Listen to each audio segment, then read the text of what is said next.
Camp Spectacular. Tickets start at just $10 and are available at athletics.com/tickets. That's athletics.com/tickets. When you take the time to shop at Folsom Lake Honda, there's one thing you'll always find. Happy people ready to serve you. As a family-owned and operated dealership since 2009, customer service is our #1 priority. Our customers love doing business with us, and you will too. Looking to own or lease? During the spring sales event, drive a brand new Accord or Civic. Visit us today at FolsomLakeHonda.com, your one-stop Honda shop.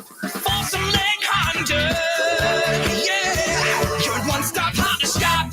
Power Business Technology is proud to be 100% independent, locally owned, and managed Toshiba copier dealer. Local ownership cuts out the red tape, allowing ourselves to never be too busy to personally answer the call when our clients need us. Recognized for excellence in service execution, training, and customer service, we're proud to be named a 2022 Toshiba ProMasters Elite Dealer. Contact us today for all of your business printing needs at 844-POWER-BZ. That's 844-769-3729, or visit us at powercopiers.com. Great team, great team. Where's the defense? Defense! Okay, everyone take a break. Greetings, Sacramento. Doug Christie here for the Good Feet store, asking, when is something too good to be true? When it probably is. And had I not experienced it for myself, this spectacular season would definitely qualify as too good to be true. So everyone out there in Radio Land, continue to enjoy. Something else that could seem too good to be true is Good Feet Arch Supports. But trust me, I've experienced firsthand the comfort, balance, and support possible with Good Feet Arch Supports. And so have countless others who have pretty much given up hope. It's time you felt good again. Take your feet to the Good Feet store for a free personalized arch support fitting and test walk. Experience for yourself the comfort, balance, and support missing in your life. The Good Feet store in Sacramento, Roseville, Stockton, Modesto, and now Vacaville, online at goodfeet.com. KHTK AM HD1 Sacramento, KYMX HD2 Sacramento. From the Power Business Technology Toshiba Studios, your local sports leader in the 916. This is Sactown Sports. Sactown Sports. Headlines. I'm Christopher Ladd with your Sactown Sports headlines.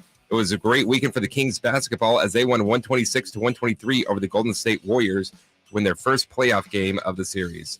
Both teams did not have time to rest. They're back in action tonight for Game 2. Make sure to check out Sacramento Kings insider Frankie Cardicelli's Game 2 preview on SactownSports.com.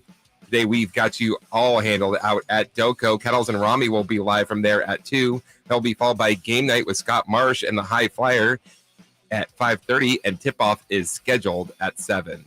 Philadelphia Eagles have announced that they have signed quarterback Jalen Hurts to a contract extension. According to ESPN's Adam Schefter, the agreement is for 5 years. It includes a little over $179 million guaranteed. It also contains a no-trade clause. Those are your headlines. Now let's get back to Chris and Co. with Whitey and Watkins. There you go, Chris. Thank you. Isn't it incredible when you have a sporting event like that? You have all the buildup and all the hype, and then the game comes, and the game somehow, some way, far exceeds the hype. I mean, wasn't even close. So rare when that actually happens. And great. Saturday was definitely one of those occasions. I'm having a tough time really placing where that falls in terms of like just live events, not even sporting events, but just live events that I've been to. Saturday was incredible. It just was one of a kind experience. I'm with you. No one who heard it, no one who watched it, certainly no one who was there will ever forget it.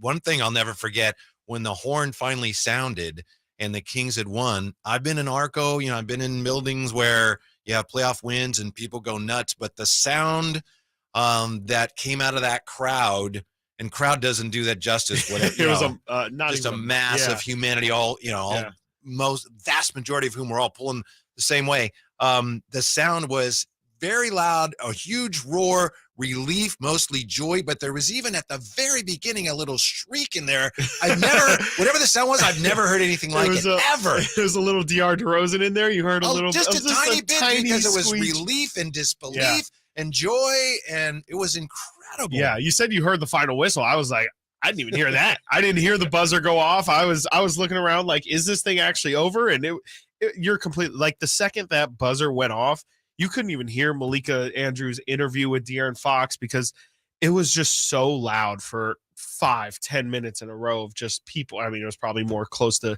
a couple minutes, but it felt like it was 5-10 minutes of just people screaming. And what a relief. And, it was a great ending. That was the hope that I had for that game was, I just wanted the crowd to get involved at some point. And I'm so glad that it was a close game for a majority of the game. But I'm just glad that everybody who came out got to fully use their voice. And, it was just such a great opportunity. I'm glad that the Kings were able to capitalize and give those fans that moment. So now the question is, all right, what next? And I do think that it's not over? It's not just that? Just getting started. I do think the quick turnaround, if it favors anybody, I think it favors the Kings. I know the Warriors, they didn't practice yesterday.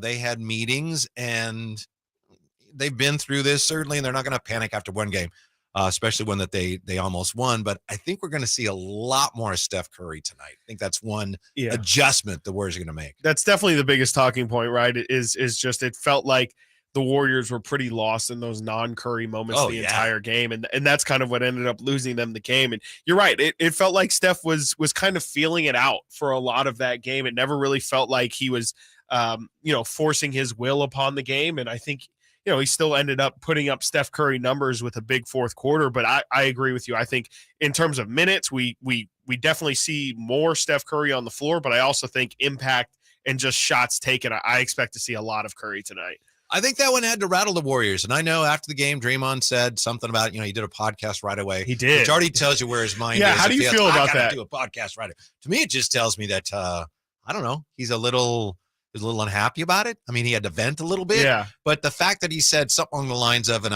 I'm paraphrasing, he said something like, I won't even claim any kind of, we don't believe in moral victories. Right. Well, you're the one that brought it up. No one else is bringing up moral victory. Right. So if you have to play that card, I think the Warriors, and they've been through this, they're like vampires. These teams like them and the old Spurs and the old Lakers and the old Celtics, they're down and they look dead, and then somehow they come back. So I'm not saying this thing is over, right? But I think that game one, I do think it rattled them a little bit. Definitely. I think that we were talking obviously all last week about what the Warriors' plan would be coming in. And Draymond said on that same, not that exact podcast, but on his podcast leading into game one, that he was expecting Golden State to come out and they wanted to hit Sacramento in the mouth early. They wanted to get up to an early lead, take the crowd out of the game, and really instill a level of fear or doubt into Sacramento early. They wanted them to feel the pressure of playing the champs and getting this, being an underdog while still being the higher seed. Didn't really ever happen. I think Sacramento, as crazy as it sounds, played a bad game. I don't think the Kings really feel super positive. I think they obviously feel great about getting the result, but I think just in terms of how it ended up playing out, I mean, the starters, except for De'Aaron Fox, really didn't make much of an impact. Harrison Barnes started off the game fantastic, but kind of tailed off as the game went on. De'Aaron Fox obviously showed out, but they didn't get a lot from Kevin Huerter, didn't get a lot from Keegan Murray, and we'll talk a lot about Domantas Sabonis' game and the little impact that he made on the offensive end of the floor. The Kings didn't get a lot out of their main guys that they were hoping to get out of, and I think Sacramento's got to kind of feel good about the fact that they were able to play poorly and still get the result. I think at the end of the day, especially in a long series like this, if you can kind of steal one of those games, I think you have to feel good. Do you feel like how do you feel like Golden State is viewing their experience? Because I know I heard Draymond talk about how he felt Golden State played, and you're right, he did say we don't believe in moral victories. But at the same time, you have to feel good about having an opportunity to go up or send it to overtime. Steph's look at the end and then have a chance to go up 2 if Wiggins' shot in the corner goes down in those final seconds. So how do you think Golden State feels about how they performed in game one? Well, they went in knowing you can't turn the ball over too much. They did. They went in knowing that they can't foul too much, and that was a problem for them. Plus, they for the most part, they did cut off a lot of the Kings' offense at its source. Sabonis as a distributor, they stopped that, and they still lost. Mm-hmm. So I think that's got to be a little unsettling for them at the very least. And there are a lot of things you could look at, and from the Warriors' standpoint, they played pretty well. It's just one game, but I think that had to be an unsettling loss for them. Do you think there's a little bit of posturing as well? Like Golden State might kind of be feeling a little bit, maybe just got a little bit more respect for this Sacramento Kings team. But they are, I mean, at least Draymond specifically, who's been the most front facing, is kind of been like, we still feel really good about our chances. And, they feel like, again, they just didn't get the result, but they feel good about, I know Steph also talked post game about that he feels good that he feels like their team stepped up to the moment and rose to the occasion of that Golden One Center crowd and just how raucous it was. He feels positively about how his team showed up in that game. Essentially, do you think that maybe Golden State is a little bit more worried than what they're putting on? I don't think they're pleased. I know they're not pleased that they gave up 17 offensive rebounds. Right. I think they thought, they would, being the more experienced team, maybe they'd come in and lay down the law a little bit. And Malik Monk was he dominated them. He punished them. And, he'd take it to the basket and get fouled and made all his free throws. And he picked up all that Sabonis slack. Mm-hmm. And he played like he had no fear. Clearly, he's played this way all year when he's playing well. No fear whatsoever. The Warriors, their reputation, the titles. And I think that it didn't buckle the Warriors, but I think they had to take note of that and say, didn't really expect that in game one. Yeah, definitely. And Malik, I don't think anyone really expected Malik to come out like that. I mean, for the Kings and to have two guys in their playoff debuts both put up 30 points like that, De'Aaron with 38 and Malik with 32, that's so incredible and such a huge moment for Malik, for him to step up like that. Again, in his playoff debut, he's been a big-time player we've seen in the past. He just hasn't had a lot of opportunities. I always point to his Kentucky film when they played North Carolina and he dropped 47 points. I mean, for anybody who watched Malik Monk and De'Aaron Fox in college, this really isn't a surprise that these two guys showed up like this in this big of a game. But it was just such a huge performance from those two that it was a great day and a great game from Sacramento, and so huge for Malik and De'Aaron to step up the way they did when their team really needed it. I mean, there just wasn't much of any offense that the Kings could find in that first quarter and that first half, and for Malik and De'Aaron to just kind of put the team on their back and put him on their shoulders was incredible to see for Sacramento. It's just, how sustainable is that moving forward? How many times can you rely on Malik Monk to do over 30? You think you can rely on De'Aaron to have good nights, but for Malik to get over 30 was so huge and can't be understated. I think tonight we're probably going to see more of Peyton on Monk and more of Wiggins on Fox. Yes. And we'll see if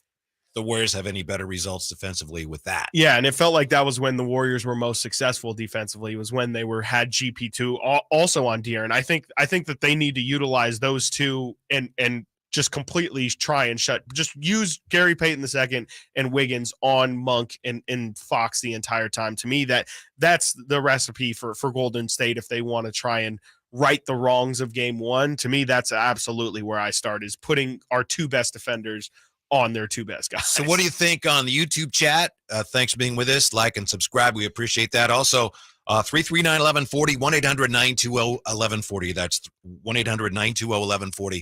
What to you was the single most impressive aspect of the Kings' victory? The single most impressive thing to you about that Kings win? Lots to choose from. We'll get to our choices coming up. Also, where were the Warrior fans? What happened there? That's up in just a minute here. It's Chris and Co. with Whitey and Watkins, Sactown Sports. The Sacramento Kings stunned the Golden State Warriors Saturday night in Game 1. And let me tell you, if you can't sense it, if you can't feel it through the radio, this place is absolutely nuts. The Kings look to go up 2-0 tonight on the defending champion Warriors. Get the most extensive Kings coverage with Cattles and Rami live from the Golden One Center at 2 p.m. and tip-off at 7 on your home of the Kings, Sactown Sports. Sactown Sports first round coverage is brought to you by National Garage Door. Doors fit for a king. When I want to stretch out after a long day, my sofa needs to be comfortable, but it also needs to look attractive and inviting when guests come to visit. Hi, I'm Frank LaRosa with a word about Naturewood Home Furnishings. We spend so much time on our living room sofas that we forget they're a focal point and a hint to our decorating tastes. Right now, during Naturewood Home Furnishings sofa sale, you can save on every sofa, including gallery-exclusive custom-ordered FlexSteel furniture. Whether you're interested in a new sofa, sectional, or recliner, you can choose from hundreds of colors and fabrics. Nobody has more styles and choices than Naturewood Home Furnishings. And when it comes right down to it, it's all about choices and always about quality. Shop Naturewood for the look you love at a price you'll love even more. Visit Naturewood Home Furnishings right now for this remarkable sofa sale. Off Highway 50 at Hazel, look for the water wheel.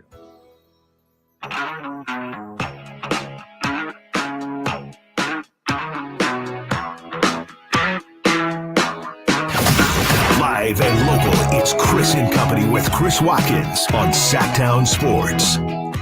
Whitey and Watkins on Chris and Company.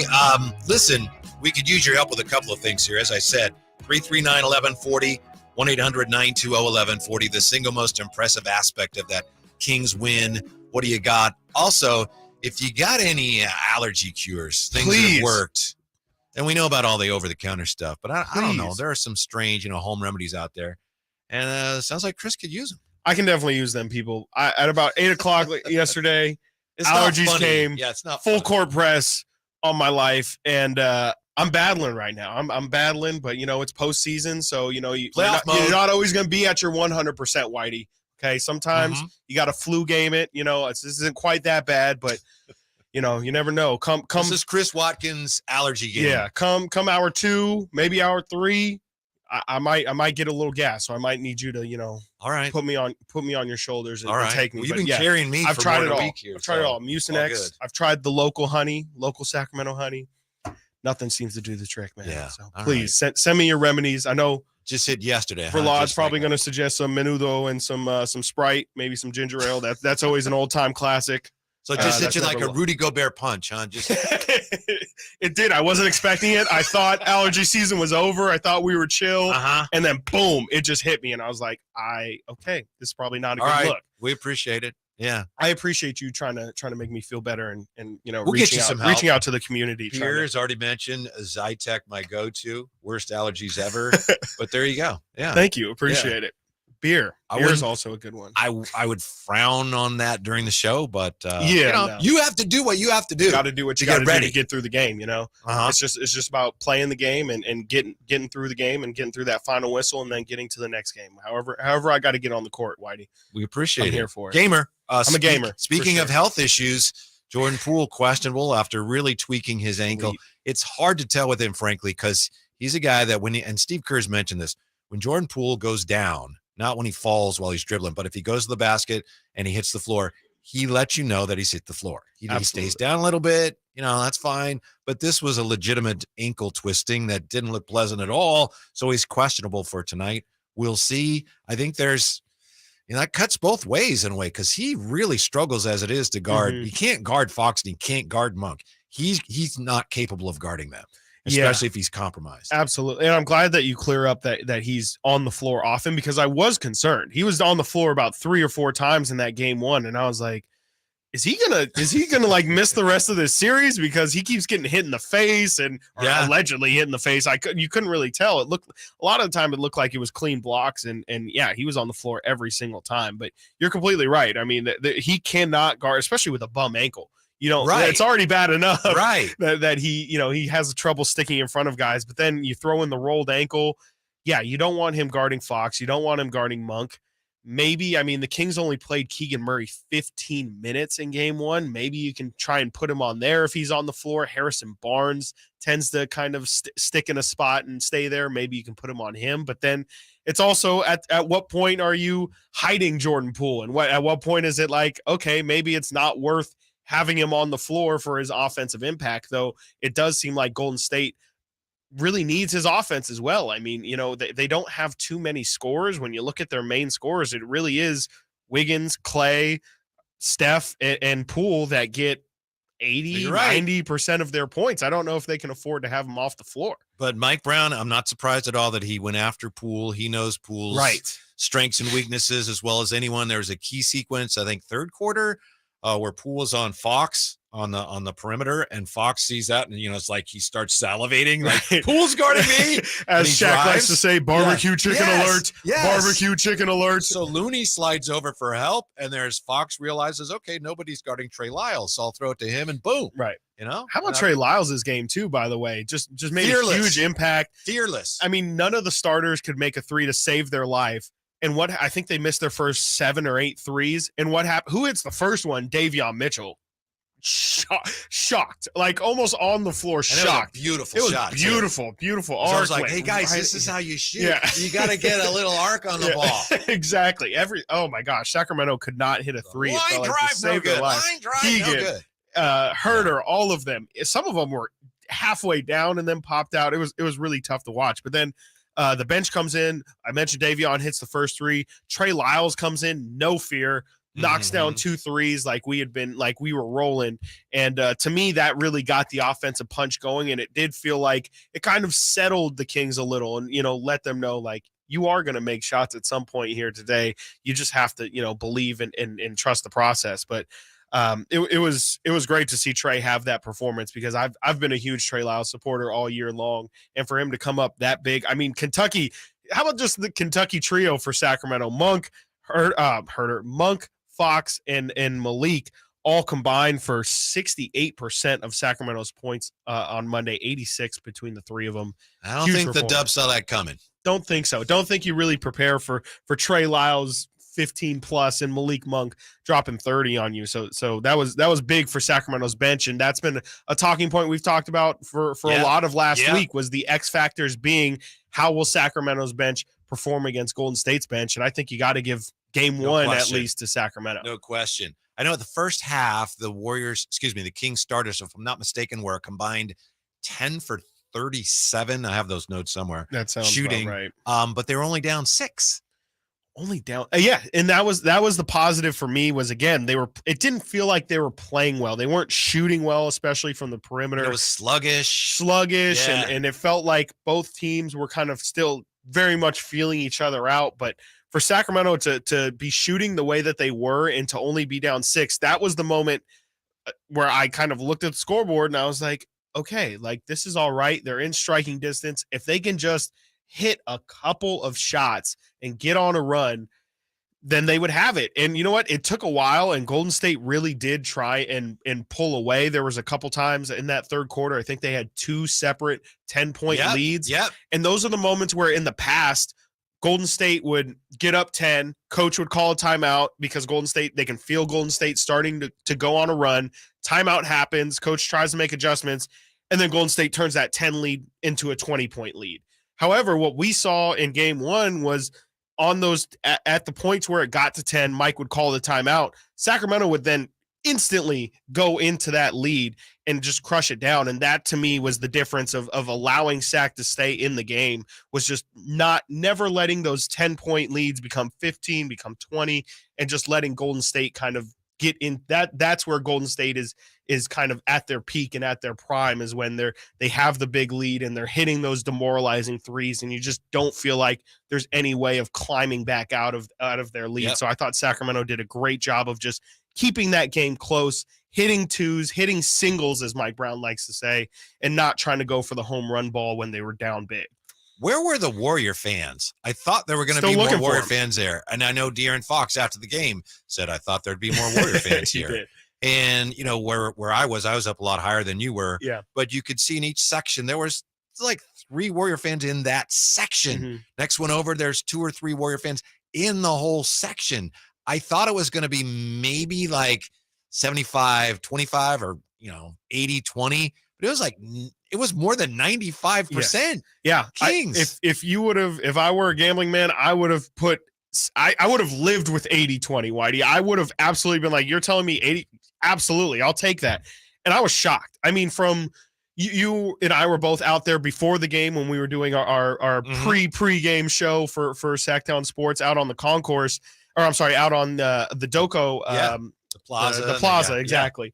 Yeah. And it was the same way. That was the first indication that I got that this was going to be something different. I mean, I was expecting, like I said, 80-20% Warrior fans, and you had to really look for them. I mean, it looked like I've never seen that many Kings fans, people wearing Kings gear in one collective area. I tweeted, I've been to like Kings Orlando games here where there were more Magic fans than there were Warrior fans at that game Saturday. 100%. That's exactly what I said. I was like, the Warriors might as well be they might as well be the New York Warriors, because there was no traveling fans in that arena. You really did have to look for them. It was hard to find any blue, any yellow in that crowd. It was a sea of purple, and then once the game started, a sea of white in the crowd. It was beautiful to see. And big ups to Carmichael Dave and other local community people who were on Twitter making sure that if anybody did need to sell their tickets, they were doing it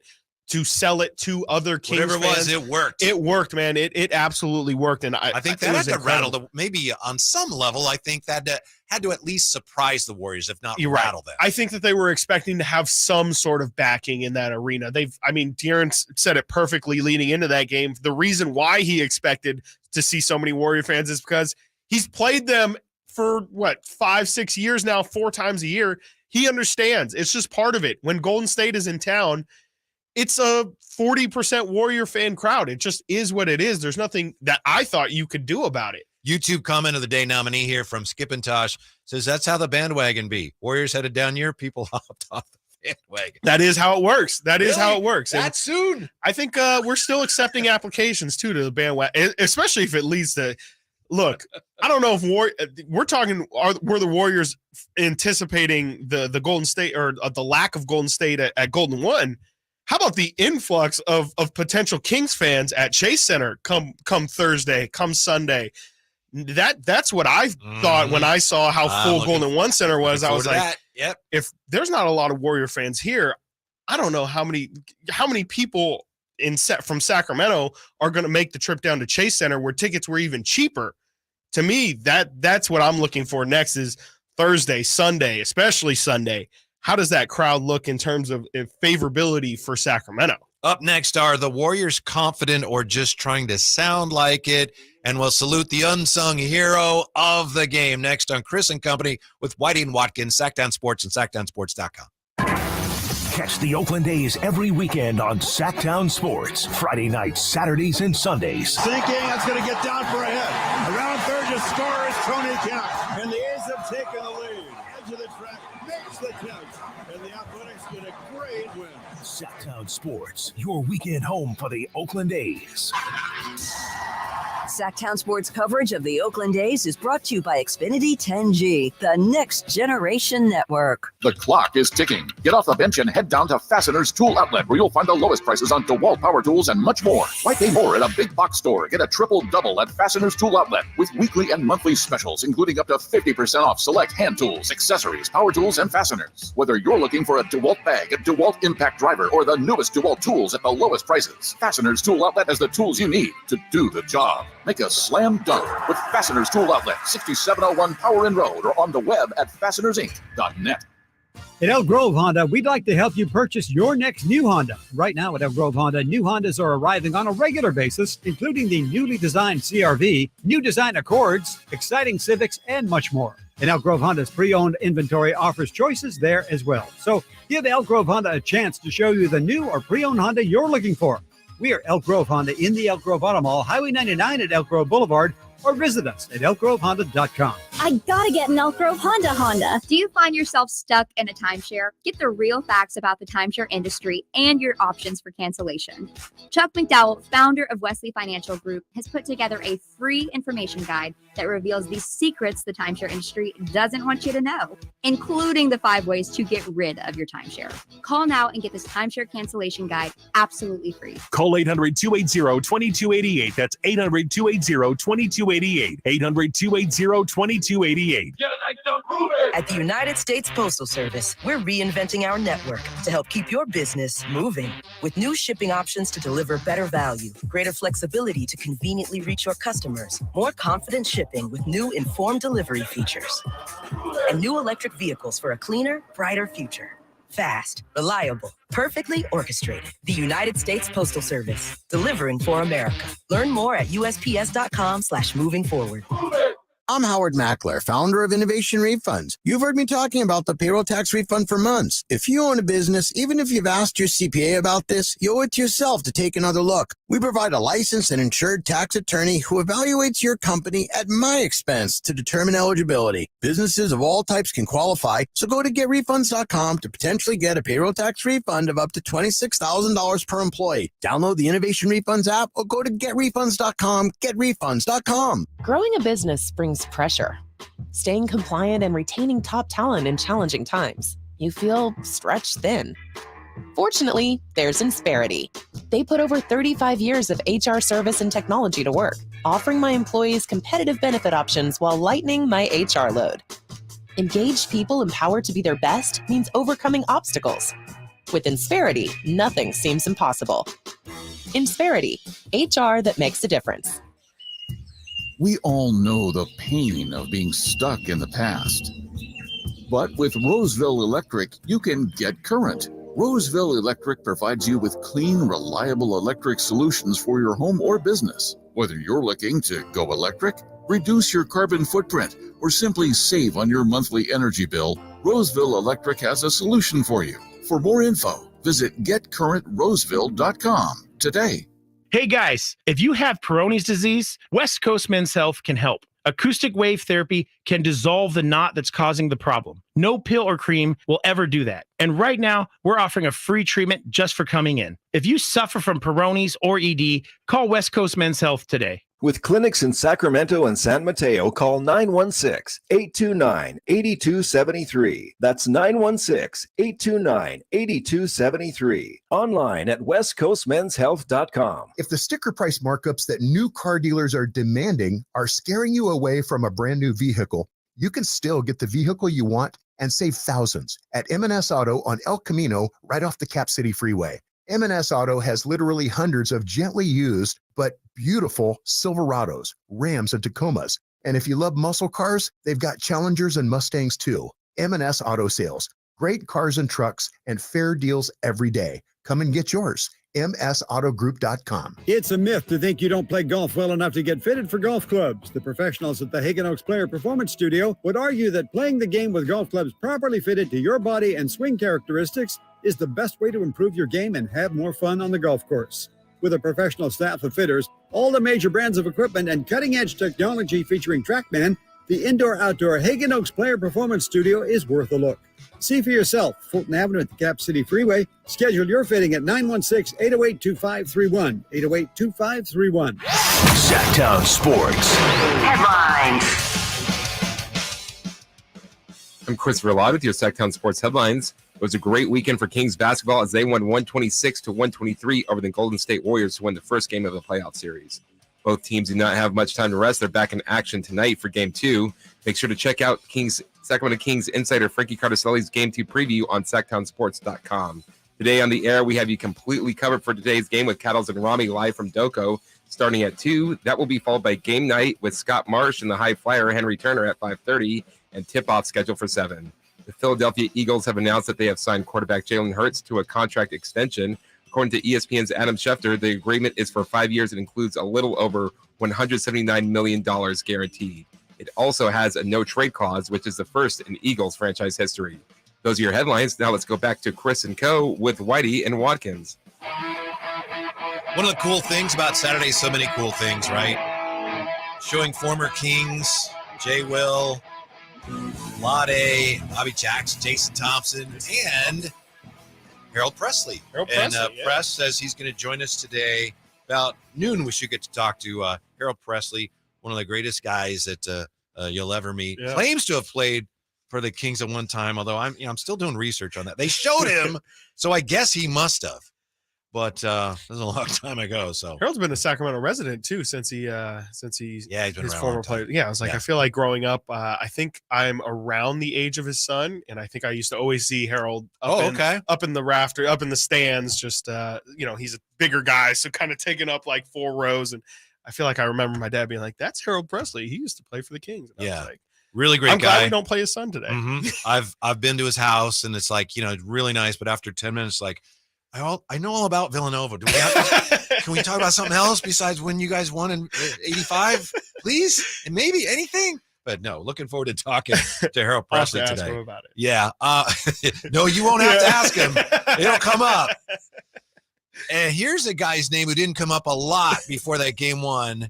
And I got to say, I mentioned it a little bit here or there. I had a hunch that Alex Len might have some kind of role in this series. And I had people, very smart basketball people saying, kind of pat me on the head and go, yeah, I don't think he's going to play. But how about Alex Len? How about him? Wow. I would have been one of those people, Whitey. I would have been like, Whitey, look, that's cute. Okay. Oh, honey, that's nice. You watched a couple Kings games at the end of the year. That's cute. No, sweetie. He's not going to play. I'm sorry. Yeah, I was shocked. I could not believe to see Alex Len get those minutes. And I don't know what was more shocking, the fact that he got the minutes, but how well he played in those minutes. I mean, he made real impact, and it makes sense on the surface, right? I mean, it's a 7-footer in a game where the Warriors' tallest guy is maybe 6'9", with Looney and Draymond. So it makes sense on paper to put in Alex Len and for Alex Len to have the impact. But then when you see how the Warriors play and you see how they hunt mismatches, it's a scary proposition to put Alex Len out there when Steph Curry is he was hunting Domantas Sabonis like crazy, and even Domas really struggled to stay in front of him. Alex Len, what kind of chance does he stand? And I thought Mike Brown did a good job of staggering his minutes with Steph. So it felt like, and I didn't track every single Alex Len minute, but you were there and then you watched the game again, right? I did. I've seen the game 3 times now. Okay. I watched it when I came home, and then I watched it again yesterday. I wasn't tracking all the Alex Len minutes, but it did feel like at least a majority of his minutes came with Steph off of the floor, so that they really couldn't take advantage of Alex being on the floor and exposing him defensively. And Alex played a huge role. 4 points, 7 rebounds, got a big block at one point.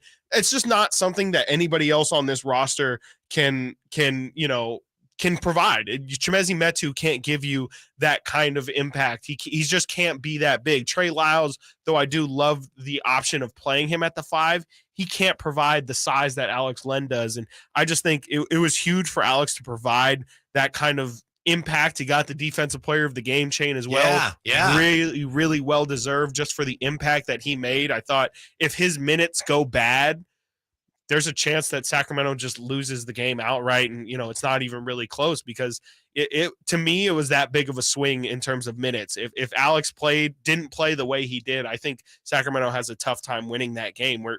How do you think 13 minutes for him? There's no way Golden State was anticipating him playing, right? I don't think way. so. I think Mike Brown knows, though, that over the years, there are certain bigs that have given the Warriors a little bit of problems. Mm-hmm. The Warriors are great at playing your bigs off the floor, but I don't think they expected that.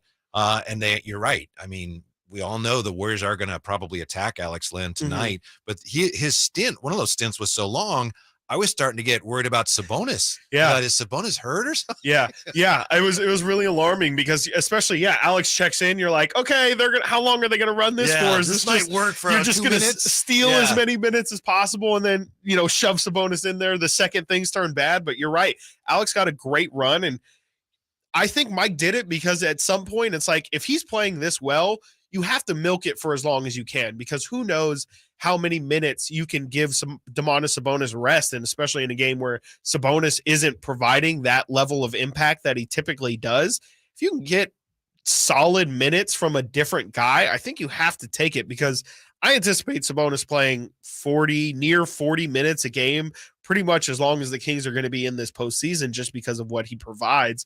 So if they can steal any minutes from Alex Len, from Chimezie Metu, from Trey Lyles at the 5, I think it's all a win for Sacramento, because it's kind of like how Golden State has to treat Steph. You have to give him rest somewhere.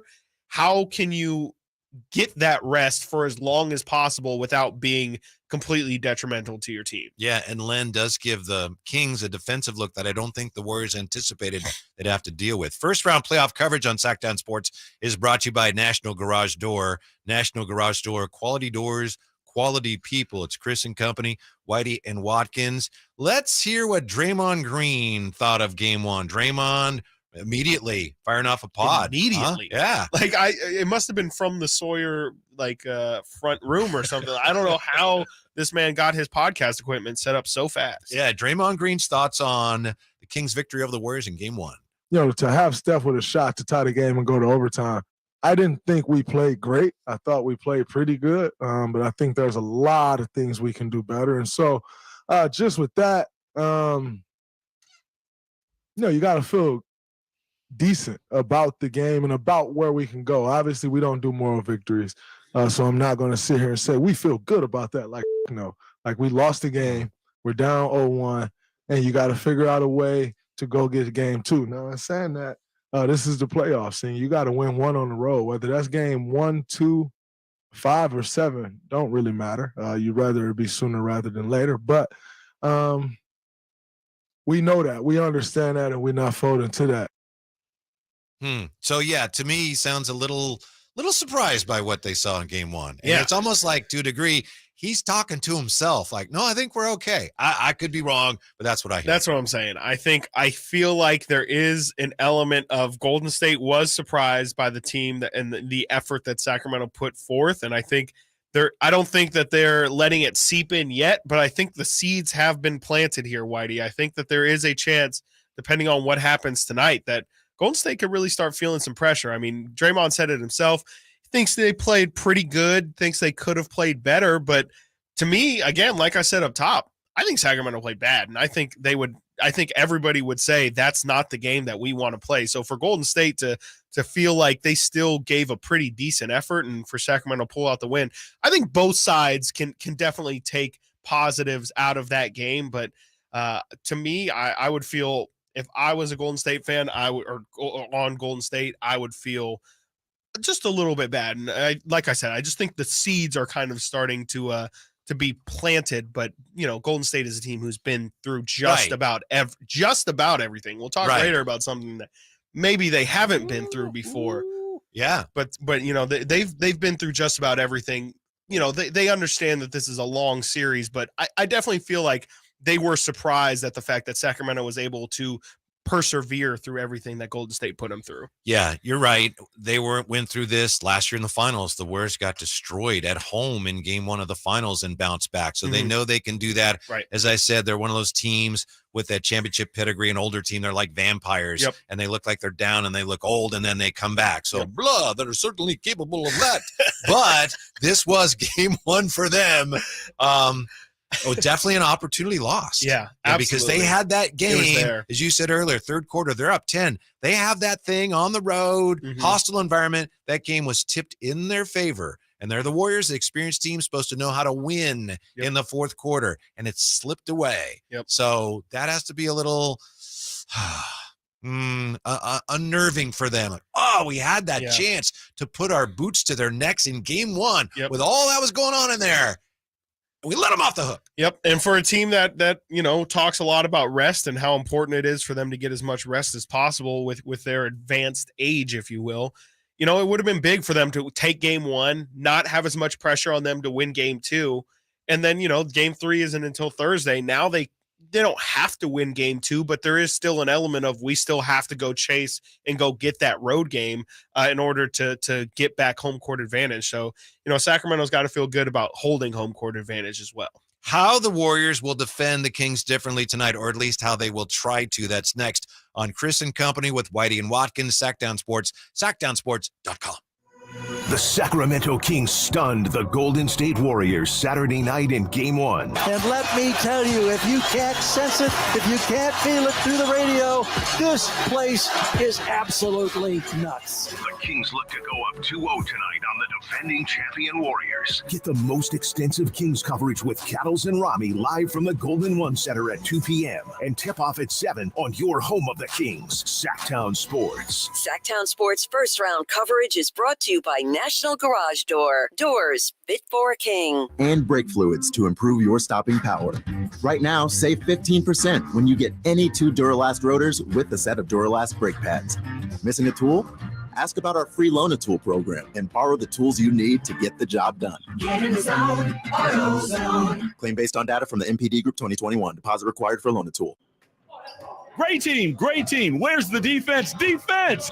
Okay, everyone take a break. Greetings, Sacramento. Doug Christie here for the Good Feet store, asking, when is something too good to be true? when it probably is. And had I not experienced it for myself, this spectacular season would definitely qualify as too good to be true. So everyone out there in Radio Land, continue to enjoy. Something else that could seem too good to be true is Good Feet Arch Supports. But trust me, I've experienced firsthand the comfort, balance, and support possible with Good Feet Arch Supports. And so have countless others who have pretty much given up hope. It's time you felt good again. Take your feet to the Good Feet store for a free personalized arch support fitting and test walk. Experience for yourself the comfort, balance, and support missing in your life. The Good Feet store in Sacramento, Roseville, Stockton, Modesto, and now Vacaville, online at goodfeet.com.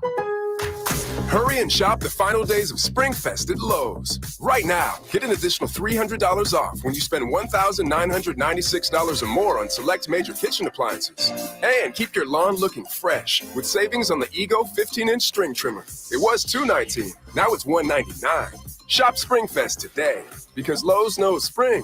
Lowe's knows home improvement. Valid through 426. Selection varies by location. While supplies last. Exclusions apply. See Lowe's.com for details. When you take the time to shop at Folsom Lake Honda, there's one thing you'll always find. Happy people ready to serve you. As a family-owned and operated dealership since 2009, customer service is our #1 priority. Our customers love doing business with us, and you will too. Looking to own or lease? During the spring sales event, drive a brand new Accord or Civic. Visit us today at FolsomLakeHonda.com, your one-stop Honda shop. Folsom Lake Honda. Yeah, your one-stop Honda shop.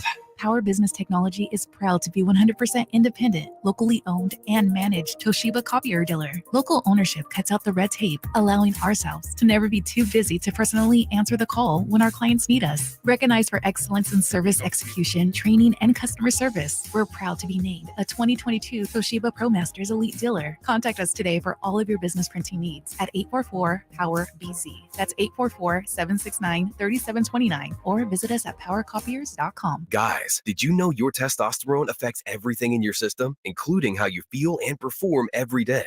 Right now, Revive Men's Health Sacramento will check your testosterone for free. Knowing your T levels is the first step in understanding if you have low T. Your testosterone level impacts your energy, libido, sleep, weight, hair loss, mood, and even ED.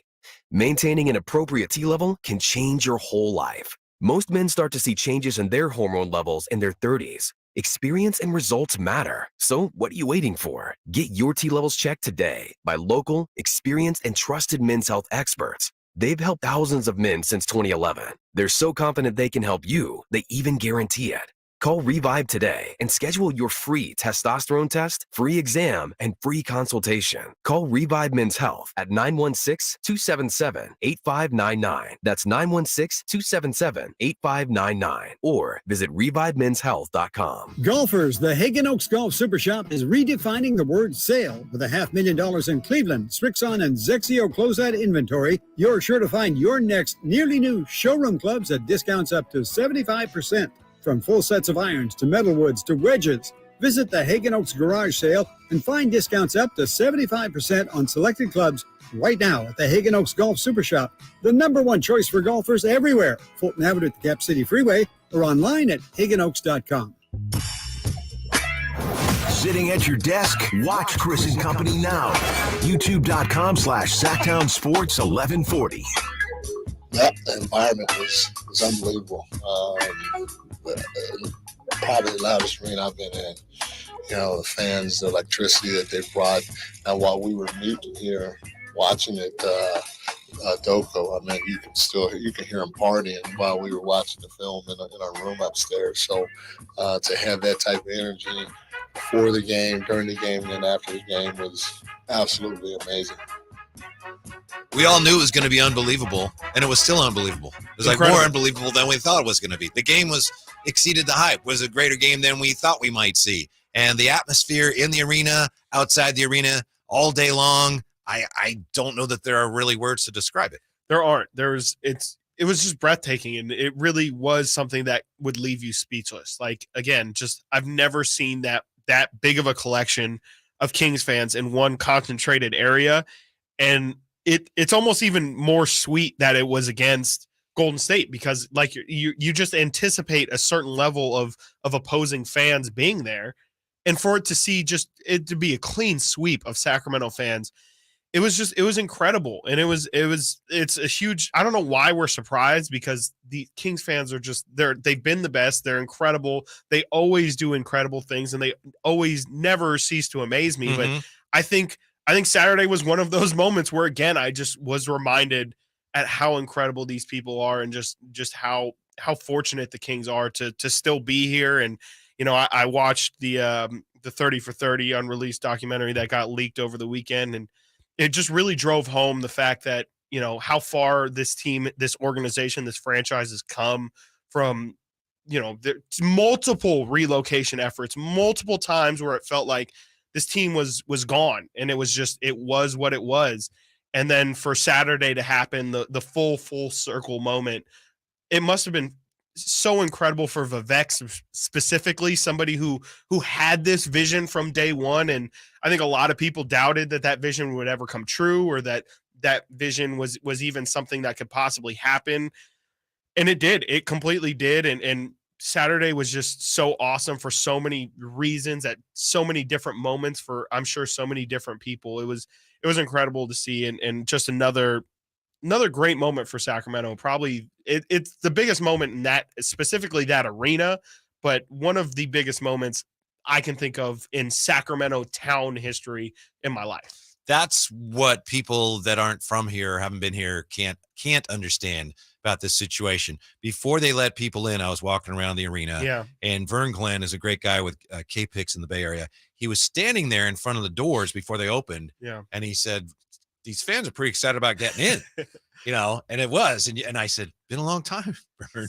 But it's more than that. Yeah. People outside of the market realize, wow, 16-year playoff drought, that's long. But as you said, it's not just that. Yeah. It's that during that time, it looked like these guys were gone twice. Yeah. Yeah. And here, not only are they still here, they have the new arena, but they finally got it right. I think for a lot of people, there was some anxiety over, boy, they stayed, but are they ever going to get it right? Maybe, no one would ever say this, but was it right to keep them here? Should they have stayed here? And now Totally. it's like, yes, of course. Would the drought have ended yes. if they would have moved to Seattle? Yeah. No, absolutely. All of the questions were answered on Saturday in terms of, yes, this town, this city, this organization, they deserve each other, and they deserve to be in Sacramento. Sacramento deserves to have basketball. And Saturday was a beautiful showcase of how important this city, or this team, is to the city. And K Street, by the way, was packed. Not just the arena, not just Doco, but the surrounding area as well, which is another, just huge advancement for Sacramento as a city that, that I'm sure, how many times did you used to go to downtown Plaza and just think, this is great, but it's a ghost town. There's nothing to do out here. And now for everything to just kind of flow so perfectly, you get to hang out at the game. They have tons of new, stores and everything that you can do, bars, have a good time. And then after the game, you can just go out on K Street and it's a parade. And it was, Mike Brown said it in that clip coming back. You could hear people partying all night long at Doco and down K Street. So what a night for the city. They used to have a really cool frozen yogurt place upstairs at the mall that they don't have anymore. I do. It's a sad casualty. It's better this way. It's definitely better this way. De'Aaron Fox scoring the second most points in a playoff debut. Wow. 38. Luka number one with 42. Yeah. So how do the Warriors slow him down? I know we heard from Draymond earlier. I think we heard enough of Draymond for now, but Draymond did say we got to slow down Fox. So how can they do that? How can they reasonably expect to have some impact on him defensively? We pointed at it earlier, but for me, the answer is putting Gary Payton and putting Andrew Wiggins on De'Aaron Fox and just running. Hey, here we go. This is how you can get your Fox and One, Whitey.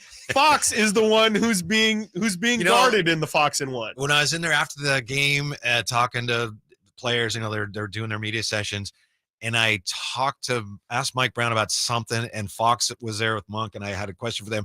I almost asked them, "Are you okay if we call it the Fox and One?" And I thought, I don't want to get thrown out. Exactly. Yeah, who knows? Game. They may laugh, and people go, "Oh," people may say, "That's great," or they may go, "What did you say?" Yeah. So I decided not to, but just, I came very close to asking De'Aaron and also Coach Brown about the Fox and one. Probably good that I did. Yeah, this is more of like a mid-series question, maybe. Maybe once all the X's and O's questions, and maybe a practice question or something. That's what maybe not immediately That's what I after decided. first playoff game in 16 years. Maybe not the time to get your pun off at that moment. But I think that what did you say? Who are you? Yeah, hold on. Get out. Yeah.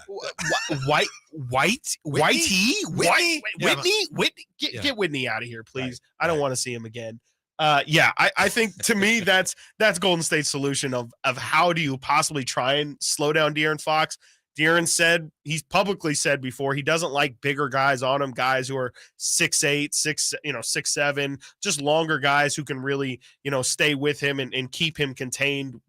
Obviously nobody can stay in front of him, but if you're longer, you have that bigger wingspan, you can just cover more ground. Those guys tend to bother him. And then Gary Payton, a guy who's just a dog, who's going to be in him physically and not give him any room. I think those are really Golden State's only two hopes, but it's kind of on the same token as Steph Curry, where it's, I don't know if you can really stop him. I think that you can just hope that he doesn't have a game like he had on Saturday, where he has 38 points. Maybe try and limit him to 25 or at least under 30. To me, that's the recipe for success for Golden State. That's another thing that had to be, at the very least, a little bit unsettling for the Warriors. They come into this series knowing that, all right, fourth quarter Fox is a thing, and he gets to his spots, and he gets just inside the foul line, and he gets that mid-range anytime he wants in key moments. So, okay, well, we'll figure something out. Well, fourth quarter Fox showed up in the third quarter because he realized, all right, I got to do something because our offense isn't working.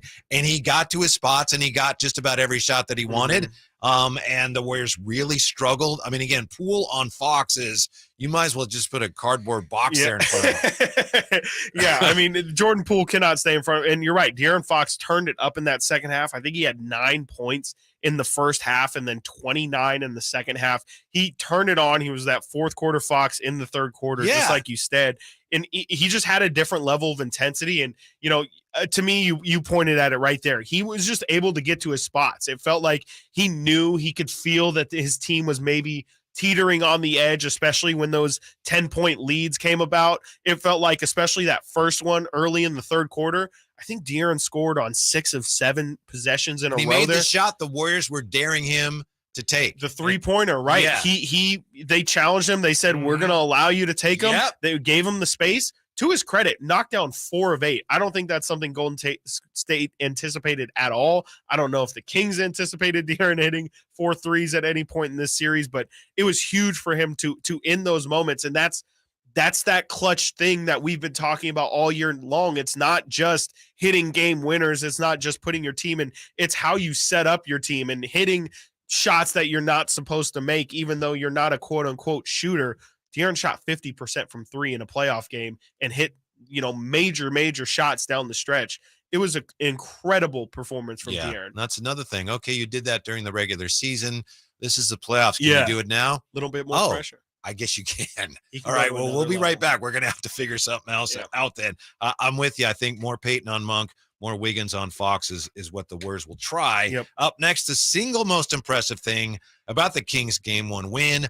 With Chris and company, it's Whitey and Watkins, Sactown Sports. It's the Carmichael Dave Show with Jason Ross. Brett Papa with us. If we're talking in a couple of weeks and the Kings have won the series, in your mind, how will they have done that? I mean, they won more games this year, Dave. They're a better team, and he had a better year. For a young team, the Kings are a tremendous road team. You play with poise. So there's a lot of ways you guys could win the series. The Carmichael Dave Show with Jason Ross. Weekday mornings from 6 to 10 on Sactown Sports. Golf to Go is brought to you by the Hagen Oaks Golf Super Shop. Here's Frank LaRosa. It's been estimated that we lose more than 400 million golf balls globally every year. Hitting it in the fairway is a great way to prevent lost balls, but Golf Magazine's Josh Sen says, we can do better, people. First, play the right tees. The architect designed the placement of hazards for different handicaps. Second, find a reference point. Pick a tree, a shack, or a path where the shot was headed, and keep it locked as you head off the tee. Third, maybe use a highly visible ball. You've got a better crack at tracking your ball if it's the color of a lemon or a tangerine. And anecdotal evidence suggests there's something freeing about knocking around a cartoonishly colored golf ball. 4, do not look away in disgust. A natural reaction to a slice or duck hook is to turn away. As hard as it is to find an errant shot, it's even tougher if you don't know where to look. And finally, be a good scout. Instead of fiddling with your phone, keep an eye on your partner shots. The more time you spend watching, the less time you spend looking. That's your Golf to Go. I'm Frank LaRosa. At Ashton & Price, we get injury victims to yes. Experience, yes. Ashton & Price has been around for over 25 years. No more insurance companies? Yes. Our clients focus on getting better, and we handle all the rest. Results? Yes. We've collected over $100 million for injury victims. No fee until we win? Yes. Our clients pay nothing until we win. Ashton & Price, the best at getting to yes. Remember, for the best advice, don't think twice. Call Ashton & Price. For a precision-crafted performance, the decision is easy. A new Acura from Acura of Stockton. Get the driving experience you've been waiting for in a new Acura. Get the best selection and customer service you deserve from Acura of Stockton. Shop in person or use our online express store at AcuraofStockton.com. Acura of Stockton will buy your trade, even if you don't buy from us. Don't settle for less than precision-crafted performance of a new Acura from Acura of Stockton and AcuraofStockton.com. When I want to stretch out after a long day, my sofa needs to be comfortable, but it also needs to look attractive and inviting when guests come to visit. Hi, I'm Frank LaRosa with a word about Naturewood Home Furnishings. We spend so much time on our living room sofas that we forget they're a focal point and a hint to our decorating tastes. Right now, during Naturewood Home Furnishings sofa sale, you can save on every sofa, including gallery-exclusive custom-ordered FlexSteel furniture. Whether you're interested in a new sofa, sectional, or recliner, you can choose from hundreds of colors and fabrics. Nobody has more styles and choices than Naturewood Home Furnishings. And when it comes right down to it, it's all about choices and always about quality. Shop Naturewood for the look you love at a price you'll love even more. Visit Naturewood Home Furnishings right now for this remarkable sofa sale. Off Highway 50 at Hazel, look for the water wheel. Kevin Lewis of National Garage Door. Whether you need to repair a broken spring, install a new opener, or buy a quality Rainer door, National Garage Door is here for you. Call us today to see how we can transform your house with a new garage door. 638-4554 National Garage Door. Make your way to the ballpark on Sunday, April 30th to watch your A's go head-to-head with the Cincinnati Reds. Get there early to grab your very own Tony Kemp poster presented by Kaiser Permanente. This one-of-a-kind poster giveaway features TK and his iconic catch. Diving play to his right. Unbelievable catch by Tony Kemp. Spectacular. Tickets start at just $10 and are available at athletics.com/tickets. That's athletics.com/tickets. Treat yourself to a new car in the new year. Shop Folsom Lake Kia for your favorite Kia model. Low interest rates, low payments, even zero down deals with approved credit. Over 20 years right here in Sacramento. That's Folsom Lake Kia. KH2KAM HD1 Sacramento, KYMX HD2 Sacramento, the flagship station of your Sacramento Kings. From the Power Business Technology Toshiba Studios. This is Sactown Sports. Sactown Sports. Headlines. I'm Chris Rillard with your Sactown Sports headlines. It was a great weekend for Kings basketball as they won 126-123 over the Golden State Warriors to win the first game of the playoff series. Both teams do not have much time to rest. They're back in action tonight for Game 2. Make sure to check out Sacramento Kings insider Frankie Cardoselli's Game 2 preview on SactownSports.com. Today on the air, we have you completely covered for today's game with Cattles and Rami live from Doco starting at 2. That will be followed by Game Night with Scott Marsh and the high flyer Henry Turner at 5:30, and tip-off scheduled for 7. The Philadelphia Eagles have announced that they have signed quarterback Jalen Hurts to a contract extension. According to ESPN's Adam Schefter, the agreement is for 5 years and includes a little over $179 million guaranteed. There is also a no-trade clause in the deal, which is the first in Eagles franchise history. Those are your headlines. Now let's go back to Chris and company with Whitey and Watkins. When the Kings came out, when they took the floor Saturday, I don't know that I've ever seen anything like that in a basketball game, in any kind of arena. You know, high school gyms sometimes bring a level of intensity that's not always matched in bigger buildings. But when they started showing on the scoreboard, the Kings come down the tunnel, on the video board, I should say, and then they came out. Wow, magical. To me, that was the loudest. Do you think that was the loudest pop of the day? Maybe, The like ending I was said, pretty that great. final Yeah. when the game actually ended was It was- just yeah. I don't know what that was. It was tough to get like a real read on when the official I don't think I could point, but it was definitely just moments. It was like you're saying, that moment when they first came out, it was deafening. I mean, it felt like that was the moment that everyone was just bringing them, and it makes sense, right? That's the first everyone. Can you imagine what that it felt coming like to to a be one of the crescendo. players coming out to that? I cannot. It just chills. Yeah. Like that has to be one of the greatest feelings that you will ever feel in your life. That's why you compete, is to feel that kind of energy. And I wonder too if it might have leaked into the game a little, where the Kings didn't none of the starters hit a three to start the game. I wonder if maybe they were a little too amped up, a little too juiced, and maybe do you have any sense of your body at all when you're that, I when can't the feel my adrenaline's hands, running? coach. You're just Yeah. like, I shot it. I just went through the motions. It was muscle memory. I didn't feel it. Don't know how much power I put onto it. So, I mean, it was incredible for them to just come. Is that the best sporting event? I mean, one of at least the best sporting events you've ever been to? Loudest, at least Certainly just in a way terms it of was unique. I mean, environment. there's something about the affection and the joy and the support that I don't think I've seen anywhere else, Mhm. really. I did think, Kevin Huerter, it looked like he was distracted by everything a little, Keegan. And I also thought Kuminga, I thought at times that everything was a little too much for Jonathan Kuminga in that game. That's too. interesting too, because that's two of the younger guys. Sure. The Kevin Huerter thing was really strange to me, because he's been a guy who's been there, done that. He's made it. He's had huge performances in Game 7s. He's been to the conference finals. Well, they're also going after him too. Mhm. So it was also For what sure. the Warriors were doing too. Right, but it was surprising for me for him to have the game that he had offensively. I didn't see that one coming, but to me, if we can get even 75% of that kind of energy in Game 2, I'll take it, because that was just something special and truly something that I just won't forget. I was in the building at not sports related. Probably the craziest moment that I've been to at Golden One Center was I was at that Kanye West show that got canceled in the middle of the show. Yeah. To me, that was probably the most memorable Golden One Center moment, maybe in its building history, but specifically from my experience. Saturday took the cake for me. I think it would take something special to overcome what Mr. West did, but I think Saturday was definitely for me the best moment in Golden One Center history that I've ever been a part of, and it was incredible. The most impressive aspect of the win, in my opinion, from the Kings standpoint, was that the Warriors did a good job of shutting down Sabonis as a conduit of the offense. Mhm. They did a really good job. Great of that, job. and the Kings still won the game.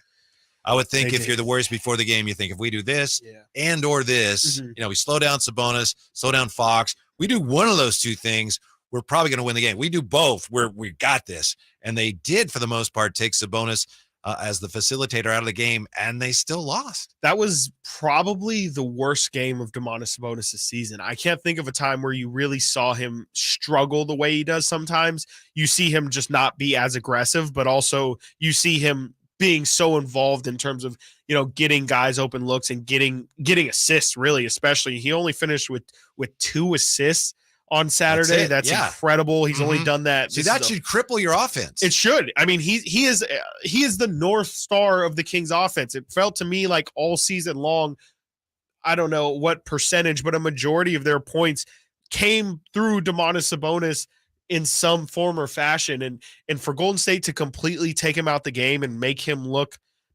normal. That's really what it was. He didn't look like a third team all NBA center. He looked no different than Jonas Valanciunas or something, a decent starting center, but by no means somebody who's one of the best centers in the NBA. They made him look really normal. And to me, that's another reason why Golden State maybe should kind of start to feel a little bit nervous about their chances, because you're right.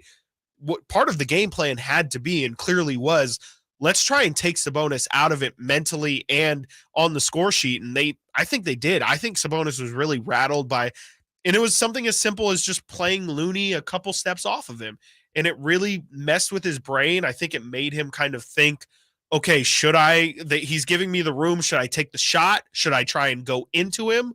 Or should I do what I've tried to do all season long and just not think about it and try and find the cutters and not let it affect my game? And I think him not trying to think about it made him think about it, which then led to the results that we saw. But Also, huge shout out Kevon Looney, who did a lot of really great good work. player. You were people upping don't know him how all good he is. last week. Yeah. He was incredible on Saturday, and to me, I think he might have been Golden State's MVP in that game, as in game one, just because of what he was able to do to Domantas Sabonis. 339-1140, 1-800-920-1140. And on the YouTube chat, would love to know from the Kings standpoint, what was the most impressive thing about that win to you? As far as the counter for the Kings, if the Warriors are playing off of Sabonis as much as they did, I would think that would leave them vulnerable to, hey, Kevin Huerter, come here, dribble a handoff. Right.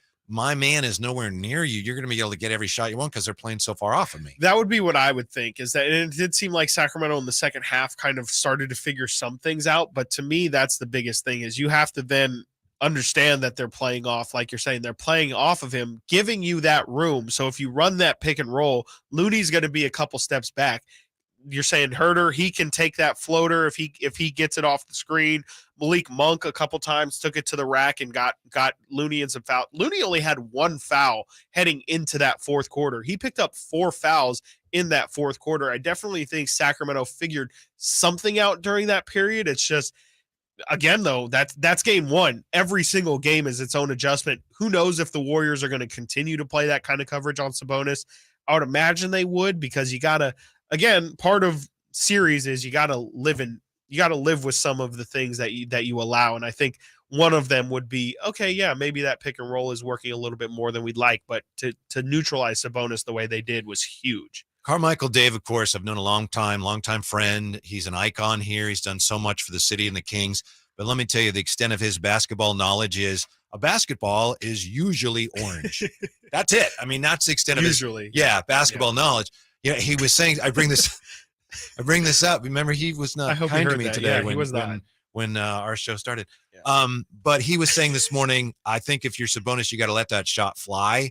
And that's certainly one of the options. But I think if the Warriors would say, yes, that's a win. We want you to do that. Exactly. That's exactly what I'm talking about with. That's one of those things that you have to, if Sabonis is going to hit, much like Fox hit 4 threes, if Sabonis is going to hit 4 of those mid-range jumpers, Golden State's just got to live with it and say, that's the shot we're giving him. At least we're not creating, at least that's getting him going. It's not getting Malik and him going. It's not getting Sabonis and Huerter going. It's just getting an open look, and you can live with that. But Golden State, they have to feel great about what they did with Sabonis, and I'd be surprised if they switch it up really at all. Yeah, when you have Domantas Sabonis and he gets the ball and Looney's off of him and he looks around and there's no action with player movement and he ends up, I'm going to shoot this. I mean, the offense is just that is a dysfunctional. It completely dies. Completely dysfunctional possession. Yeah, but so it'll be interesting to see how the Kings counter that tonight. I think they're definitely, of course, there are options. Yeah, I mean, when we saw Sabonis, we saw him take it. It's not like he didn't take that shot either. He took it a couple times. He just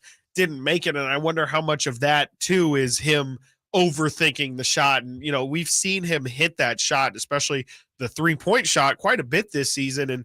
And it was pretty in rhythm and at times. Yeah. Right. Not like, well, there's nothing else going on. So yes. And that's so true, because that is what it felt like. It felt like he was looking for the pass. And then once he realized, oh, I've been standing here for about 3 or 4 seconds, I should probably just shoot it. It just wasn't in rhythm. And yeah, he's got to be able to knock that down. And, you would like to think that now he knows it's coming. Maybe he'll have a little bit quicker of a trigger on that shot. What impressed you the most, or one of the things that impressed you the most about the win, all things considered? I mean, Monk was incredible. Right. Fox rose to the occasion.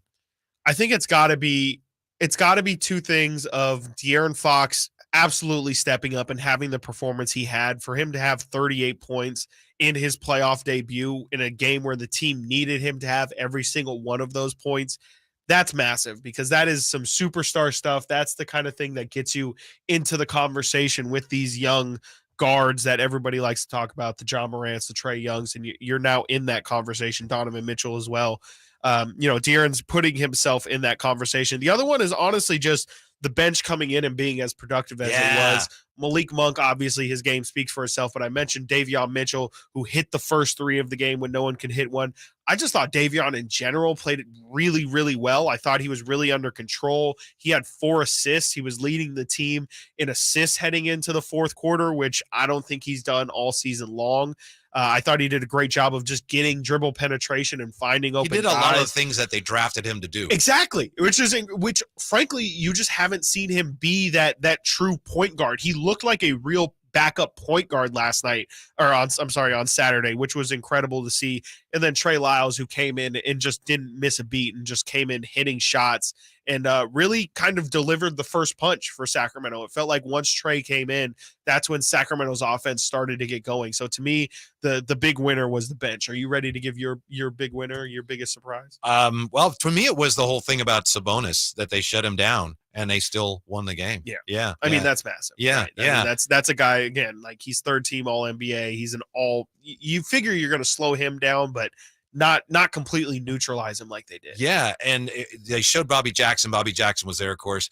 Bobby Jackson used to play this way. He was a great six man of the year. Right. But he played like, you fools don't understand. I should be starting. And to me, Monk played that way and Lyles played that. We're coming off the bench, but we're good enough. We should be starting. Yeah. Okay. And I love it when you see bench guys play that way. Yeah. Malik has that confidence. Every time Malik scores that little, you saw that. Yeah. I love it. Oh, so incredible. Guess who the Kings are probably going to see more of tonight? That's coming up in just a moment with Chris and company. Whitey and Watkins, Sactown Sports, SactownSports.com. The Sacramento Kings stunned the Golden State Warriors Saturday night in Game 1. And let me tell you, if you can't sense it, if you can't feel it through the radio, this place is absolutely nuts. The Kings look to go up 2-0 tonight on the defending champion Warriors. Get the most extensive Kings coverage with Cattles and Rami live from the Golden One Center at 2 p.m. and tip-off at 7 on your home of the Kings, Sactown Sports. Sactown Sports first round coverage is brought to you by National Garage Door. Doors fit for a king. For a precision-crafted performance, the decision is easy. A new Acura from Acura of Stockton. Get the driving experience you've been waiting for in a new Acura. Get the best selection and customer service you deserve from Acura of Stockton. Shop in person or use our online express store at AcuraofStockton.com. Acura of Stockton will buy your trade, even if you don't buy from us. Don't settle for less than precision-crafted performance of a new Acura from Acura of Stockton and AcuraofStockton.com. Bartley Kavanaugh Golf Course is Sacramento's #1 course for fun. Players love Bartley Kavanaugh's fun design and great mixture of holes. Near the banks of the Sacramento River, Bartley Kavanaugh's moderately sized greens and generous fairway landing areas make for an affordable and fun round of golf. Bartley Kavanaugh offers a great pro shop, help planning your tournament or wedding, and a relaxing outdoor veranda for a cold beverage or a tasty meal. For tee times, visit BartleyKavanaugh.com. It's Sacramento's #1 course for fun.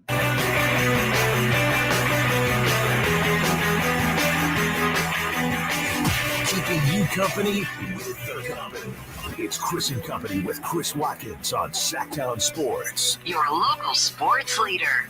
He's Chris Watkins, Kevin Michael, Whitey Gleason. Thanks for being with us today. Cattles and Rami broadcasting today in Doco outside of Golden One Center, 2 to 5:30, leading up to game night with Scott and Henry Turner. Come by, see the guys before heading inside for Game 2. On the YouTube chat, interesting comments here from, let's see, Skipintosh. Skipintosh, thank you for being with us.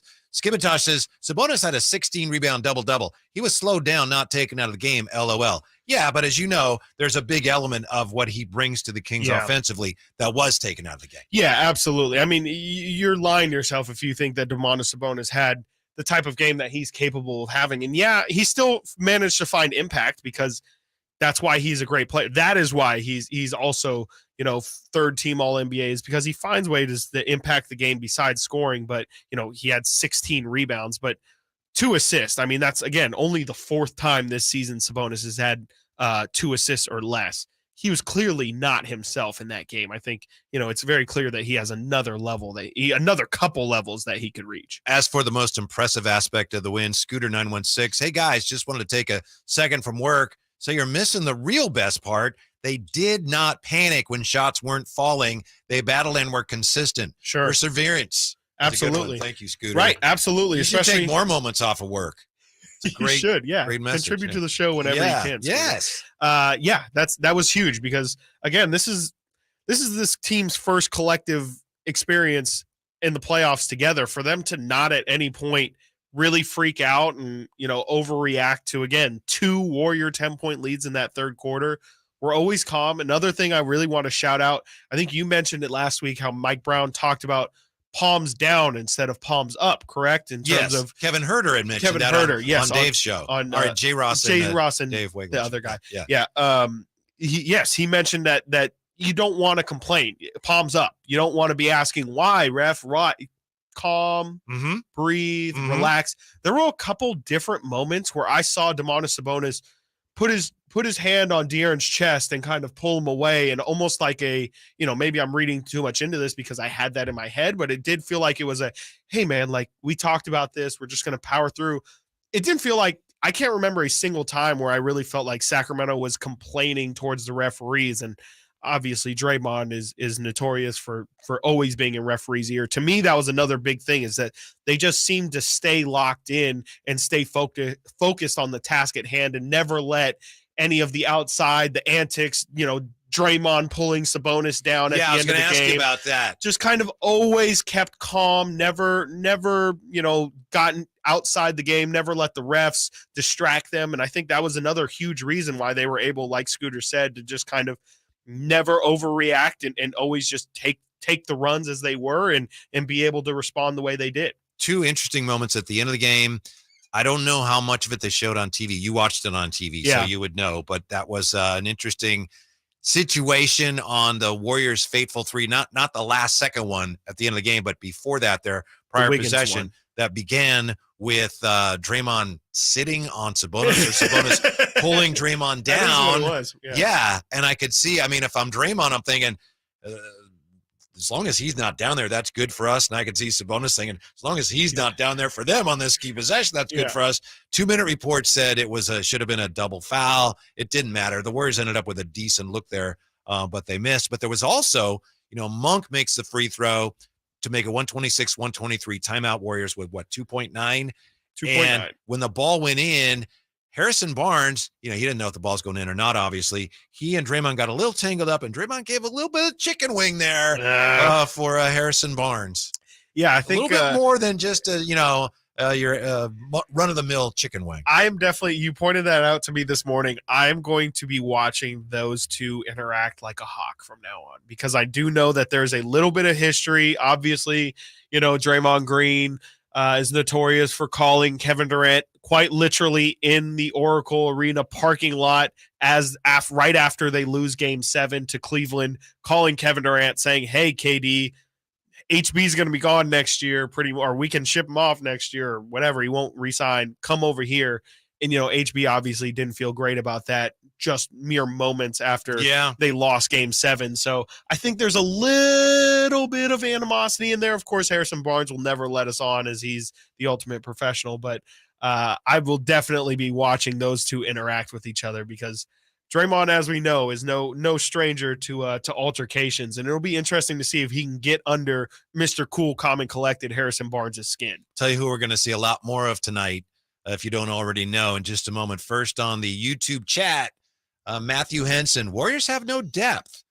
They have some, but it is compromised right now, and if Poole is hobbled tonight, I think that's a fair point, and I don't think it's a stretch to say that looks like the Kings might have more depth than the champs right now. Do you think, and to play off of that, do you think at any point, or is it just a matter of time before we see Andrew Wiggins inserted into that starting lineup? I think he'll start tonight. I think they were thrilled with him in the last game. So that, if anything, really affects the depth even more. I mean, Wiggins had 17 points off the bench. You put that in the starting lineup, it's really – You're relying, if Poole can't go tonight either, which is something you predicted on the Carmichael Dave show this morning. Who knows? He's questionable, but if Poole can't go tonight either, I mean, that's again huge for Golden State, a huge hole for Golden State. How are they going to fill up Poole's points, and then the bench as well? If Sacramento's bench can produce even a little bit like they did in Game 1, how will Golden State's bench be able to respond? Will Golden State's starters just have to step up a lot? I don't know, but that's absolutely a great point, that it does feel like Sacramento does have the depth advantage, and they really haven't even gone that deep to their bench. We didn't get to see Kessler Edwards, someone who struggled from the perimeter, but can provide something on defense. Terrence Davis, somebody who's capable He of. don't play much. I don't think he plays at all. I think that would be a very much desperation thing. Maybe he plays in a blowout on either side, and maybe he can show something that can maybe get him in there. But the Kings have other options that they can go to on the bench, and so that could be a big factor in this series. Is just general depth, Yeah, well, I'll tell you who's going to take some of those pool minutes is number 30. He's going to play more. They were up 8, as you know, 2:18 left in the third. The Warriors, they'd been up 10, and they'd still had played, spotty basketball at times, but they were up 8. Steph sits down, and then the Kings end up taking the lead into the fourth quarter. So they were plus 11 when Curry was on the floor. The Warriors were minus 14 when he was off. Hardly surprising. But his minutes were, 37 minutes. It's a lot of minutes. One of the first topics that came up post-game for them was, how about Steph playing more? And Steph made it clear that, I think I need to. Yeah. So I'll be stunned if we don't see a significant increase in his minutes tonight. How much more can he get though? I mean, he's at 37. This is still round one. Also, this is ideally for the Warriors the start of a journey. I don't know how much you want to be running Steph Curry out there 42 minutes a game for 6 games in round one. That could be exhausting, especially just with all the miles. This is again a team that played the most games of anybody last season. Them and the Celtics played the most games. They have the most miles on them recently. I don't know if you want to be running Steph Curry literally running Steph Curry They'd rather for 42 not. minutes. You're right. That's why they only played him as much as they played him in the last game. But it looks like, backs to the wall a little bit here. They got to win this game. And how much of it is responsibility not on Steph Curry? It's on the other guys. Like, can Steph Curry? What's wrong with Steph sitting for 11 minutes? Can the other guys should be able to step up? I mean, the Kings can stagger Domas and Fox, and when Steph wasn't on the floor at the end of that third quarter, it's not like they were running out a bunch of scrubs. They had Jordan Poole, Klay Thompson, Andrew Wiggins all out on the floor. The Kings just beat them in those minutes. I mean, 23-11 run to end the 5-minute stretch to end the third quarter, and then to start the fourth quarter. Those guys just have to be better. It can't all be on Steph Curry. If the Warriors are relying on just Steph Curry to bring them back in this series or, take them all the way through this postseason, it's not going to work out for them. They're going to be sitting at home a lot earlier than they're anticipating if that's going to be the case. The boxing one was effective, right? I would say so. Yeah, I would too. So, I would sure. too. But you look at the by period scoring, where it said 29, 32, 29, and 33. They scored 123 points. So how was the boxing one effective? I agree with you, but the Warriors they scored 123, almost won that game. Yeah, I think that's part of the Kings' bad defense. Honestly, it's been the story all season long. Is that it doesn't matter how poorly you play, teams are going to put up points against Sacramento, and it's just kind of the way it is. They just can't manage to get stops when they need to. And I would say the boxing one was successful in the sense of it prevented Steph Curry from taking shots. I think he only took 2 shots in that third quarter.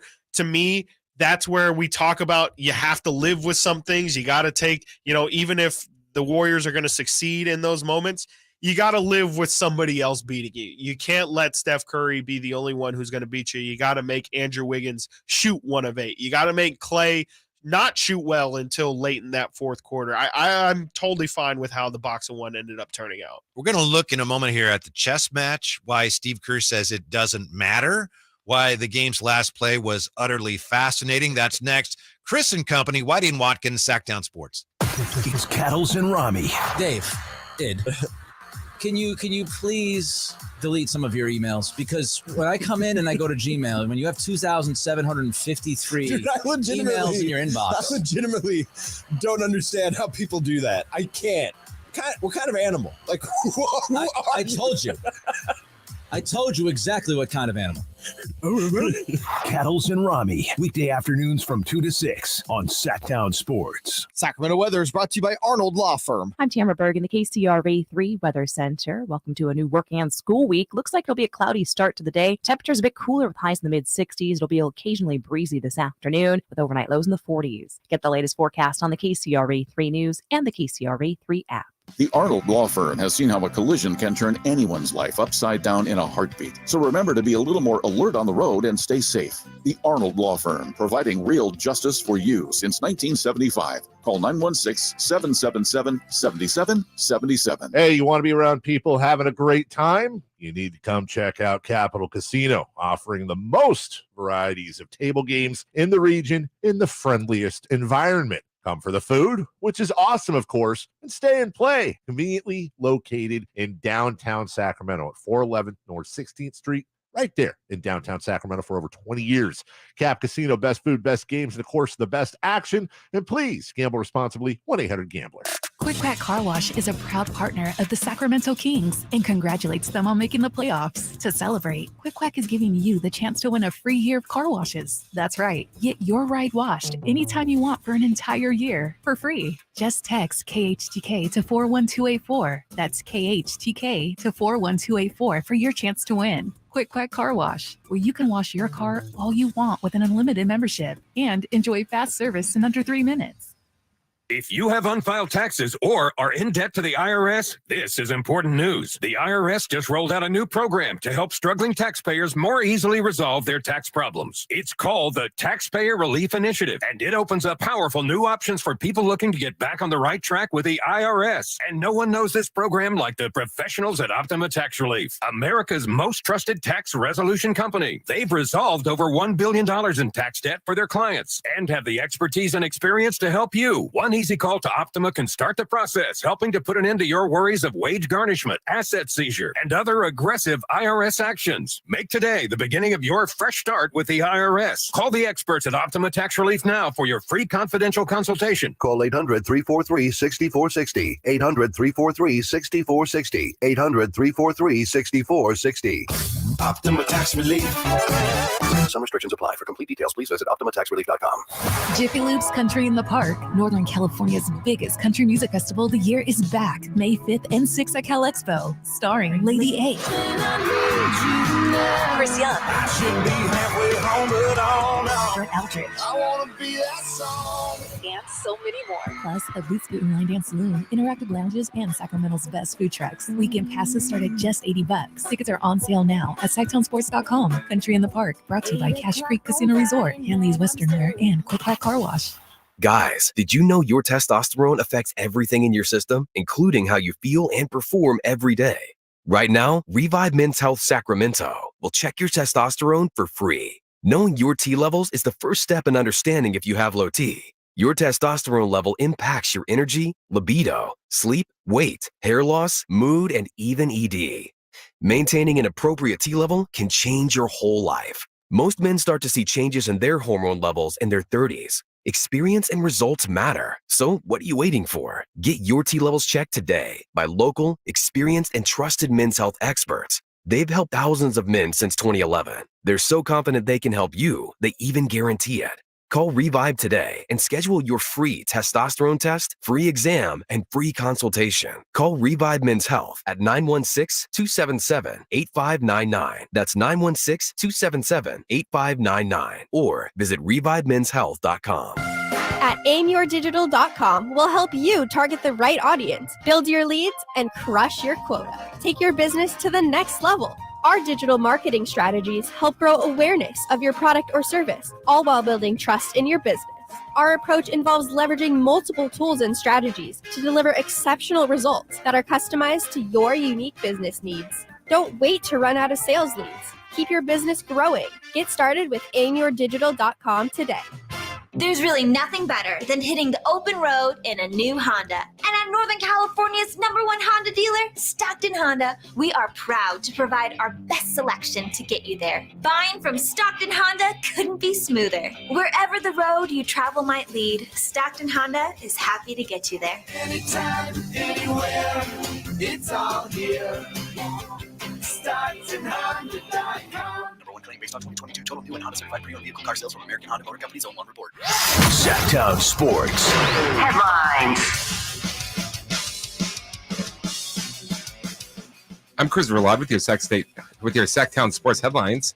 It was a great weekend for Kings basketball as they won 126-123 over the Golden State Warriors to win their first game of the playoff series. Both teams do not have much time to rest. They're back in action tonight for Game 2. Make sure to check out Sacramento Kings insider Frankie Cardicelli's Game 2 preview on SactownSports.com. Today on the air, we have you completely covered for today's game with Kettles and Rami live from Doco starting at 2. That will be followed by Game Night with Scott Marsh and the high flyer Henry Turner at 5:30, and tip-off scheduled for 7. The Philadelphia Eagles have announced that they have signed quarterback Jalen Hurts to a contract extension. According to ESPN's Adam Schefter, the agreement is for 5 years. It includes a little over $179 million guaranteed. It also has a no-trade clause It also contains a no-trade clause, which is the first in Eagles franchise history. Those are your headlines. Now let's get back to Chris and company with Whitey and Watkins. The chess match between these two coaches is just getting started. I think it's amazing that Steve Kerr talked yesterday about how forget the chess match, which tells me they're very concerned about the chess match. I know where he's going there. And also the Kings have an opportunity, which we'll get to here coming up this hour, to put the Warriors someplace where they've never been before. And in just a moment, we'll hear what Steph and what Steve Kerr have to say about Steph's substitution pattern, how it may change tonight. Speaking of opportunities, Chris, I know you're playing a little bit hurt today. Yeah. You know, playoff mode, Chris with the allergies. Yep. And this is a great opportunity for you to try something that I'm afraid to try myself. But see, if you try it, I'll be your guinea pig. Well, I wouldn't put it that way, but yes. Have you heard of these? And they may have advertised on the station. They do advertising Navage. Have you heard of that? Never heard of that. No, you know what You've seen the commercials before.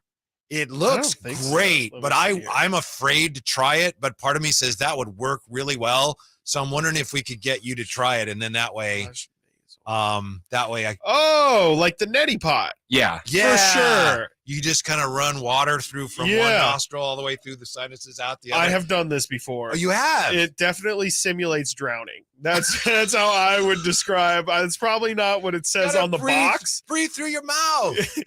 It's hard sometimes. You know, it's not. It's a natural thing. You know, like you're literally just flowing water from one side of your nostril through the other. But it works, right? It's got to work. Oh, it works. It clears you up like nothing else because it literally just flushes all of it. I mean, this might be a little TMI here. Sorry, people, but it just that's what it does. It flushes everything out the other nostril and cleans out the old sinuses. Feels great, but I don't. Feels great, baby. Yeah, at least I can breathe. I guess beggars can't be choosers. I will take drowning if I can breathe after. I guess. All right. So you've actually already done it. I have done it, and there's a salt. You can just put the action of just flowing hot water through works, but there's also like a solution, a saline solution you can put in. That better than I kind of tingles a little though. It's like it's a breaking case of emergency kind of thing. Definitely not the preferred method, but I'm also not like I was gonna say I know nerds kind of do it, but like the nasal sprays, those I just can't do those. I don't know. Right. Sometimes I just embrace the allergies. I'm like, I live in Sacramento, it's gonna happen. We'll get the Navage in here. You may have to do it on the air, but that's okay. Fine. We'll get a big endorsement deal. Especially exactly. If I can get an endorsement out of it, I won't say there's nothing I won't do, but there's it works. It works. As long as it works. Like I said, I think it's great. I just don't want to try it myself. I want to see you try it first, and then maybe I'll be on board. I'll try it. Maybe we can do it tomorrow. If I'm still stuffed up tomorrow in our 11:30 segment, I'll neti pot it up live. All right. We've been talking about Steph Curry and his minutes. What are the Warriors going to do tonight? One possible adjustment. Steph Curry playing more minutes. Here he was after game one on his substitution pattern. I mean, I played 37, 11 minutes on the bench. Just try to find the right time to get a little breather, knowing I'm not playing 48. But, I don't know. I think he would play 48 if he could. He's just trying to, I know they don't want me to, and we've got more games to go here. Steve Kerr talked about how many more minutes he could afford to play, Steph. We played it how we're going to play it last night. 48 hours in between games 1 and 2. I think he played 38 minutes. We just didn't do a very good job while he was out. I don't regret resting him. I think he's a player who has to work so hard at both ends with the ball in his hands, but also defensively. And I think playing Steph 40 plus minutes isn't the answer. The answer is handling the non-Steph minutes better. So Steve Kerr says probably not going to play him more. I think they're going to play him more, don't you? I definitely think, especially if Jordan Poole doesn't play, I definitely think they're going to play them more. I mean, I do think he has to play. He just has to be more aggressive as well. I think Steph Curry has to make more impact. But I also, like I said in the last segment, I agree with Steve Kerr. To me, it's also on his teammates. Like you have to be able to pick him up. They can't rely on Steph Curry to drive their offense. They need to be able to create on their own. And that's also on Jordan Poole, who's big on creating his own shots. But, they have to be able to find ways of keeping the offense going when Steph isn't on the floor. Because again, 40 minutes is not the answer. 40 plus minutes, it might help. It might help him this series win, but that's not a long-term successful answer. One of the things that fascinates me about the chess match is Steve Kerr knows that Mike Brown knows what Steve Kerr likes to do, and Mike Brown knows it. If you follow that. So It's like, for example, the last play of the game, and the Kings won by 3 and the shot didn't go in. So I think that play is going to be forgotten, but 2.9 to go. And the Warriors are setting up for, 3 to force overtime. Mm-hmm. And I asked Mike Brown about it after the game, and there was only so much. He wasn't going to say, "Well, we thought they'd do this, so we did." He said, "I thought we defended the 3-point line well." And Steph, it's not a great look, but you'll take that. Just think of that. If you're Steve Kerr, you're drawing up the play, but he knows what plays I like to run here. If I'm going to try to loop it over to Clay, and he's seen that. So what do I do to counter that? Or does he think I'm going to counter? So I should do what I normally do. I just think that's incredible. Yeah, and they ended up playing it pretty simple, right? It was just kind of like, get Steph as close to the inbounder as possible, run him at the inbounder, receive the ball. I don't know I'm pretty sure if I had to guess, Steve Kerr said ball get to Steph. And that's what the final play was, because it was at that point, 3 seconds left. 2 greatest shooters of all time that we've ever seen. Did you feel positively about, or I guess, how did you feel like those 3 seconds were going to go before that time? I thought they might flare Clay on the other side. I think that's called a reverse hammer or something. And I've seen them do that, throw it over the top. And I think maybe they were setting up for that and thought, look, we're going to make it look that way. Yeah. And then Steph's going to slide in there. Yeah. Well, it's hard to surprise anybody with Steph, but it was just a one-handed 3. Yeah. I mean, if I'm Mike Brown, and I'm not, but I'd be like, living with it. Yes. Awesome. Yes. Do you like how the Kings defended that? I mean, it seemed like they bit on that initial pump fake. You had to, I don't know how the Kings didn't just stay down. I mean, you had to know Steph was going to try and pump fake you and get a better look. But you forced them to take that shot in that situation. That's okay. Whether that's you or them, you did your job. Yeah, and I know Steph said that he still had to look at the tape to see how much time he had left on that shot. You have to think when he rewatched it, he was like, I could have. It wasn't. He could have maybe even taken a dribble. It wasn't 2. It was 2.9, right? Yeah. So that's a lot of time. 2.9 seconds left, and he really. I mean, I think you said it in the pre-show where it was like, I think the buzzer went off, and it was still like when the shot hit the rim, and it had already hit the rim and bounced off. He probably had another second or so to kind of gather himself, and he probably could have taken it with 2 hands off of 2 feet instead of the 1 hand, 1 foot runner that we kind of saw at the end there. The other thing that Kerr said about the chess match that's interesting to me is, and this was yesterday, they didn't practice, Warriors didn't practice, and he said it's not about the chess match, it's about wanting it more and getting to the 50-50 balls and rebounding. And he has to say that. I don't know how true that is. There's some truth to it. Right. But he has to say that because the Kings kicked their asses in those departments. Yeah, they in did. The first game. They were the team that's supposed over. to be a little intimidated by being in the playoffs, and they kicked the Warriors' asses in those categories. Yeah, it felt like they were just more locked in. Again, it just feel like they knew the task at hand, and they understood that it felt like the Kings were the ones who understood that they had to do dirty work. Yes. And you know what? That makes a lot more sense for a team that is on the rise, the team that's supposed to be the favorite but is the underdog, understanding that these guys are going to come in showboating, trying to hit their threes, trying to flex on them, trying to feel like they are the guys that they've been in the past. You have to go out there and you have to win this. In order to win the game, you have to be junkyard dogs and win the dirty plays. And that's what kept Sacramento in the game. Is we talked about it all last week, the possession battle. They ended up winning the possession battle. They ended up winning the offensive rebounding battle. The Kings were just better in between the margins, less turnovers as well. Kings had 10 steals. There were so many other elements besides shooting that the Kings seemed to have won in the matchups. I don't throw this term around lightly, but I think especially in the rebounding department, game 1, the Kings navaged the Warriors. Oh, That's what they did to him. Huh? Sunk him down, flushed it all out.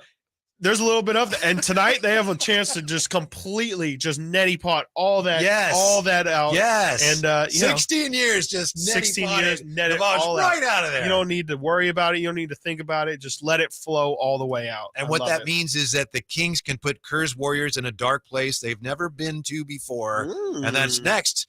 Chris and company, Whitey and Watkins, Sactown Sports. The Sacramento Kings stunned the Golden State Warriors Saturday night in Game 1. And let me tell you, if you can't sense it, if you can't feel it through the radio, this place is absolutely nuts. The Kings look to go up 2-0 tonight on the defending champion Warriors. Get the most extensive Kings coverage with Cattles and Rami live from the Golden One Center at 2 p.m. and tip-off at 7 on your home of the Kings, Sactown Sports. Sactown Sports first-round coverage is brought to you by National Garage Door. Doors fit for a king. I'm Kareem Abdul-Jabbar.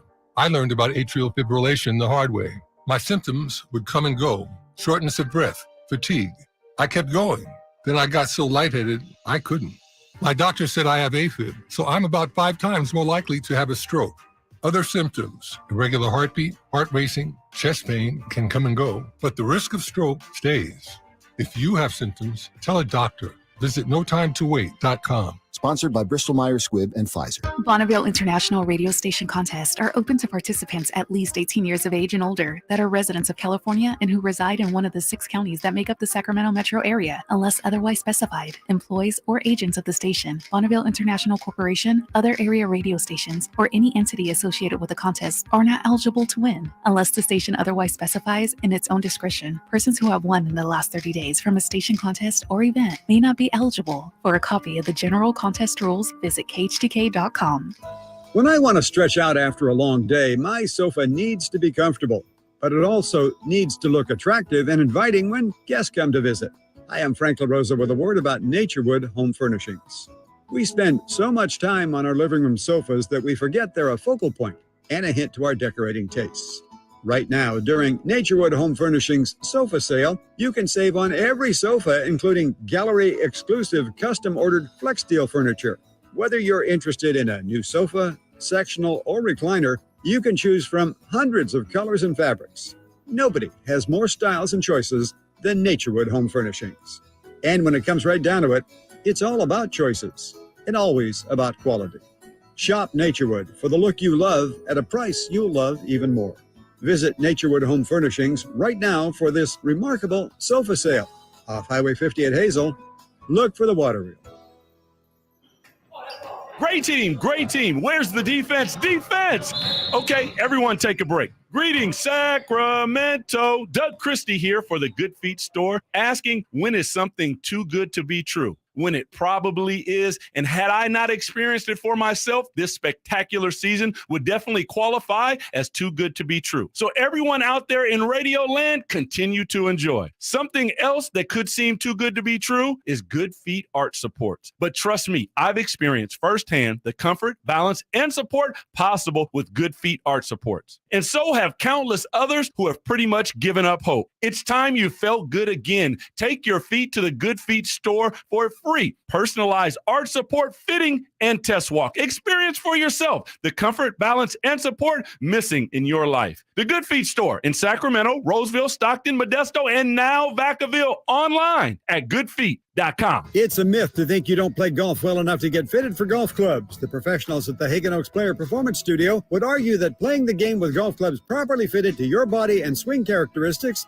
is the best way to improve your game and have more fun on the golf course.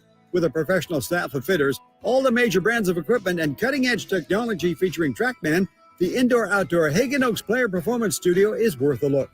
See for yourself, Fulton Avenue at the Cap City Freeway. Schedule your fitting at 916-808-2531, 808-2531. For a precision-crafted performance, the decision is easy. A new Acura from Acura of Stockton. Get the driving experience you've been waiting for in a new Acura. Get the best selection and customer service you deserve from Acura of Stockton. Shop in person or use our online express store at AcuraofStockton.com. Acura of Stockton will buy your trade, even if you don't buy from us. Don't settle for less than precision-crafted performance of a new Acura from Acura of Stockton and AcuraofStockton.com. Listen to Oakland A's baseball on the weekends all season long right here on Sactown Sports, beginning with the pregame show brought to you by Xfinity 10G, the next generation network.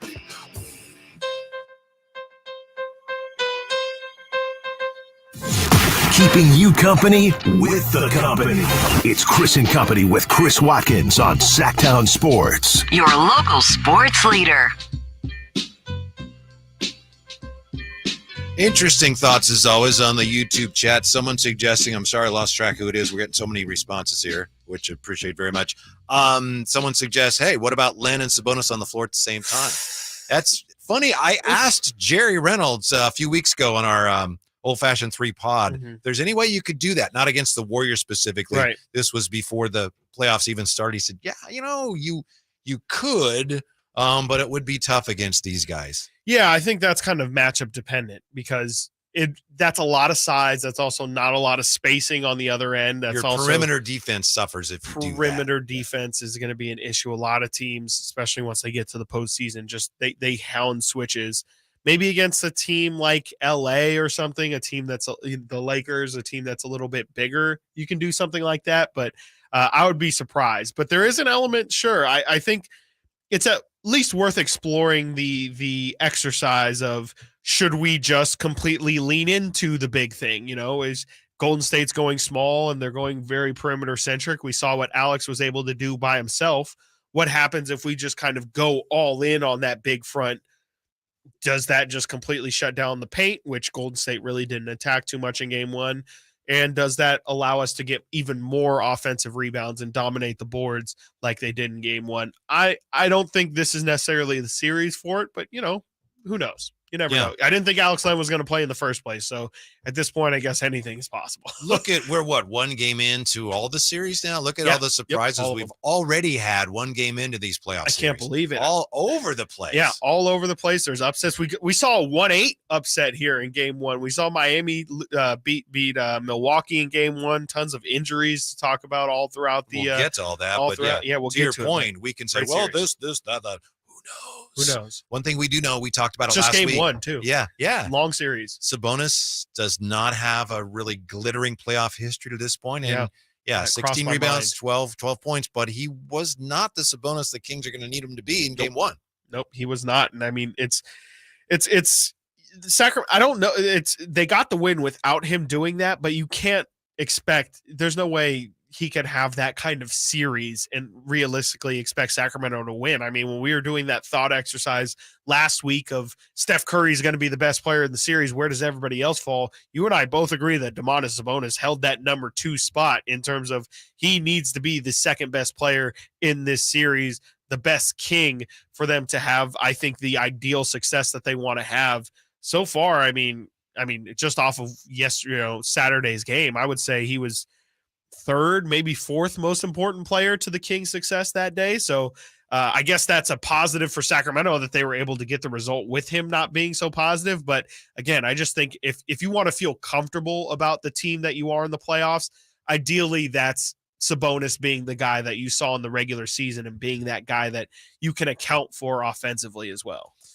The Kings, if they win tonight, they will have held serve, so to speak. They will have won the first 2 home games, which you can say, well, you're supposed to win the first 2 games at home. If they do win tonight, the Warriors would be down 0-2 in a series, and that would be the first time since Steve Kerr has coached the Warriors, if it happens, that the Warriors will be down 0-2 in a playoff series. That has never happened to them since Steve Kerr's been their coach. That's incredible. It makes me smile, Whitey. It really makes me smile because earlier I pointed at, that's the situation where Golden State has never been in that. As experienced as they are, as many different roads as they've had to make it all the way to the tippy top, make it to the finals, they've never had to overcome being down 0-2.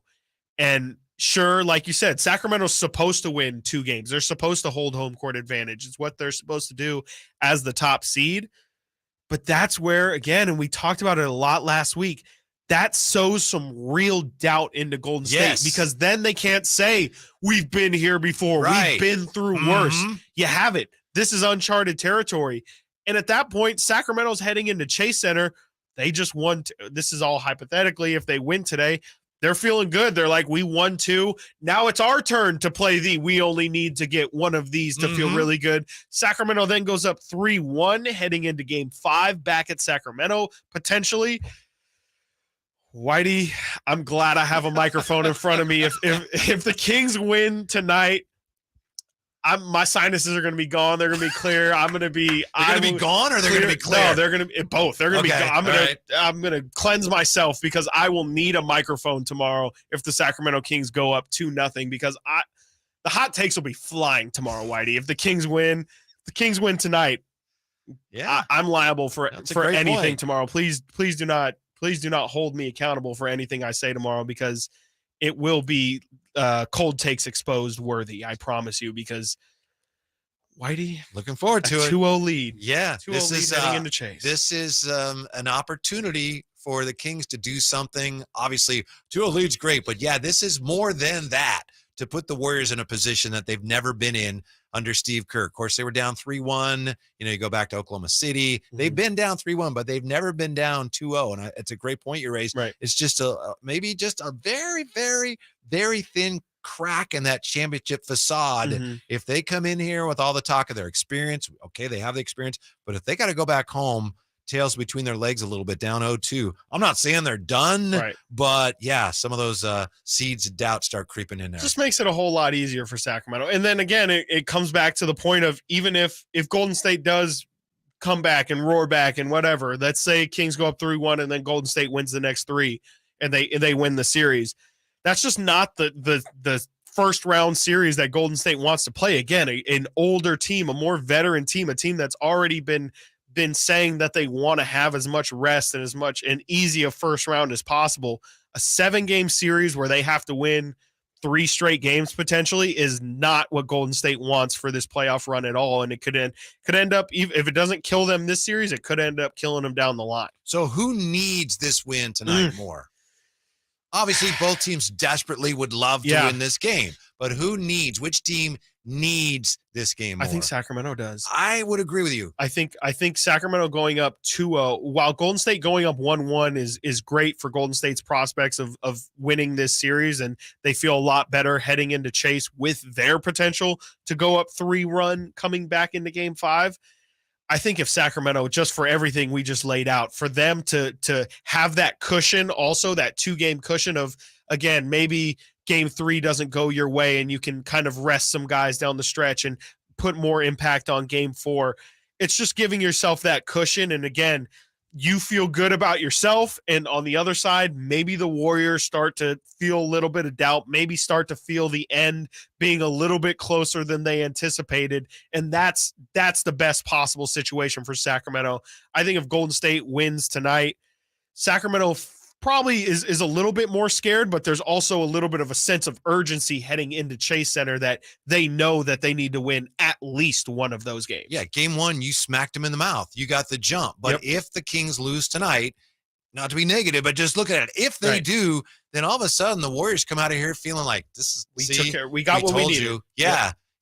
Maybe it wasn't the ideal way for us, but we did what we came here to do. Yeah, absolutely. And Sacramento, again, putting them in a situation where they've never been in before, that the Kings would then lose home court advantage if they lose tonight. And that huge game tonight. Huge. How could game 2 be any bigger than game 1? I think it is. It somehow is. And it's great that, again, the most important game is always the next one. But if Golden State can go 1-1 and bring the possibility of the next time they're back in Golden One Center, they could potentially close out the series. Golden State also has to be looking at tonight, like, though it might be more important for the Kings, it is still really big for the Warriors, just in terms of they could potentially seal this one quickly if they can win tonight and then win 2 at Chase. What do the Kings need to do to get it done tonight? We're going to ask former King Harold Presley. Got a huge ovation when he was introduced Saturday. He joins us next on Chris and Company, Whitey and Watkins, Sactown Sports. It's the Carmichael Dave Show with Jason Ross. Is there anything more boring than marathon coverage? There's like the 1,000 people running, and there's like the one guy that like sprints. Yeah, I'm going to win. Yeah, no, you're not. Yeah, 5 minutes later, he's like 90th. Show that. In fact, what they should do They should show marathon coverage and NASCAR coverage simultaneously. And when the marathon is 10 minutes into marathoning, go to the NASCAR. And then after 10 minutes of NASCAR, go back to the marathon. The Carmichael Dave Show with Jason Ross. Weekday mornings from 6 to 10 on Sactown Sports. And brake fluids to improve your stopping power. Right now, save 15% when you get any 2 Duralast rotors with a set of Duralast brake pads. Missing a tool? Ask about our free Loan-A-Tool program and borrow the tools you need to get the job done. Get in the zone, AutoZone. Claim based on data from the MPD Group 2021. Deposit required for Loan-A-Tool. At Elk Grove Honda, we'd like to help you purchase your next new Honda. Right now at Elk Grove Honda, new Hondas are arriving on a regular basis, including the newly designed CR-V, new design Accords, exciting Civics, and much more. And Elk Grove Honda's pre-owned inventory offers choices there as well. So give Elk Grove Honda a chance to show you the new or pre-owned Honda you're looking for. We are Elk Grove Honda in the Elk Grove Auto Mall, Highway 99 at Elk Grove Boulevard, or visit us at elkgrovehonda.com. I gotta get an Elk Grove Honda. Skeeter here, Field Tech, Sacramento Yellow Mosquito and Vector Control District. Hey, it's my favorite week of the year, Mosquito Awareness Week. Yep, the spring and warm weather means the little suckers are starting to breed and bite. Gotcha. So it's time to fight the bite. Once a week, drain standing water from flower pots, bird baths, dog dishes, and at dawn and dusk, start using insect repellent outside and wear long clothes, because these skeeters are out for blood. The Sacramento Yellow Mosquito and Vector Control District reminds you it's time to fight the bite. For more information, go to fightthebite.net. Power Business Technology is proud to be 100% independent, locally owned, and managed Toshiba copier dealer. Local ownership cuts out the red tape, allowing ourselves to never be too busy to personally answer the call when our clients need us. Recognized for excellence in service execution, training, and customer service, we're proud to be named a 2022 Toshiba ProMasters Elite Dealer. Contact us today for all of your business printing needs at 844-POWER-BZ. That's 844-769-3729, or visit us at powercopiers.com. Hey, it's Carmichael Dave. Spring officially here. And with the long, cold, and rainy winter behind us, I'm sure you're counting the days until summer, but don't wait until it's hot to make sure your air conditioner is working efficiently and, most importantly, safely. Get ahead of the problem with a $49 AC tune-up from American Energy Heat and Air. There's nothing worse than your air conditioner going out when it's hot outside. Get a tune-up today and make sure you and your family are comfortable and cool in your home for the hot summer months that are right around the corner. Give them a call, 916-520-9990, or schedule your appointment online at AmericanEnergyAir.com. Better Business Bureau, A+ rating. Serving the greater Sacramento area since 1981. Easy, convenient payment options, same as cash, low monthly payments through financing partners. What do you need? 916-520-9990 or AmericanEnergyAir.com. Call 916-520-9990 now. When you take the time to shop at Folsom Lake Honda, there's one thing you'll always find. Happy people ready to serve you. As a family-owned and operated dealership since 2009, customer service is our #1 priority. Our customers love doing business with us, and you will too. Looking to own or lease? During the spring sales event, drive a brand new Accord or Civic. Visit us today at FolsomLakeHonda.com, your one-stop Honda shop. Folsom Lake Honda, yeah, your one-stop Honda shop. Ace fans need Friday night plans? Well, we got you covered. Get 4 tickets and parking for any Friday night game starting at just $49 with the Friday 4-pack presented by Chevrolet. Save big and enjoy great matchups, post-game fireworks and drone shows, giveaways, and more this 2023 season. He drills one to right, way back, and no doubt, and that quickly the A's have taken the lead. Second deck. Friday night tickets are available at athletics.com/value. That's athletics.com/value. Guys, did you know your testosterone affects everything in your system, including how you feel and perform every day? Right now, Revive Men's Health Sacramento will check your testosterone for free. Knowing your T levels is the first step in understanding if you have low T. Your testosterone level impacts your energy, libido, sleep, weight, hair loss, mood, and even ED. Maintaining an appropriate T level can change your whole life. Most men start to see changes in their hormone levels in their 30s. Experience and results matter. So what are you waiting for? Get your T levels checked today by local, experienced, and trusted men's health experts. They've helped thousands of men since 2011. They're so confident they can help you, they even guarantee it. Call Revive today and schedule your free testosterone test, free exam, and free consultation. Call Revive Men's Health at 916-277-8599. That's 916-277-8599. Or visit revivemenshealth.com. KHTKAM HD1 Sacramento, KYMX HD2 Sacramento. From the Power Business Technology Toshiba Studios. This is Sactown Sports. Sactown Sports. Headlines.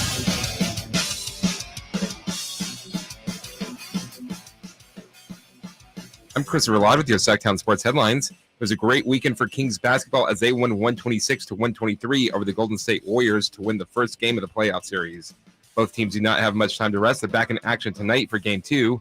Make sure to check out Sacramento Kings insider Frankie Cardoselli's Game 2 preview on SactownSports.com.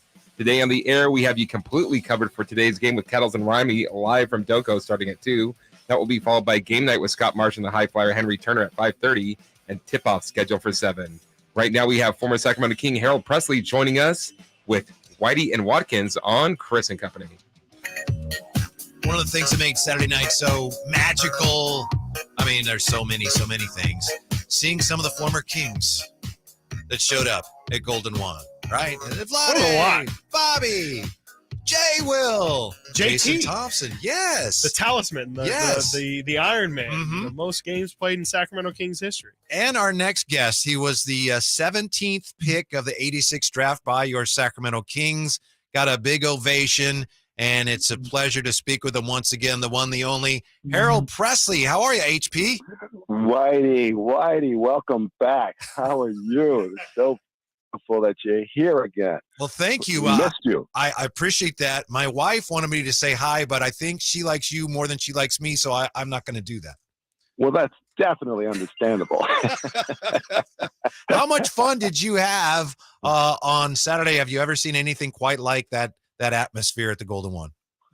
That was electric. I am so happy that I was able to go, and I had some friends with me, some coworkers, my wife, and I'm sitting in the car with them. Man, we had such a fun time that I think that was actually better than the 2002 time. So I'm so happy to be back. I know all of Sacramento is so happy for the Kings and the organization and the city in general that we're back in the playoffs, and the whole country was able to watch, and photos were coming in from everywhere.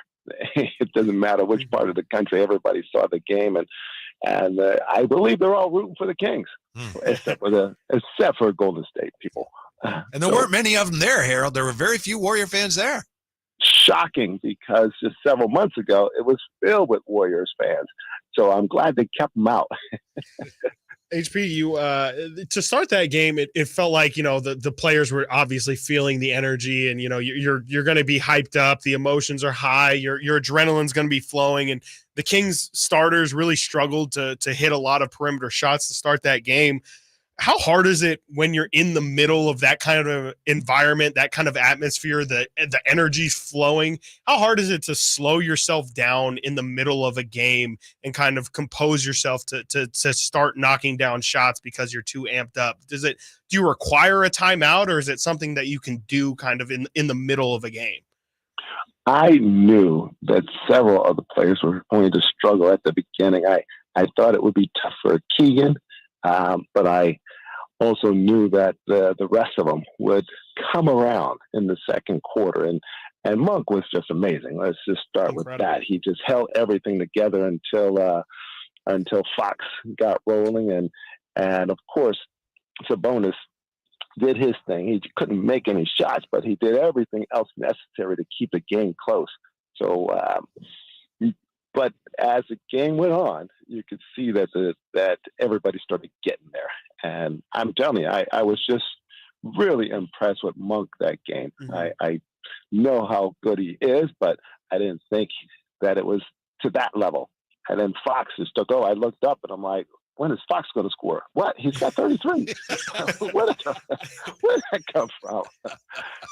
Yeah. So what a beautiful night. And the crowd just, it's the normal Sacramento crowd. They just never stop, never give in.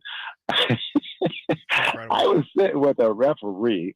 That referee's around town, and he stood up and started chanting, screaming at the referees that was repping the game. You suck. Get the call right. I fell over, just like, you do know that you referee, don't you? It was hysterical. I mean, the place was just rocking. And what was really funny was 50 Cent passed me, and I shake hands with him, and the same guy had to tell me, well, that was 50 cents, right? I'm like, what? What a night.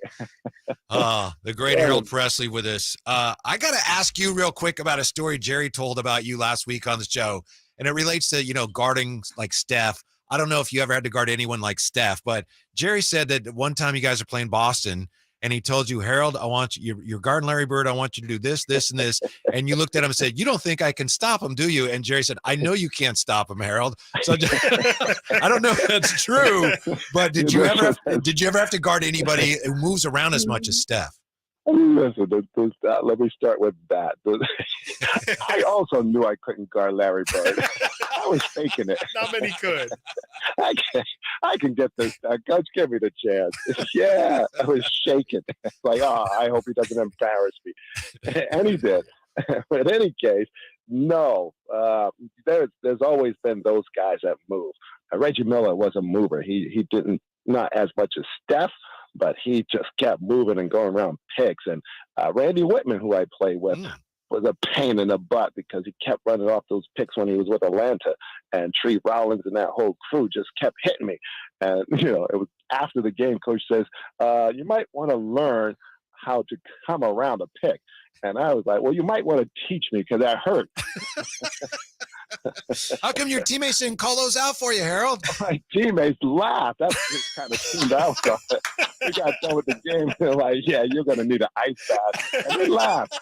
Like, yeah, you've been really, really good professional help for me. Thanks, guys. Really appreciate it. Wow. It's no wonder we won the 29 game there. Thanks for the help.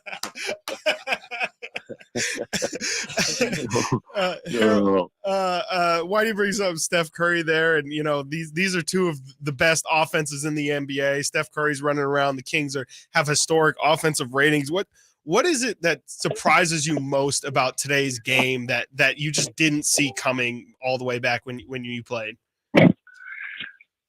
I'm so excited. I was just telling somebody yesterday, I wish that were playing that style. There was a time when Jerry was actually coaching that he let us go.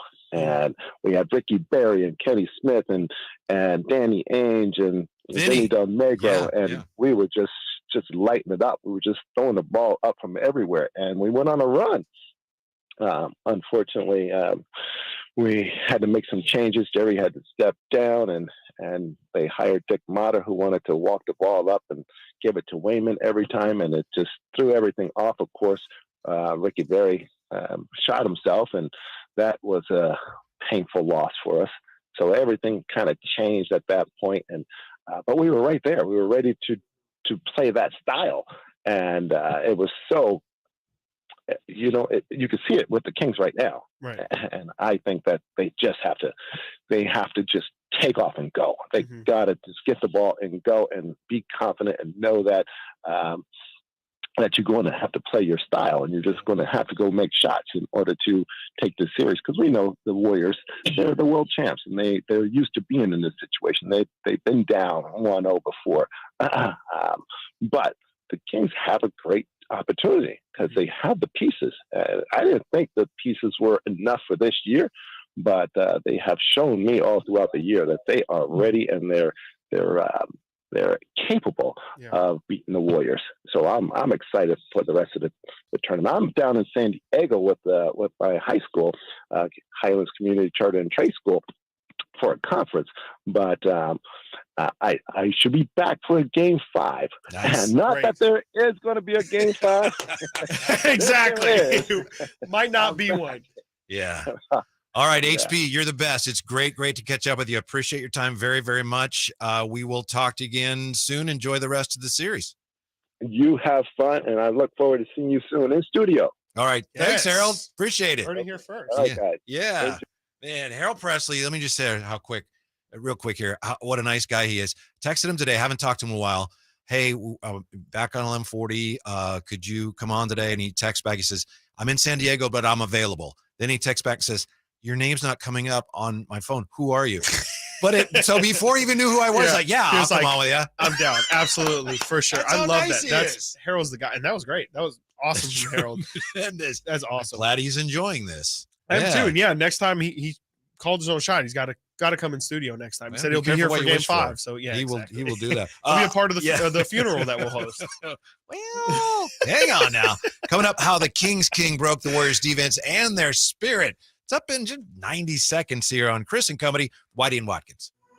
The Sacramento Kings stunned the Golden State Warriors Saturday night in Game 1. And let me tell you, if you can't sense it, if you can't feel it through the radio, this place is absolutely nuts. The Kings look to go up 2-0 tonight on the defending champion Warriors. Get the most extensive Kings coverage with Cattles and Rami live from the Golden One Center at 2 p.m. and tip-off at 7 on your home of the Kings, Sactown Sports. Sactown Sports first round coverage is brought to you by National Garage Door. Doors fit for a king. Folsom Lake Ford has trucks. The F-150s are here. Explorers, Expeditions, and a huge selection of Broncos and Bronco Sports. They're in stock now at Folsom Lake Ford. Shop Folsom Lake Ford, your truck headquarters, right here in Sacramento for your favorite Ford models at good, fair prices. Short on cash? Buy any new Ford with 0 down. Save big with low interest finance rates. Plus,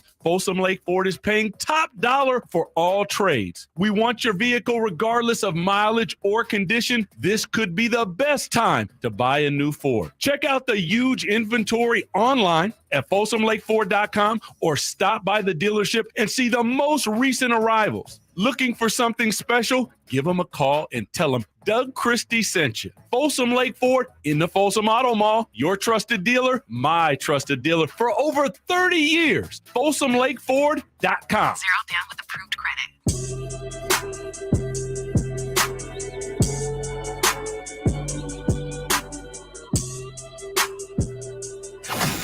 Live and local, it's Chris and Company with Chris Watkins on Sactown Sports.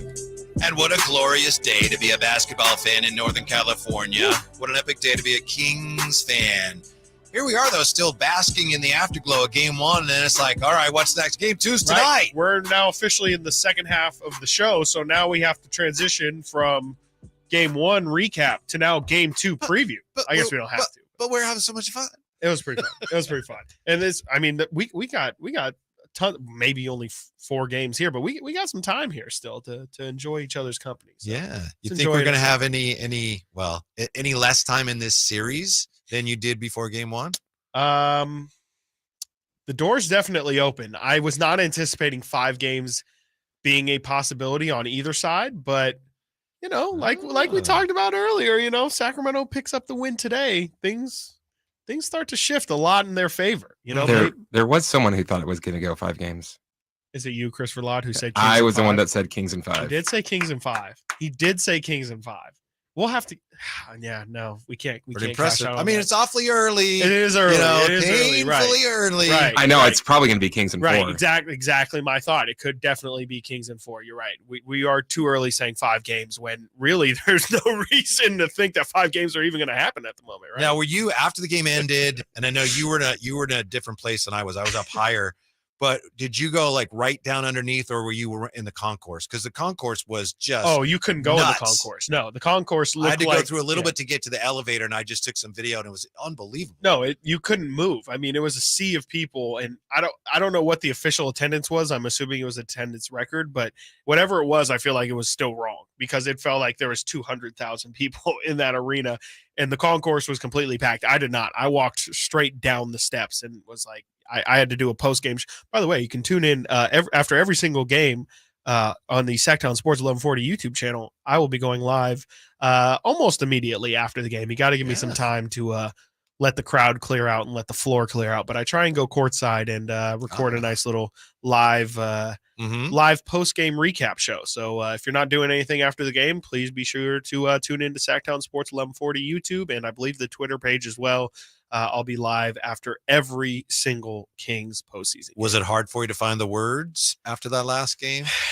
It was just because of the whole day, right? Especially immediately in the aftermath of it. How do I describe the scene that we saw leading into the game? 2 hours before doors even open, people are lined up outside Golden One Center, outside Doco, screaming, and just it was a rally outside. And then inside, you mentioned the concourse, how packed the concourse was, the energy of the opening tip and the players coming out.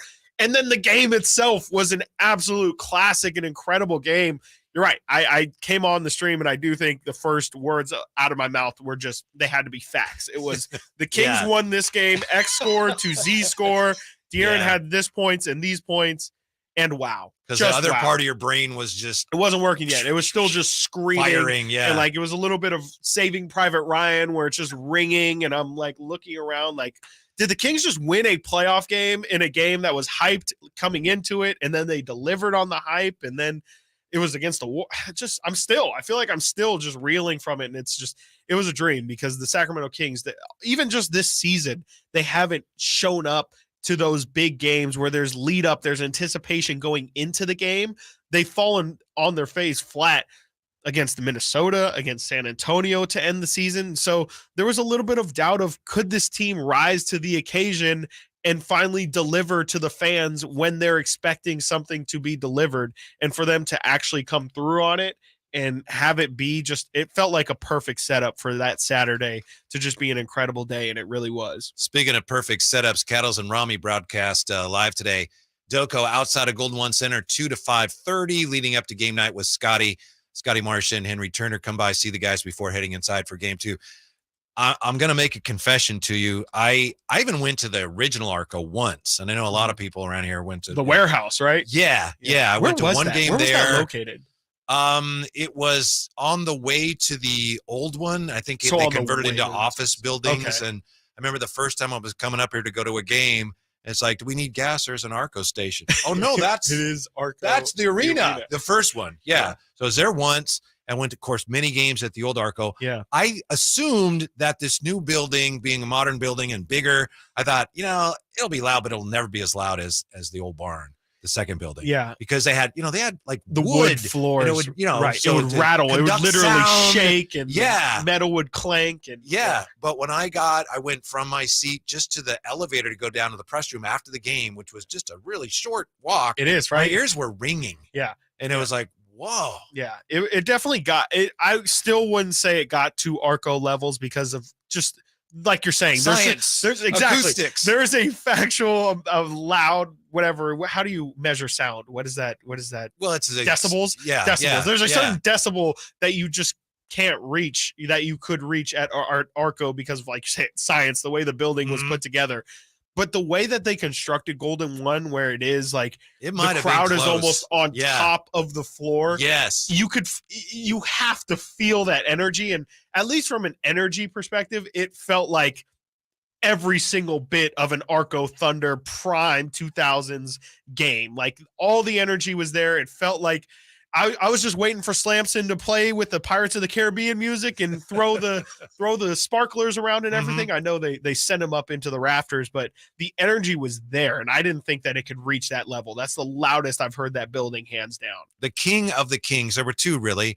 De'Aaron Fox was a king of the kings, and the king of the kings is Malik Monk, because Malik in Arabic means king. And he was poetic. Yes, and he took over. Sabonis wasn't playing well. Herter wasn't playing well. The Warriors were defending them well. Malik Monk came in and he broke the Warriors defense, and he broke their spirit. He did things that they did not anticipate. I mean, he just got to the foul line in the fourth quarter. He got into the paint. He didn't just make threes. He didn't just make shots, which we know he can do. Yeah. He got inside and ruptured their defense. Yeah, he really destroyed them. Yeah, he only hit 2 shots from 3. We didn't even see a lot of we saw a lot of the scoring of Malik Monk. What I'm excited to see as a counter is Malik's criminally underrated as a passer, especially his 2-man game. I didn't know he could do that. Insane. He's so good. And I think that, with him having such a big scoring outburst in game 1, Golden State's probably going to play him a lot tighter. They're not going to want him to get to the rim as easily as he did before. Maybe we see a little bit more of Malik Monk assisting, and that's also huge for Sabonis. There's so many times where Malik and Sabonis' 2-man game, traditionally when you're talking about Sabonis in the pick and roll, or in the, in a 2-man game in general, you think of him setting up others. The Malik Sabonis pick and roll 2-man game is really the only 2-man game that benefits Sabonis as the scorer. And there's so many times where he can get Sabonis 4, 6, 8 points just as that roll man. And that's what I think the Kings were also missing last night. You trade one for the other, Malik scoring for Domas, but I think if they can somehow find a balance of, okay, maybe Malik gets 15 points, but that also gets Domantas up to 20. That could be hugely beneficial for Sacramento. Yeah, he only had, Malik Monk had, 2 assists, but I don't think that told the whole story. No. Because you can make a pass that hurts the defense. You may not get an assist on it. I don't know if you heard Coach Brown after the game, but he talked about the discussion he had with Malik. This is fascinating to me. He said, he said, this was what he told the media. He said, look, Malik, I know you can make these shots. You can make that outside shot. And we know you can do that. And I want you to take that shot. But you can get inside them. When you get inside, they're sending another guy at you. When you get inside, they send somebody else at you. Somebody's open for the dish off. And he said, you can ignore what I'm telling you if you want, because we know what you can do and you do what you do, and that's fine. But I just want you to be aware of this. Yeah. And that's what I love so much about Davion's game, was that he was doing exactly that. Maybe Davion kind of took the role and ran with it, because it is about that dribble penetration. And again, getting the help to come. Once the help comes, that's when you can spray it out. And that's where they can get their other guys involved that weren't quite as involved in game 1. That's where you can drive the lane and get Keegan Murray open. Maybe they're sagging off Keegan more now that he struggled in game 1. Can you get Kevin Huerter going as well? But another huge thing that I just saw, Mojo916 brings up in the chat, 14 of 14 from the line from Malik Monk. To me, that's the biggest impact. Not only getting to the line 14 times, he was, I think, 4th in the team in free throw attempts behind Fox, Sabonis, and Barnes. For him to get to the line 14 times is incredible. For him to knock down 14 free throws is so big. And again, in a 3-point margin, 2 of those misses changes the game completely. And so you have to give Malik credit, not only for getting to the line, but for knocking down those easy ones when we saw, De'Aaron Fox missed a couple down the stretch. The Kings needed every single free throw that they can get. He misses one of those, and you have to say, wow, he had a great night at the line. One of those misses, you're right. It's just a different ending. Huge impact. Completely Been a real different ending. swing moment in the game. You could change that Wiggins 3 that would have put, that could have, we talked a little bit off air about how Wiggins didn't necessarily need to take a 3 in that final moment from the corner. He maybe could have taken a 2.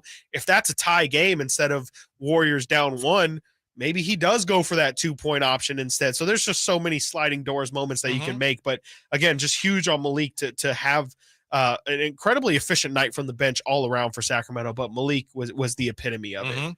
Coming in off the bench, he broke the Warriors. He did. It really felt like they weren't anticipating Malik Monk having that kind of impact in that kind of game, especially not in game 1. Again, in his playoff debut as well. This is somebody who has been in Charlotte and not made postseason, was in LA last season and kind of had a career resurgence, but still couldn't make the postseason. But that's the beauty of the way he plays. And he mentioned this after Saturday, after the game as well. He says, I've always been like this. People think that this is new, but that's what I love about him. Is like, he plays like, I'm showing you efforts. I've always been this good. It wasn't on me. It was on you. You didn't know it. Right. I mean, Malik, there was talk, for anyone who watched Malik Monk at Kentucky, again, he was incredible. You would have thought he was the best player on that Kentucky team, hands down. And I'm so glad that we're now getting to see that, a system that benefits him, a system that allows Malik to be Malik. And he clearly thrives when just given that long leash of,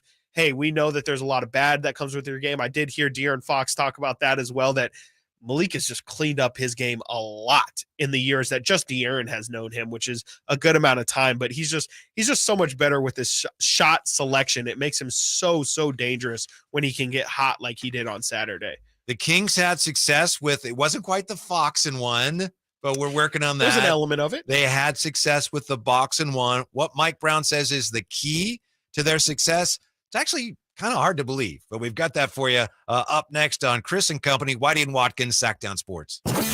Check out the Golf to Go Hour with Frank LaRosa every week on Sactown Sports. Get the latest on equipment, area courses, people who play the great game, and plenty of good conversations about golf. It's the Golf to Go Hour every week with Frank LaRosa on Sactown Sports. Golf to Go is brought to you by the Hagen Oaks Golf Super Shop, America's most awarded golf facility. Nature Wood Home Furnishings, where it's all about choices and always about quality. Sacramento weather is brought to you by Bonnie. I'm Tamara Berg in the KCRA 3 Weather Center. Welcome to a new work and school week. Looks like it'll be a cloudy start to the day. Temperatures a bit cooler with highs in the mid-60s. It'll be occasionally breezy this afternoon with overnight lows in the 40s. Get the latest forecast on the KCRA 3 News and the KCRA 3 app. A nice warm shower is not so nice if it doesn't drain like it should. Well, let's fix that right now. Get a sewer inspection, including mainline drain cabling and video analysis, just $97. Plumbing, sewer, electrical, heating, and air, Bonnie.com. For a precision-crafted performance, the decision is easy. A new Acura from Acura of Stockton. Get the driving experience you've been waiting for in a new Acura. Get the best selection and customer service you deserve from Acura of Stockton. Shop in person or use our online express store at AcuraofStockton.com. Acura of Stockton will buy your trade, even if you don't buy from us. Don't settle for less than precision-crafted performance of a new Acura from Acura of Stockton and AcuraofStockton.com. Since the 1950s, Warehouse Paint has been helping local homeowners and professionals bring color to life. Whether it's painting your home's exterior, repainting kitchen cabinets, or finding the perfect accent color, Warehouse Paint's expert team is here to help. You'll find a great selection of PPG and Benjamin Moore paints, along with local service you can trust. With 5 Sacramento area stores, Warehouse Paint is ready to help bring your next paint project to life. Visit warehousepaint.com for a store near you. The Hagen Oaks Golf Super Shop garage sale of nearly new showroom clubs is on right now. With discounts up to 75%, you'll find full sets of irons, metalwoods, wedges, and more at the Hagen Oaks garage sale featuring $500,000 in Cleveland, Strixon, and Zexio closeout inventory. This kind of opportunity is rare and available right now. Visit the Hagen Oaks garage sale and find discounts up to 75% on selected clubs at the Hagen Oaks Golf Super Shop, the #1 choice for golfers everywhere. Fulton Avenue at the Cap City Freeway or online at HagenOaks.com. Jiffy Lube's Country in the Park, Northern California's biggest country music festival of the year, is back May 5th and 6th at Cal Expo, starring Lady A, Chris Young, Kurt Eldridge, and so many more. Plus, a Boots Boot and Line Dance Saloon, interactive lounges, and Sacramento's best food trucks. Weekend passes start at just $80. Tickets are on sale now at SactownSports.com. Country in the Park, brought to you by Cache Creek Casino Resort, Hanley's Western Wear, and Quick Hot Car Wash. There's really nothing better than hitting the open road in a new Honda. And at Northern California's #1 Honda dealer, Stockton Honda, we are proud to provide our best selection to get you there. Buying from Stockton Honda couldn't be smoother. Wherever the road you travel might lead, Stockton Honda is happy to get you there. Anytime, anywhere, it's all here. StocktonHonda.com. Based on 2022 total new and Honda certified pre-owned vehicle car sales from American Honda Motor Company's own report. Hey guys, did you know there's a generic form of Viagra that works just the same, but is 95% cheaper, and you can get it online? Just go to 4hims.com/joy. Through Hims, you'll get a free medical consultation, discreet shipping if prescribed, a 100% online process, and trusted generic alternatives to the name brands at up to 95% off. That's right. Get generic for Viagra, the same active ingredient as brand name Viagra, but for 95% less. It's the same medication, still prescribed by a licensed medical provider, but with zero copay, no expensive appointments, and no awkward face-to-face conversations. To start your free online visit, you need to go to this exclusive address, 4hims.com/joy. That's 4hims.com/joy for your free online visit. FORHIMS.com/JOY. Prescriptions require an online consultation with a healthcare provider who will determine if appropriate restrictions apply. See website for details and important safety information. Subscription required. Price varies based on product and subscription plan. For a business to thrive, there needs to be a constant stream of new customers. This happens through strong lead generation. Did you know that lead generation is one of the most important tools of any marketing campaign? Let us help you identify your target audience and market your products and services to them. To get started today, contact aimyourdigital.com. That's aimyourdigital.com and start seeing results today. Life is uncertain. It's okay to feel stressed, anxious, worried, or frustrated. CalHope can help. Access CalHope's free and secure mental health resources. Call 833-317-4673 or live chat at calhope.org. Sactown Sports. Headlines. I'm Christopher Lott with your Sactown Sports Headlines. It was a great weekend for Kings basketball as they won 126-123 over the Golden State Warriors to win the first game of the playoff series. Both teams do not have much time to rest. They're back in action tonight for Game 2.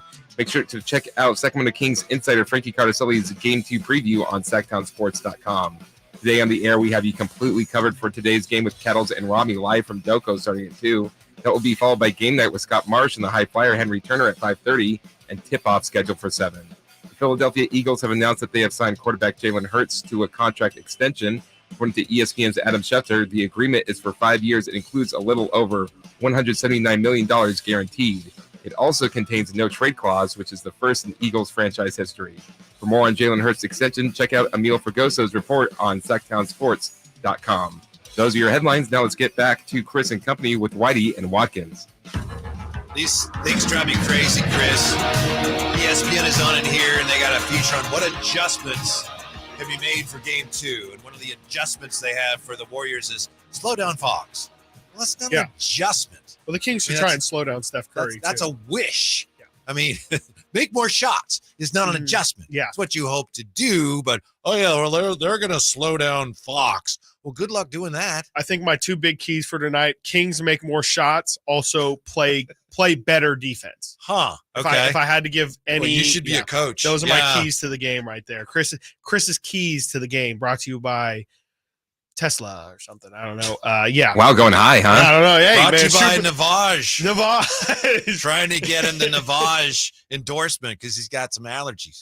Yeah, I love the Navage thing, but I'm afraid to try it myself, so I won't. Yeah, no, I was reading in the comments actually that people had said that people have actually died from improper use of the neti pot, which I could see. Oh, that's I could have definitely done a story time with that. I was just about to say that. Because it's not clean water, and then there's some amoebas in there or whatever. You got to use it properly. Yeah. Of course, that goes without saying. Well, you have to tilt your head in the proper clean way. water.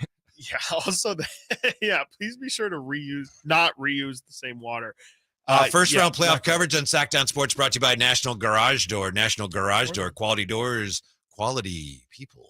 Quality win for the Kings. Was a very quality win for the Kings, and one that hopefully they can build upon tonight.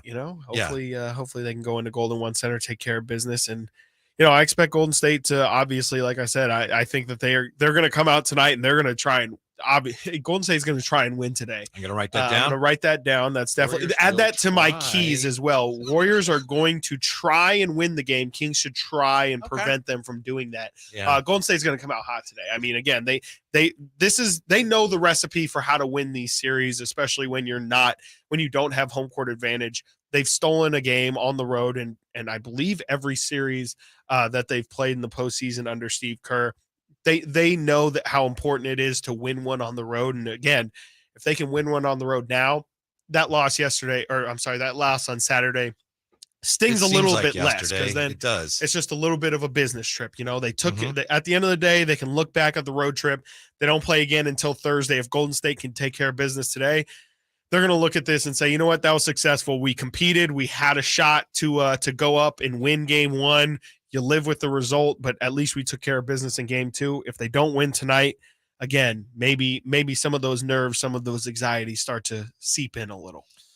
Slow down Fox is not an adjustment. What is an adjustment? Well, in Game 1 for the Kings, and we knew it was coming, but the box and one. Yes. Or the Fox and one, which many are hasn't calling really caught on yet. It'll once it becomes on the broadcast, we've officially made it. We can put in the word to Mark Jones. So you're with me though. I should not have asked Mike Brown. I thought about asking No, Mike it's Brown not about gonna it. I'm not going to. Okay, maybe not game 1. Game 2, you might be able to get away with it tonight. Well, you're not going to be there tonight, but maybe I can ask for you tonight. You know, we won't see him again until Thursday. There's some room to be like, oh yeah, you remember when that guy asked about the Fox thing? What happened to Fox that one? guy? Yeah, at least Whitney? Oh, yeah.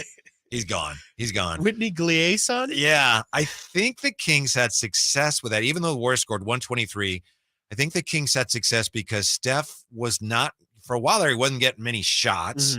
The Warriors were 16 for 50 beyond the arc, and it did seem the box and one did seem to throw them out of the rhythm a little bit, which is really about the best you can hope for. Yeah, I think the point of the box and one, when you run a box and one, the goal is to take out that one. The one person is the goal. You live with the rest. You're playing a zone, but for those who don't know, the and one is you're just playing straight man defense. You don't really care about where the ball is. As a matter of fact, Golden State ran it on De'Aaron Fox a little as well, where you could, and Malik Monk, where you don't pay attention to where the ball is because you're solely focused on your man. And so, yeah, I think it worked in the sense of Steph Curry, I believe, only had 2 field goal attempts in that third quarter. For them to not have Steph cook them, I think, is the goal, and to live with everybody else's results. Yeah, Steph played 9 minutes, 42 seconds in that third quarter, only took 2 shots, hit them both. But to me, that's the goal, is just let's get the ball out of Steph Curry's hands. And to Golden State's credit, they did figure it out pretty quick. They just would throw Steph on the other side. They would overload one side, so it's essentially a 3-on-2 offense.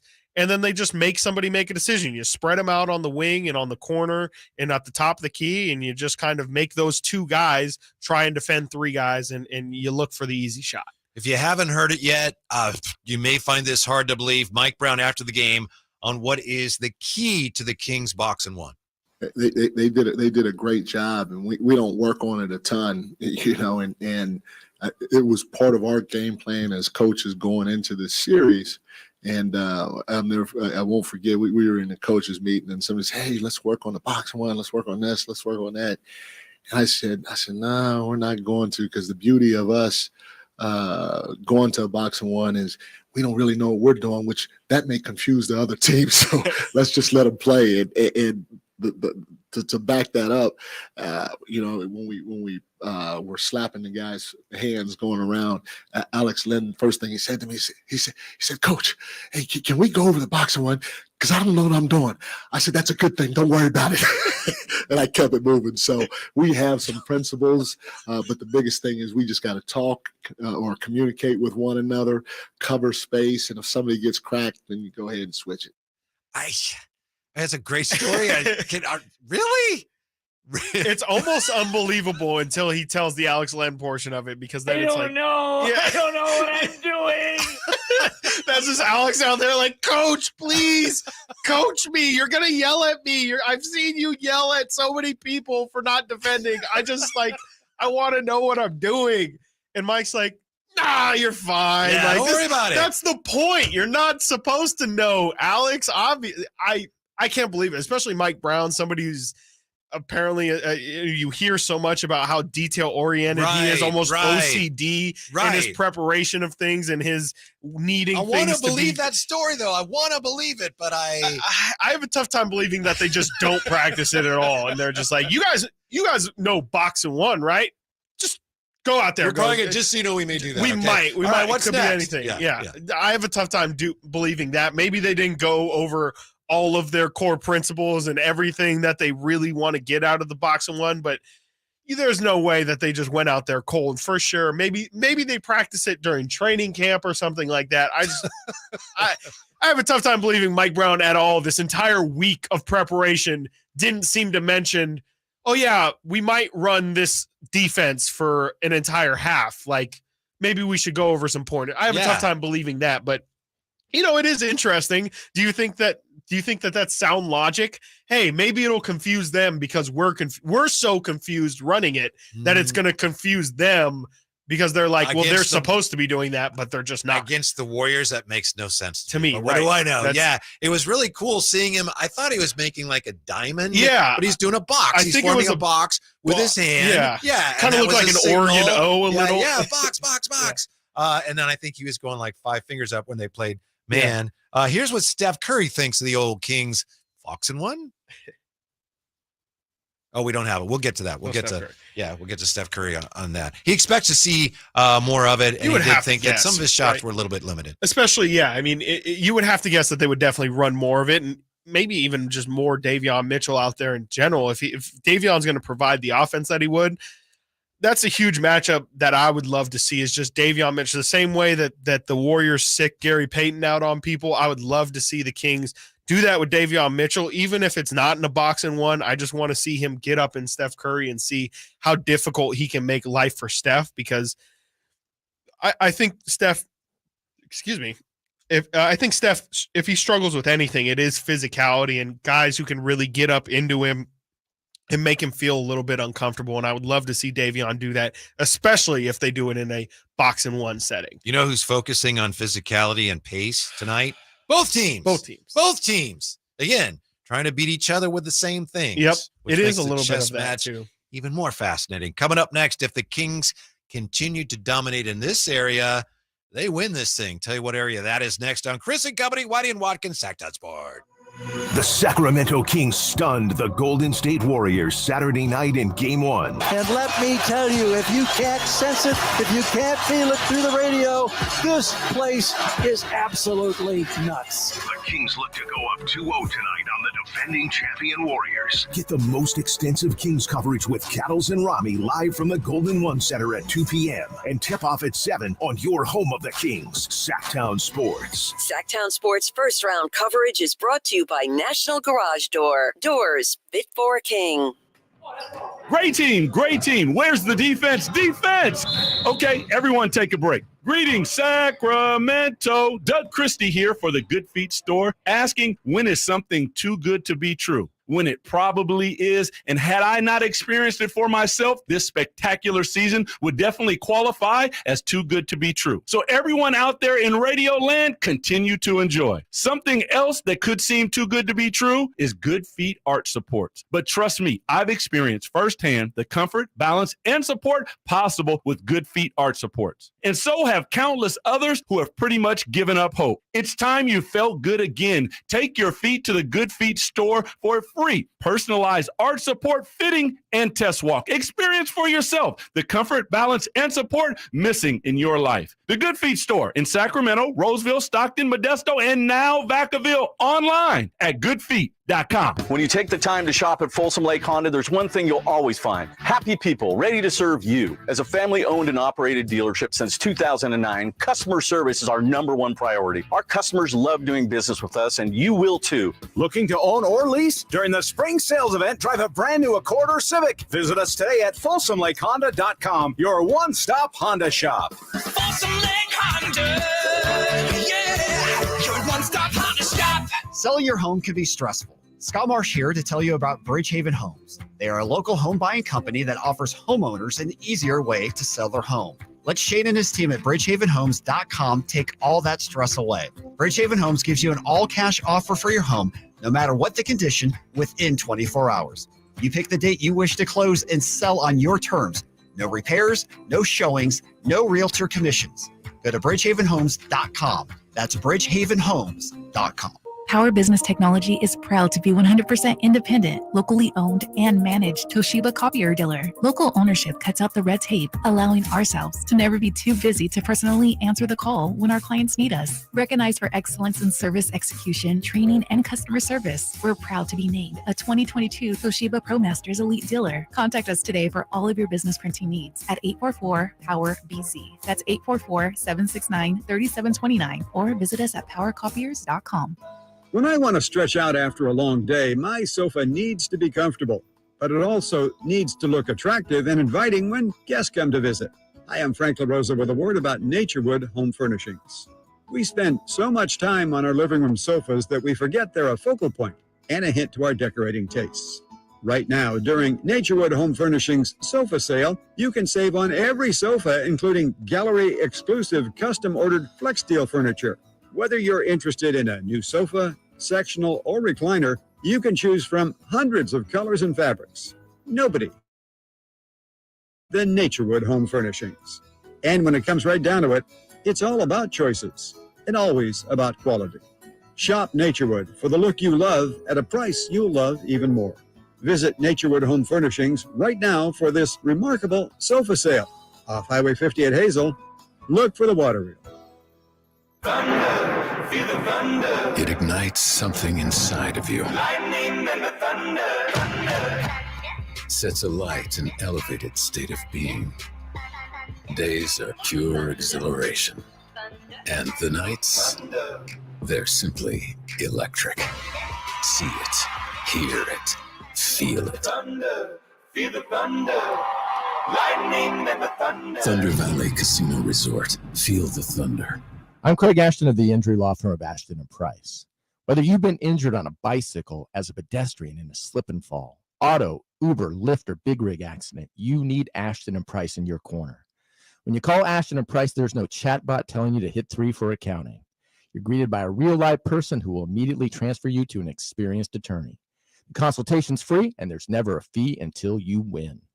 Remember, for the best advice, don't think twice. Call Ashton and Price. Make your New Year's resolutions yet? Let me help. Trade out of that old car and into something safe and reliable, like a new Folsom Lake Kia with a low payment. Shop Folsom Lake Kia, family owned for over 20 years.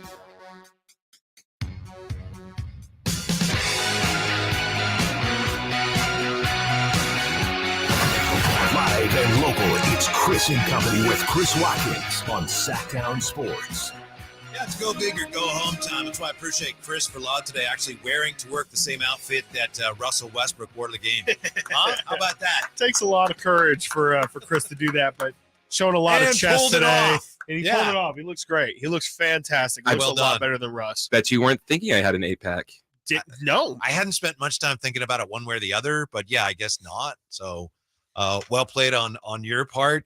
If the Kings dominate the glass like they did in game one, I think they're going to win the series because they didn't just have a little edge. 17 offensive rebounds. Yep. They created extra possessions. Yeah. You know, we talked about that last week. This is the case in any basketball game or series, but especially in this one, extra possessions so important. Yeah. Warriors turning the ball over, and the Kings with 17 offensive rebounds. They ended up with 8 more shots than the Warriors. And just the sheer math of that is huge when you got two teams that figure to be fairly evenly matched. Yeah, I sigh so heavily to start because I don't know if I can believe it. It's not really something that's been part of the Kings' identity all season long is they've been a good rebounding team, specifically defensive rebounding, but a lot of that is just Sabonis-centric. And Sabonis was incredible, even though he didn't have a good scoring game and a good passing game, but he still managed to get 16 rebounds, which is there's a reason why he led the NBA in rebounding, and he was still able to have that impact. But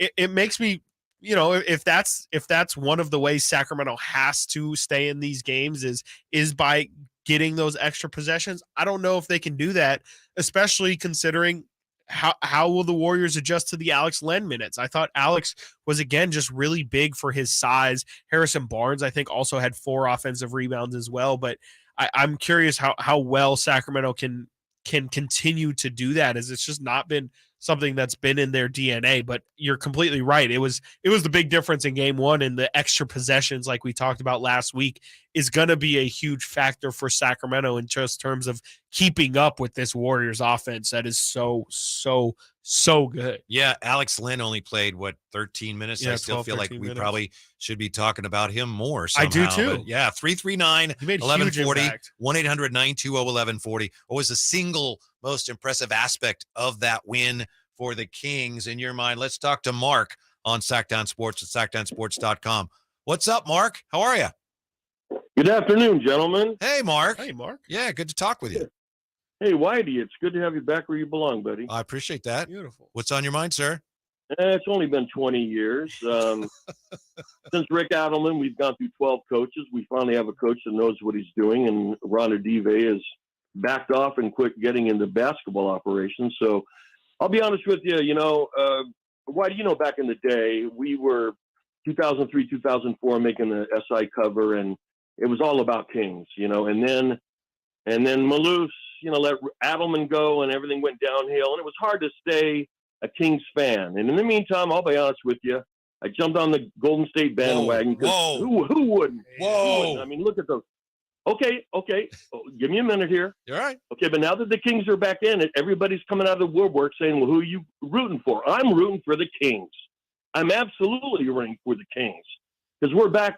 I don't know this team. I have never seen a Kings game since Golden One opened.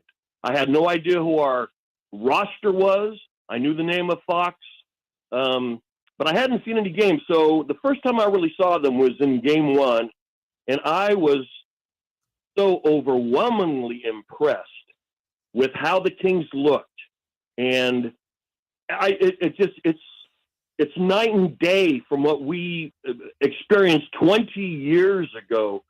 And to see this team, we didn't panic because of Mike Brown. He has brought a professionalism and a security and a calmness to this organization.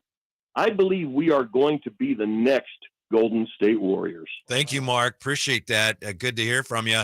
It almost sounds like he's a double bandwagon jumper. Yeah, I mean, Mark's a good guy, but No, I mean, I'm sure. going to be a Warrior fan. No, as long as you end up on the right side, Okay, that's all all that right, matters. And you know all what? right. Mark probably hopped on right as the bandwagon's about to take off. Right before Game 1, Mark.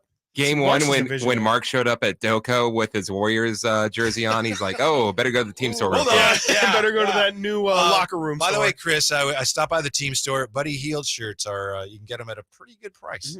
Yeah, pretty Well, good discount. I think right we can now. offer a 2-for-1 Marvin Bagley sale here at the station too. I think if anyone's looking for some Marvin Bagley jerseys. 339-1140.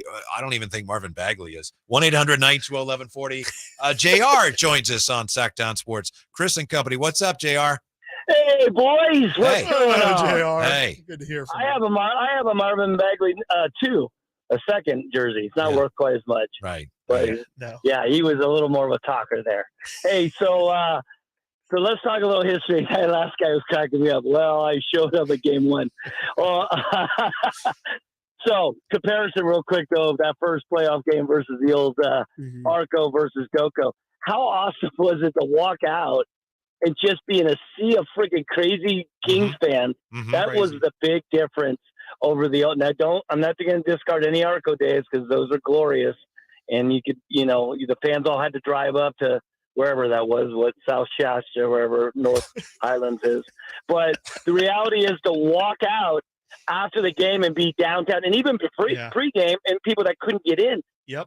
I don't know if they recorded any numbers, but you couldn't move from Sauced all the way to the friggin' thing. It was like, holy crap, where are all these people from? Yeah. It was so awesome to have that atmosphere. I don't know if they'll pull it off on a Monday night tonight, but I could tell you the one key of the game tonight, the Warriors have to score less points than the Kings. If the Kings can score more points than the Warriors, we're going to get the second victory. You can put down as Chris' key points right there. I like that.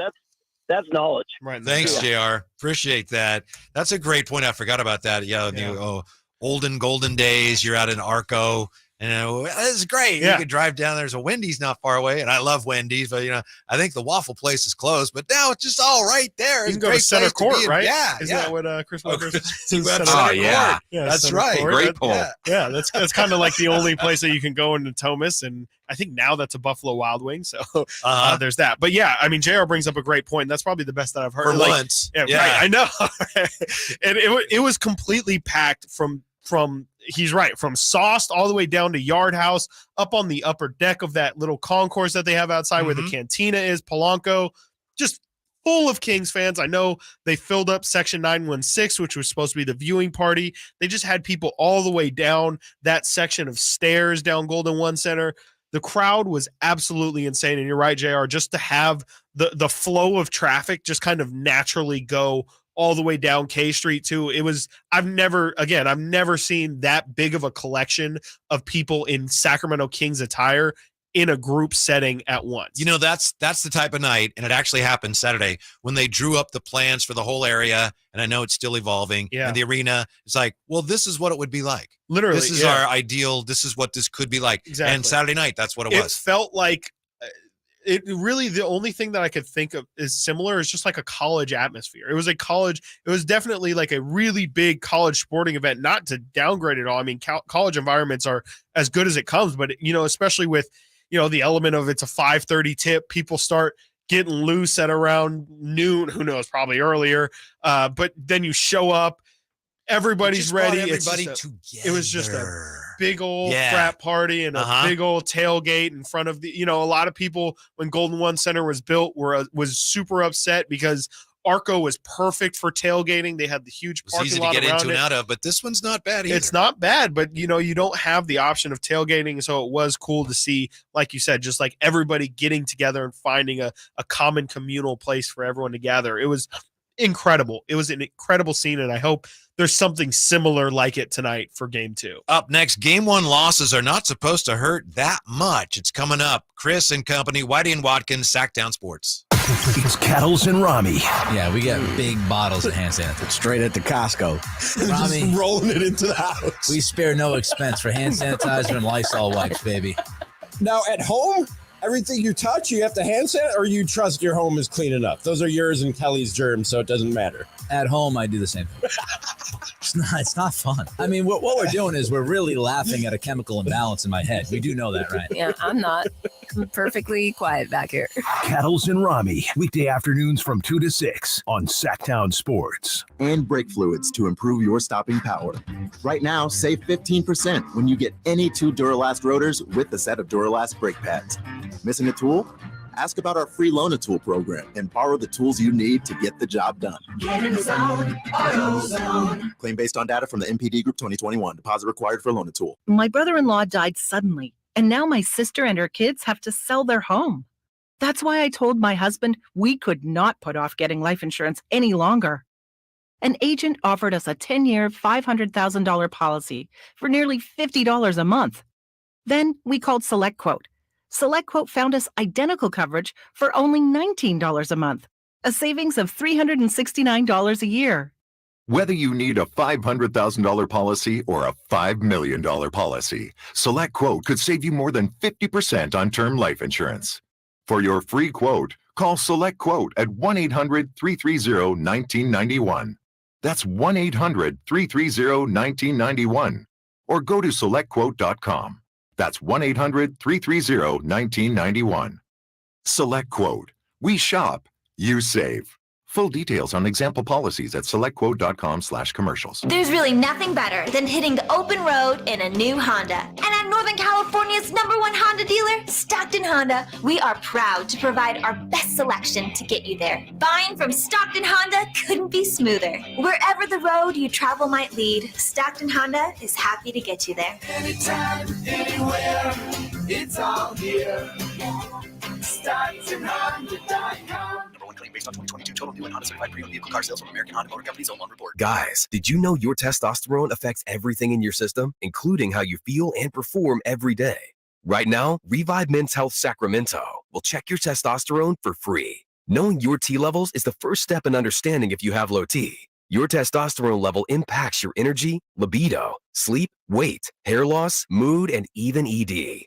Maintaining an appropriate T level can change your whole life. Most men start to see changes in their hormone levels in their 30s. Experience and results matter. So what are you waiting for? Get your T levels checked today by local, experienced, and trusted men's health experts. They've helped thousands of men since 2011. They're so confident they can help you, they even guarantee it.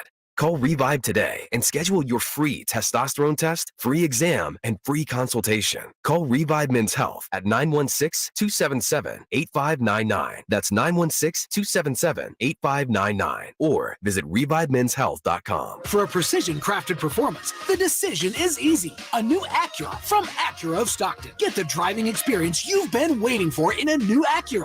Get the best selection and customer service you deserve from Acura of Stockton. Shop in person or use our online express store at AcuraofStockton.com. Acura of Stockton will buy your trade, even if you don't buy from us. Don't settle for less than precision-crafted performance of a new Acura from Acura of Stockton and AcuraofStockton.com. Hey, it's Carmichael Dave telling you something you already know, which is your time is important.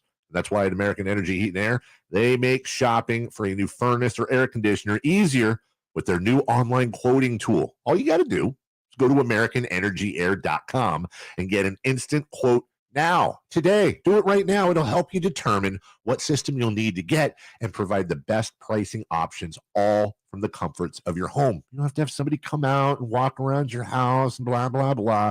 Just do the quoting tool. It's so easy. AmericanEnergyAir.com. Check out how easy it can be. A+ rating with the Better Business Bureau. Serving the greater Sacramento area since 1981. I absolutely love these folks. 916-520-9990. That's 916-520-9990 or AmericanEnergyAir.com, making the uncomfortable comfortable. Call 916-520-9990 now. KHTK AM HD1 Sacramento, KYMX HD2 Sacramento. From the Power Business Technology Toshiba Studios, your home for the Sacramento Kings. It's Sactown Sports. Sactown Sports. Headlines. I'm Christopher Ladd with your Sactown Sports headlines. It was a great weekend for Kings basketball as they won 126-123 over the Golden State Warriors to win the first game of the playoff series. Both teams do not have much time to rest. They're back in action tonight for Game 2. Make sure to check out Sacramento Kings insider Frankie Cardicelli's Game 2 preview on SactownSports.com. Today on the air, we have you completely covered for today's game with Cattles and Rami live at Doco starting at 2. That will be followed by Game Night with Scott Marsh and the high flyer Henry Turner at 5:30, and tip-off scheduled for 7. The Philadelphia Eagles have announced that they have signed quarterback Jalen Hurts to a contract extension. According to ESPN's Adam Schefter, the agreement is for 5 years and includes a little over $179 million guaranteed. There's also a no trade clause, which is the first in the Eagles franchise history. Those are your headlines. Now let's get back to Chris and company with Whitey and Watkins. Your reward, Sacramento Kings, for winning an unforgettable game Saturday. You got to play the Warriors again tonight. Advantage Kings there? Quick turnaround? I think so, I guess, right? Golden State's the older team. Sacramento still got the momentum behind their sails a little. It's definitely not bad for Sacramento, definitely. There's they're younger guys, too. There's mainly only positives for Sacramento. I think Golden State, if anything, is probably feeling the effects of it more than anybody. Spectacular night for the Kings, for their fans, for Sacramento. 339-1140, 1-800-920-1140. Chris, can we go to the phones real quick? Talk to AC, who joins us here. It's Chris and company. AC, you're on with Whitey and Watkins. What's going on? Hey, Whitey, it's really great to have you back, like the caller said before. And I'm not a stalker, but I followed your whole career back in the day when you were a rock and roll DJ. Well, thanks. And I thought it was a little unfair when you had that celebrity birthday thing the other day, and it was a rocker's birthday, and you knew right away how old he was. So, poor Chris. Don't tell anybody. Yeah. You didn't let us know that.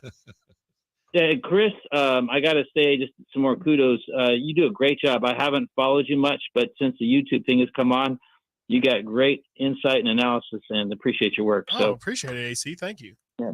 And I called to take exception with someone that said something about the old Arc Arena being easy to get in and out of. No, it was not. It was like they took a field that was really easy to lay a parking lot out in, and they freaking restricted all the access. It was like ridiculous to get in and out of there. So I disagree with that, but it's great to have the Kings in the playoffs, and great win the other night, and let's go Kings tonight. Thank you, AC. Good to hear from you. It was easy to get out there. I understand what you're saying. Get out there. To get out there was just a whoosh.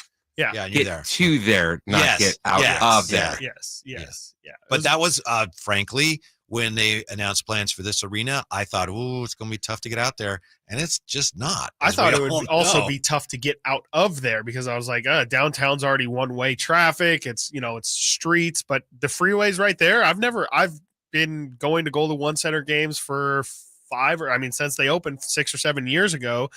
And I've never once really had to sit in traffic for anything longer than 5 to 10 minutes, to get onto the freeway.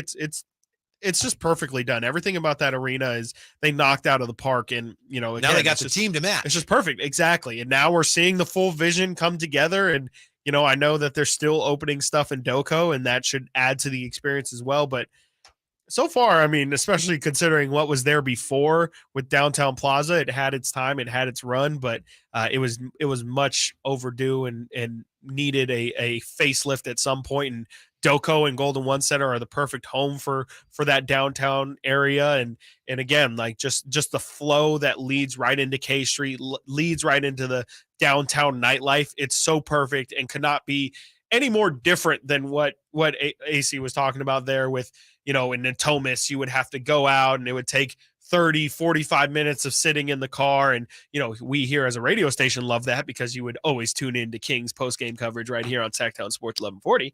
But, it was tough to get out, and it just feels like, there was also nowhere to go. We mentioned, Chris Webber's center court was kind of the main place to go.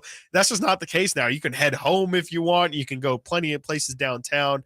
It's a perfect setup. And, they did so good, and just having the vision for this all to come together. I was I was stunned, and I was a little embarrassed to be stunned. I thought maybe I just didn't realize what was going on here. The fact that there were so few Warrior fans. I thought there were going to be a lot more. I thought there were going to be way more. I thought it might be something like, it might be 80-20 or at least, 90-10, but it was more like 96-4, something like that. I mean, Warrior fans were not there. Yeah. What do you think played into that? Do you think it was the kind of, like I mentioned earlier, it felt like Kings fans were intentionally trying to sell to Kings fans? And also, I mean, do you think an element of the pricing had something to do with it? I mean, we were seeing ticket prices as high as $1,000 for lower level seats, where at Chase Center it was only $250, $300 to get in the building. It's just, it was really strange to me. You would think, especially with the quote unquote Bay Area money and how, the Warrior fan base is kind of perceived to be the more affluent of the fan bases. It was surprising for me to see no Warrior presence really. I know. I would guess that the efforts to make sure those who sold their tickets sold them locally to other Kings fans that must add a huge How are you expecting Chase Center to look?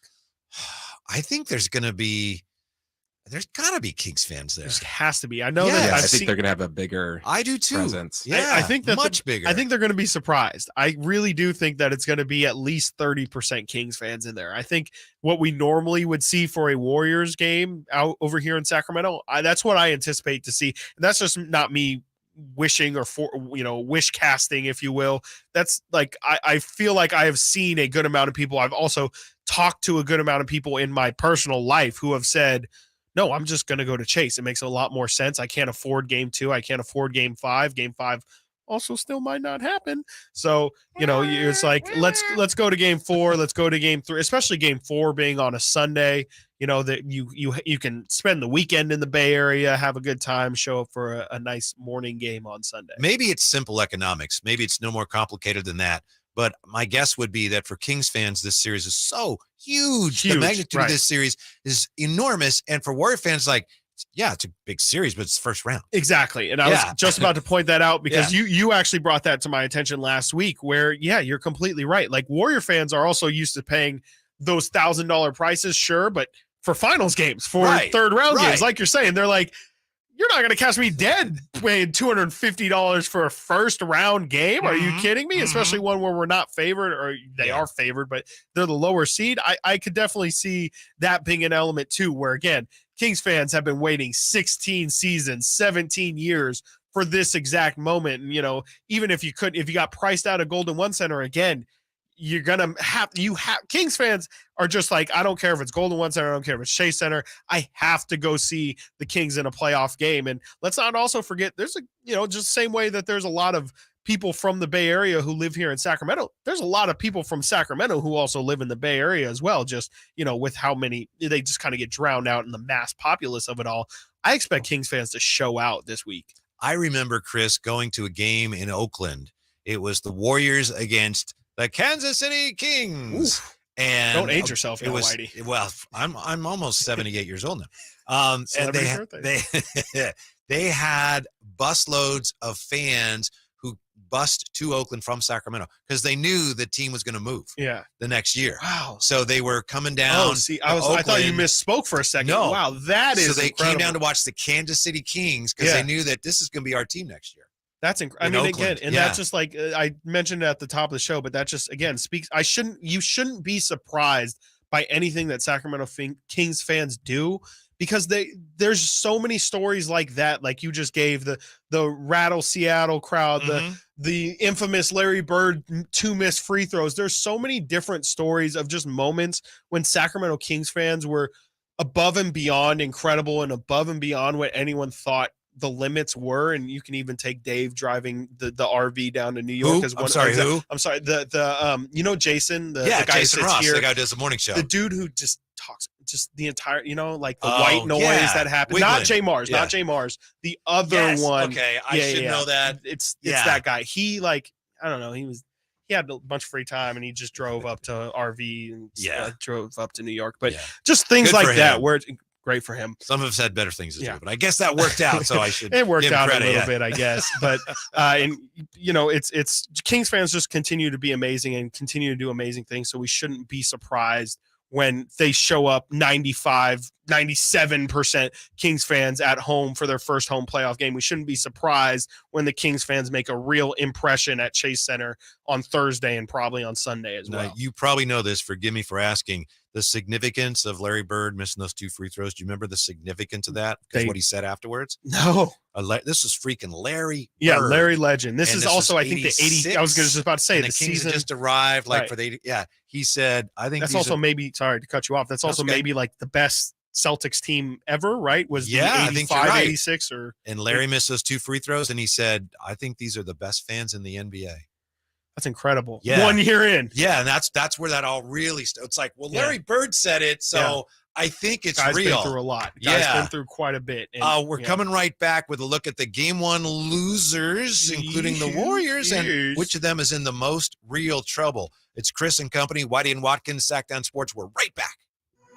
The Sacramento Kings stunned the Golden State Warriors Saturday night in Game 1. And let me tell you, if you can't sense it, if you can't feel it through the radio, this place is absolutely nuts. The Kings look to go up 2-0 tonight on the defending champion Warriors. Get the most extensive Kings coverage with Cattles and Rami live from the Golden One Center at 2 p.m. and tip-off at 7 on your home of the Kings, Sactown Sports. Sactown Sports first round coverage is brought to you by National Garage Door. Doors fit for a king. Make your way to the ballpark on Sunday, April 30th to watch your A's go head-to-head with the Cincinnati Reds. Get there early to grab your very own Tony Kemp poster, presented by Kaiser Permanente. This one-of-a-kind poster giveaway features TK and his iconic catch. Diving play to his right.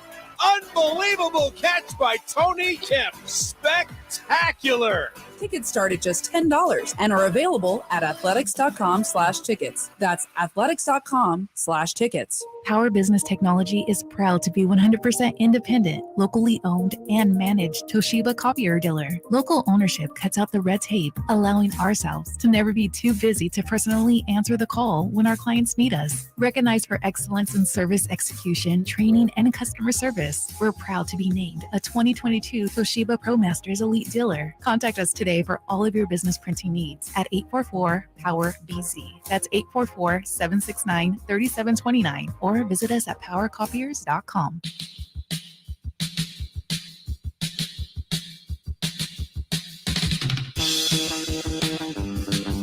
Sitting at your desk? Watch Chris and Company now. YouTube.com/Sactown Sports 1140. He's Chris. I'm company, Whitey Gleason, Sactown Sports, SactownSports.com. I need to let you know this real quick here before we get back to everything going on with the Kings.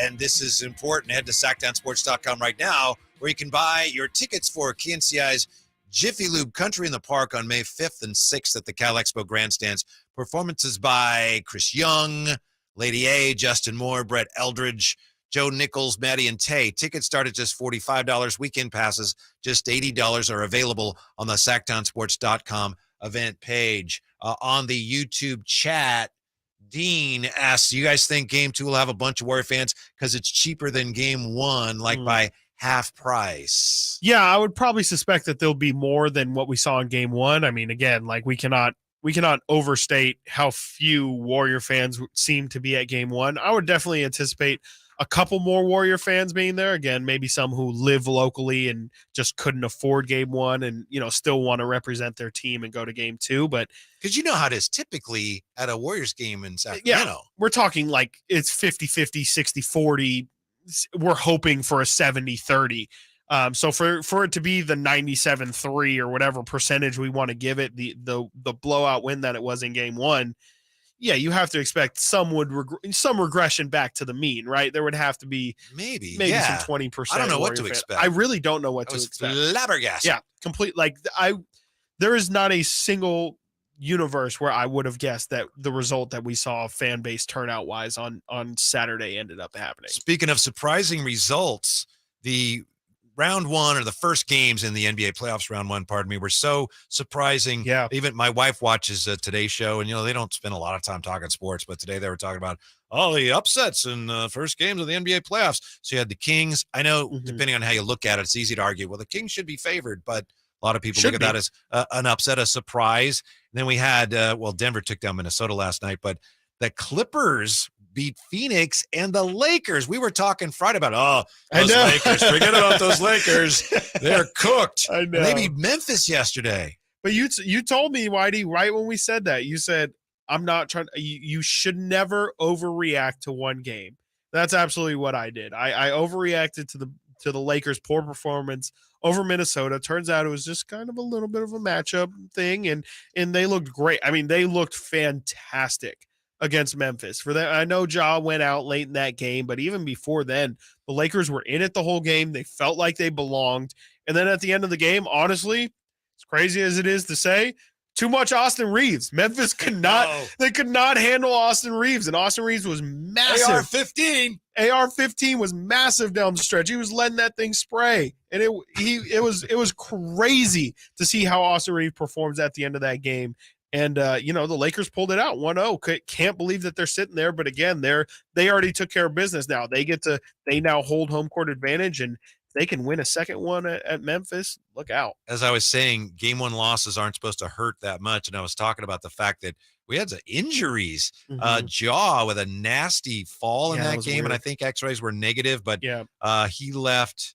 Let's see, midway through the fourth quarter. Yeah. He already had his hand wrapped, and he went, wait, that's what scares me about him. And I love him. And he goes, when you go that high in the air, you have to come down. Got to come down. Exactly. Yeah. And that's exactly what ended up happening was it's the numbers game. It's after a certain amount of times. Yeah. You're in the air that long, you fall that hard that many times. Eventually you're going to fall the wrong way. And that's actually absolutely what happened. I couldn't even tell really what hurt. I thought it was his wrist at first. I guess they said it was his fingers that ended up bending back. Well, it was hard because he fell on his pistol. Right. So when you do that,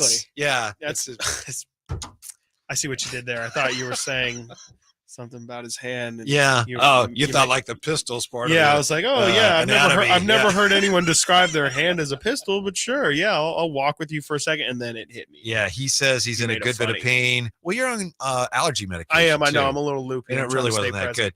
He says Wednesday is in jeopardy, but Giannis got hurt. Yeah. And we had, as you pointed out, an 8-1.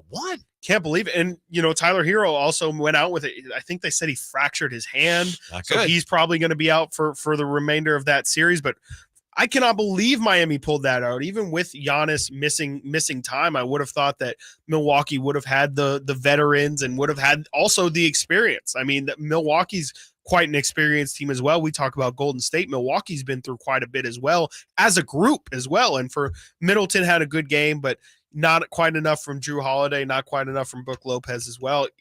Who knows how threatening is Milwaukee without Giannis is something that will be really interesting to see how that plays out. So who would you say, what's your best guess here? And you may be a little biased, and that's fine. Who's in more trouble of the teams that lost game one yesterday? We'll stick with yesterday. That's a great question. The Bucks lose to the Heat. The Suns lose. I mean, Westbrook came to play yesterday, and wasn't it great? Just at one point I'm watching, it's like, that's Kawhi and he's guarding Kevin Durant. It was incredible. Thank you, basketball gods. It was so good to watch. And right. How many times have we – those are probably – it's been a while. I was thinking about they're at least two of the four at worst best forwards in the league. You can throw Giannis, you can throw Tatum in there as well. But to see those two going head to head, it reminded me that we were – it's just a missed opportunity. Why haven't we seen the same way we haven't seen LeBron and KD suit up against each other since that Christmas Day game way back? Why have we not seen Kevin Durant versus Kawhi Leonard? Why is this not like a classic matchup that we've seen 12 different times play out? I feel like we haven't seen them play each other since they played in the finals and KD went down when he was in Golden State. And to finally see them going, I had the same moment where I was like, wow, and they were both at their peaks of power. It feels like Kawhi has never been better. KD is just, he can miss weeks and then come back and not miss a step. for them to be playing at their full tilt, it was incredible to watch. And all I could feel is I feel like I should have gotten more of this, which is super disappointing. But to answer your initial question, and we'll throw the Warriors in there. I know we'll throw Golden State. I know I said yesterday's for sure, games, but we'll throw in Saturday night. I still think the answer is Memphis. I think Memphis, much like we've talked about how Golden State or Sacramento starts to feel the pressure with as the wins by the other teams start to stack up. I feel like that first win for the Lakers does a lot. For the Lakers side of things, they're definitely feeling good. They're feeling like, okay, maybe we were right. We do have LeBron. We have AD. We have pieces. Memphis has to start feeling that as well of, oh, man, is this too much? Is this, especially now with Ja going down, with all of the headaches that have happened throughout this season, no Steven Adams, no Brandon Clark. How many more times can they persevere? Can they overcome? I don't know. The Lakers in Memphis's defense also got a huge game out of Rui Hachimura. I don't know how many 29-point performances you're going to get out of Rui. Mr. Turnaround jumper, Rui Hachimura. He's so soft. He's almost like I described him as he's not a diet Kawhi. He's not like an off. He's like a diet off. He's like diet RC Kawhi Leonard. How about that? Does that work for you? There used to be, maybe there's not anymore. There used to be like at one of the Safeway somewhere, Craigmont Cola. Craigmont Cola. Wow. Yeah, so not even existent anymore, because I was like, I've never heard of Craigmont in my life. Yeah. Something like that, where it's like, I see elements, but this is not the real thing. It's just like a really solid, not doing, I don't know. I like Rui's game, but I don't see him performing that well throughout the series. But I think Rui, he was on the Wizards and he wasn't playing that much. Like, I'm going to Lakers. Yeah. And he was playing less. Yeah, he was playing less on the Wizards. And now he's having that moment. So it'll be interesting to see how the Lakers continue to respond to playing well, because I think the Lakers had belief that they could potentially pull off this upset, but now to actually kind of have proof that they can do it, I'm interested to see if they kind of carry themselves a little bit more swaggerful. What happens here, Chris Watkins? I know you follow this very closely.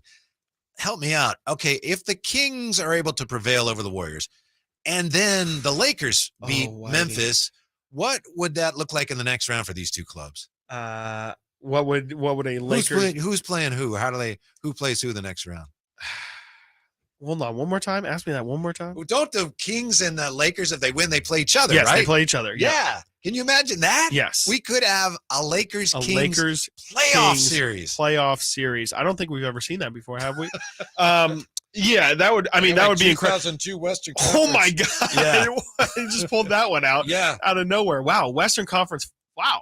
What you need, what's so crazy is I was just thinking, I really need to find, how they print the shirts, but then when the team doesn't win, they like send them to some. Oh yeah. Yeah. I need to get myself like a Kings Western Conference Finals champions shirt or Western Conference Finals shirt or something like that. Western Conference champion shirt. I'm sorry. Yes. Western Conference champion shirt. You can borrow this one, but yeah, I don't know if we're the same size. I know we're getting ahead of ourselves here, but just the thought of that watching yesterday. Wait, again, though, the Lakers win. I didn't think they'd win. And if the Kings could, the Kings could exercise though just all of it, get all of that big brother little brother syndrome out of the way now. If they can take down Golden State, I actually do feel really good about their chances against LA. But I'm finding myself in a weird spot where I'm like, okay, if the Kings win, I think I would rather play LA for sure, just in terms of matchups. But if Golden State pulls this out and beats Sacramento, I don't want to see a Golden State Lakers series, because that's just a lose-lose for me. I would much rather see a Golden State Memphis series where they'll just beat the hell out of each other. The Bucks, I think, assuming Giannis is going to be okay, which we don't know for sure, but if he is, I think they're fine. But I think the Warriors and the Grizz and the Suns are all in serious jeopardy. Watching the Suns play the Clippers and seeing the Clippers play someone and then seeing, wow, the Clippers are the more connected team of these two. Right. That was a little startling. It was really weird to see, especially, they haven't been together a lot this season, and they did play really well as a group, and it was going to take a group effort for them to win, because Phoenix, they still have Devin Booker, they still have Kevin Durant. That's a scary team, but for them to pull out, they just have a lot of veterans too. It felt like Durant looked like he was just sullen, like, I don't want to be here. Yeah, I wonder if Russ is getting in his head. Ooh, Russ looked like he definitely wanted to be there. Yeah. Well, one of the reasons, I think the Warriors are in big trouble. Did the Warriors look like the more experienced team on Saturday? We're gonna Dive into that next on Chris and Company, Whitey and Watkins, Sactown Sports, and SactownSports.com. Catch the Oakland A's every weekend on Sactown Sports. Friday nights, Saturdays, and Sundays. Sinking, that's going to get down for a hit. Around third to score is Tony Kemp. And the A's have taken the lead. Edge of the track makes the catch. And the Athletics get a great win. Sactown Sports, your weekend home for the Oakland A's.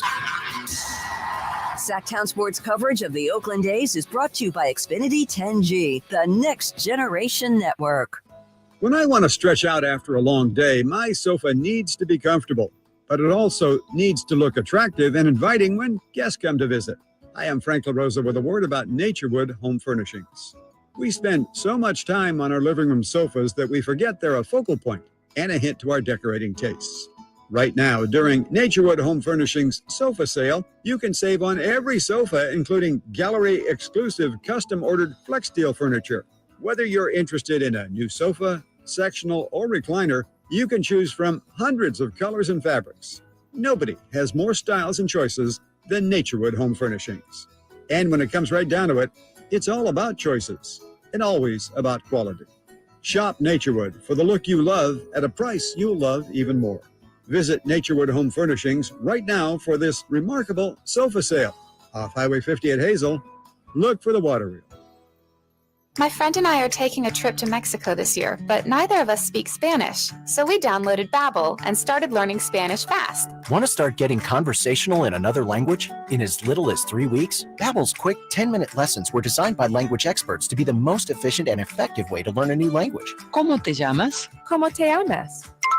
Babbel, language for life. Celebrating 10 million subscriptions sold. Now try Babbel for free at Babbel.com. That's Babbel.com. When you're ready to get properly fitted for golf clubs, join the thousands of Northern California golfers who visited the indoor-outdoor Hagen Oaks Player Performance Studio. Players of all abilities found the Hagen Oaks Player Performance Studio offers answers to questions about golf club fitting. You'll find a professional staff of fitters, major equipment brands, and cutting-edge technology featuring TrackMan. See for yourself at the Hagen Oaks Player Performance Studio, Fulton Avenue at the Cap City Freeway. Call 916-808-2531 to schedule your fitting. 808-2531 for longer, straighter drives. Jiffy Lube's Country in the Park, Northern California's biggest country music festival of the year, is back May 5th and 6th at Cal Expo, starring Lady A, Chris Young, Brett Eldridge,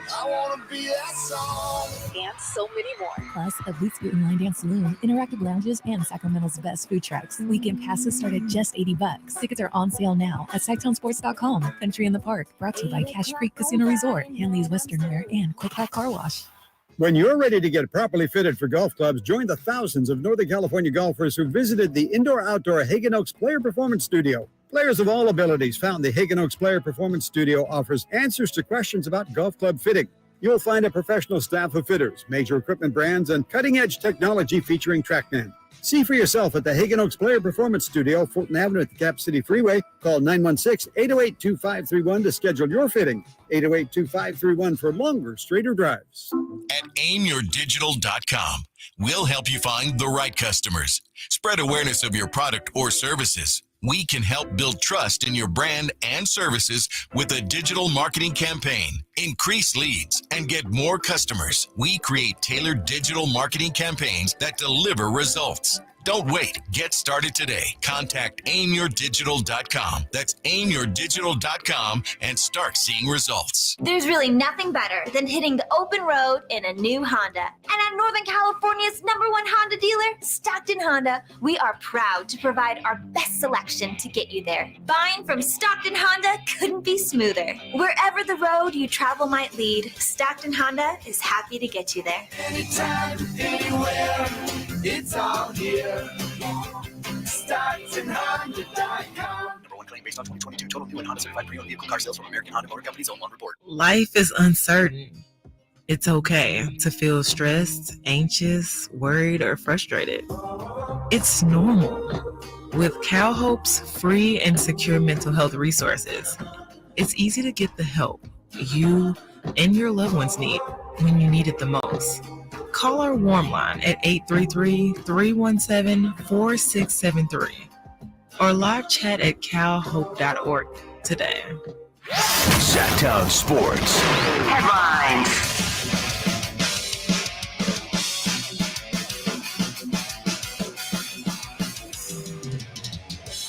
I'm Christopher Ladd with your Sactown Sports Headlines. It was a great weekend for Kings basketball as they won 126-123 over the Golden State Warriors to win the first game of the playoff series. Both teams do not have much time to rest. They're back in action tonight for Game 2. Make sure to check out Sacramento Kings insider Frankie Cardicelli's Game 2 preview on SactownSports.com. Today on the air, we have you completely covered for today's game with Cattles and Rodney live from Doco starting at 2. That will be followed by Game Night with Scott Marsh and the high flyer Henry Turner at 5:30, and tip-off scheduled for 7. The Philadelphia Eagles have announced that they have signed quarterback Jalen Hurts to a contract extension. According to ESPN's Adam Schefter, the agreement is for 5 years and includes a little over $179 million guaranteed. It also includes a no-trade clause for the first time in Eagles franchise history. Those are your headlines. Now let's get back to Chris and company with Whitey and Watkins. We talked about the numbers last week, about how the Warriors have 7 players with more combined playoff experience than any player in Sacramento Kings history ever, whatever it was. Every King combined ever. I think it was, whatever it was. Yeah. The 4 Massive. or 5 main guys had played more than the Kings' entire roster combined. Or Right, something like right. that. And then if you took Deli and Barnes out of it, It it was got even nothing. Yeah, you and I have played more playoff one-sided. minutes. But it didn't seem like that was a factor. I know it's just one game, but I didn't notice that the Warriors seemed like the more experienced team. No. Maybe I'm not giving them credit for the way they handled that environment. Yes.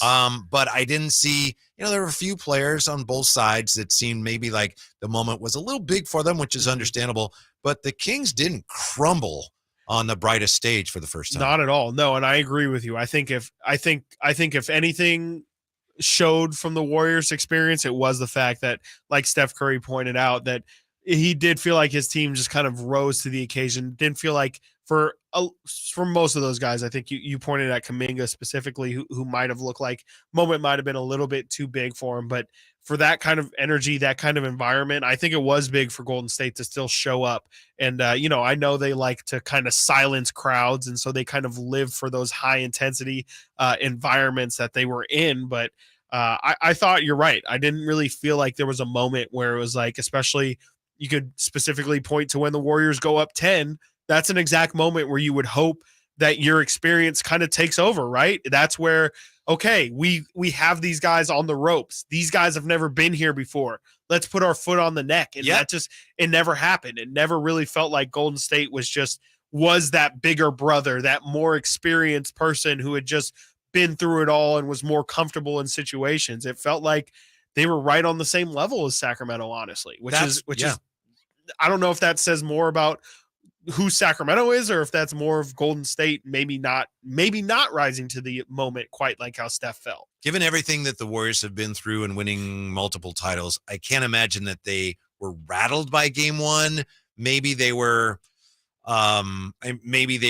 irritated or a little unsettled. They had to, at the very least, they had to be disappointed in the fact that they were leading in the third quarter, double digits against this team in the other team's building, and a chance to, as you say, had a chance to shut them down and shut everybody up and win that game. They had that game in their favor, and they squandered that opportunity. They completely did. Yeah. I mean, and it's Had a again chance like to grab the series by the throat in game 1 and show everyone, this is cute. Everything your beam's wonderful, Adorbs. but we're the champs, and they lost that opportunity. Yeah, and that's the exact kind of that is a huge fear, right? I mean, like if you're Sacramento, that is danger situation. The alarms start going off when you're down 10 in the third quarter, because that's the time when Golden State traditionally puts their foot on the neck and puts the gas, whatever analogy you want to use. That's usually when they take over, and that's when they make the game insurmountable. And that just never happened. Both times the Kings were more than ready to rise to the occasion and dwindle down that lead. And again, it just speaks to how surprising this Kings team. I think they surprised Golden State. I think they surprised Golden State fans. It'll be interesting to see how Golden State comes out in this second game. Maybe Golden State comes out with that same level of focus that we were talking about with Sacramento, where now Golden State understands that, if we want to beat this Kings team, we have to beat them within the margins, not just allowing them to do them and then what we do is so great that it's overwhelming. This is a Sacramento Kings team again. They can not play well and still put up 126 points. You have to figure out also what's going to happen when this team actually hits their shots. Kings won the battle of the benches, and that was a huge factor. Huge. And I don't think it was close. I mean, the totals, if you just go by point totals, the Kings, I think they had 55 points to bench points. 50 for the Warriors. And those are both, those are solid numbers. Both teams were in the top 10 among scoring benches in the league this year.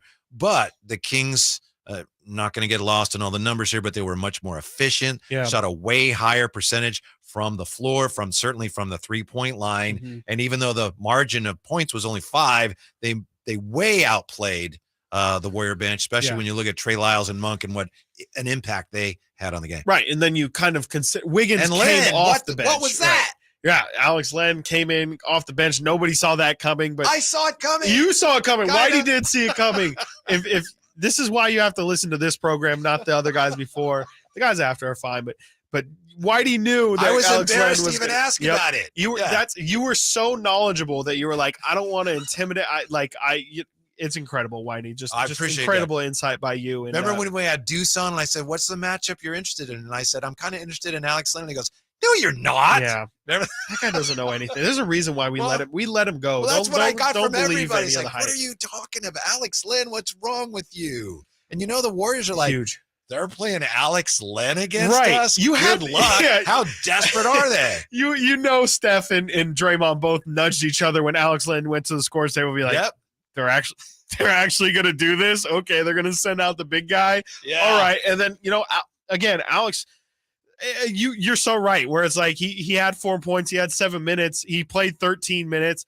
I feel like we haven't talked about him enough. Just how surprising it was. The actual level of impact that he was able to have. Only had 4 points, and I think they were 2 easy dunks. It wasn't even about his offense. Blocked it was a just shot, being but big. he took just 2 shots. Just took 2 shots. It did the tap outs for offensive rebounds. That's all they need from him. Just be big. Just play big, be big, and be a presence and give Domas a little bit of rest. That's all they need out of Alex Len, and he provided that. But also, I do wonder how much of an element is we talk about all the time in the postseason, your role players tend to play good at home. It's a whole different story when they're on the road.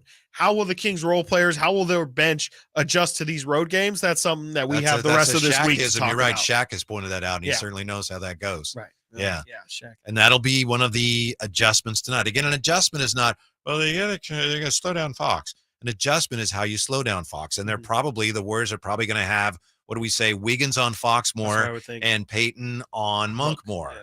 And that's the adjustment. Will it work? We'll see. But I think, and I think you may have pointed this out, when Len's on the floor, the Warriors are probably going to try to make him pay for being on the floor. They have to. I mean, that's what makes the Warriors the Warriors. That's what makes them position. That's what allows them to play Draymond at the 5. It makes them a matchup nightmare is, you have to essentially run no center out there and play their game and play their style. But who knows? Maybe Mike Brown says, we don't need him tonight. Well, if anyone knows, I mean, that could be the experience of Mike Brown coming into play where he's like, no, I know that this team at least can struggle. And, you might not be able to play Rudy Gobert 30 minutes, but you know what? Rudy Gobert is still productive in certain stretches. And so it's not just because you can't miss the forest for the trees, right? Is that what the saying is? Is it backwards? I don't know, but you can't. Works for me. Yeah. You can't let, a wide scope of, Rudy Gobert played 35 minutes and he was kind of, he got taken out of the game, got mixed up a couple times. You can't let that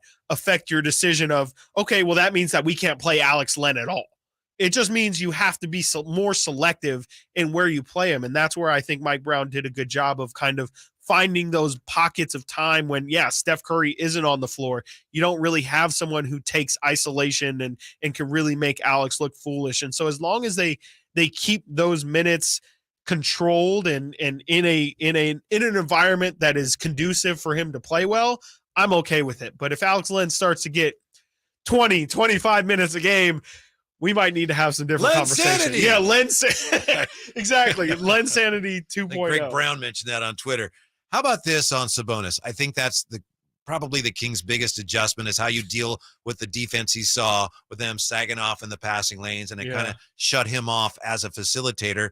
But let's see, the shots for Sabonis, he was 5 for 17. Ooh. And the Warriors did defend him well, and I think they blitzed him at times, had success with that. But how many of those shots do you think are shots that, like, they weren't bad shots and he can make more? You've seen the game 3 times. Thrice. Yeah. And some of that was just, did he just miss shots that normally he's going to make? Not all of it, but some of it. Definitely not all of it. Some of the mid-range jumpers, like, he has the ability to hit those. The 3-point shot, he has the ability to hit those. I think the tough thing that you might not be able to fix is just a lot of the one-on-ones with Looney. Eventually, Looney's playing off of him. When they let Looney bang him pretty good too. And I think they're totally comfortable with Looney handling himself in that one-on-one situation. That's the thing that I don't know if Sabonis can get past. I know he's got phenomenal footwork, but he's not going to have the foot speed to get past Looney. And, as crazy as it is to say, I know we like to talk a lot about Domantas Sabonis' strength and just how strong he is. He's like an ox. Exactly. People don't give Kevon Looney enough credit. That guy is, if Sabonis is an ox, he's every bit of an ox as Sabonis. He's a load to move. There's no way that you're just going to be able to outbang with him. He's I think that one-on-one matchup, Golden State's totally fine with living with the results, because I think Looney can I'm sorry, Kings fans don't want to hear this. I think he can bang with Sabonis all 7 games. I don't really think that they're concerned about that one-on-one matchup at all. Well, that's one of the keys tonight. We said last week, Sabonis does not have a great playoff track record. Mm-hmm. It's incumbent upon him to play better tonight. I think he will, but I think the Kings are going to need him to. Yeah, and it can't be, he's been great at keep getting his teammates involved and all that, but he's also got to make sure that he's still mentally checked in and not overthinking that as well, because that can play right into Golden State hands. If they're like, okay, we're really into this guy's head. He sucked he sucked game 1. Game 2, he's going to try and correct that.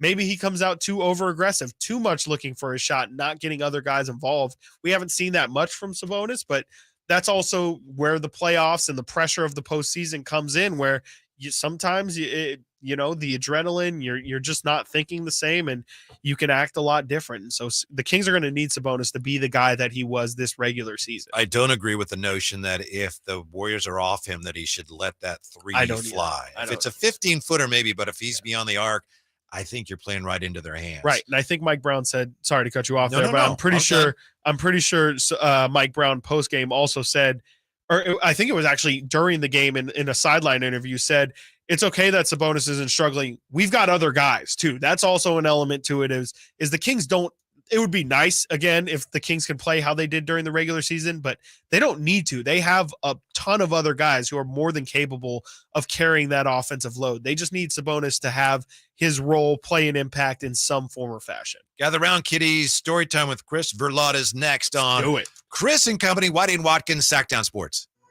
The Sacramento Kings stunned the Golden State Warriors Saturday night in Game 1. And let me tell you, if you can't sense it, if you can't feel it through the radio, this place is absolutely nuts. The Kings look to go up 2-0 tonight on the defending champion Warriors. Get the most extensive Kings coverage with Cattles and Rami live from the Golden One Center at 2 p.m. and tip-off at 7 on your home of the Kings, Sactown Sports. Sactown Sports first round coverage is brought to you by National Garage Door. Doors fit for a king. Hey, it's Carmichael Dave. Spring officially here. And with the long, cold, and rainy winter behind us, I'm sure you're counting the days until summer. But don't wait until it's hot to make sure your air conditioner is working efficiently and, most importantly, safely. Get ahead of the problem with a $49 AC tune-up from American Energy Heat and Air. There's nothing worse than your air conditioner going out when it's hot outside. Get a tune-up today and make sure you and your family are comfortable and cool in your home for the hot summer months that are right around the corner. Give them a call, 916-520-9990, or schedule your appointment online at AmericanEnergyAir.com. Better Business Bureau, A+ rating. Serving the greater Sacramento area since 1981. Easy, convenient payment options, same as cash, low monthly payments through financing partners. What do you need? 916-520-9990 or AmericanEnergyAir.com. Call 916-520-9990 now. Near the banks of the Sacramento River, Perry Dye of the famous Dye family of golf architects designed Bartley Kavanaugh Golf Course as Sacramento's #1 course for fun. Dye's design and mixture of holes assures players of a fun-filled day with friends. Bartley Cavanaugh's moderately sized greens and generous fairway landing areas make for an affordable and fun round of golf. After golf, relax on the outdoor veranda with a cold beverage or a tasty meal. For tee times, visit BartleyCavanagh.com. It's Sacramento's #1 course for fun.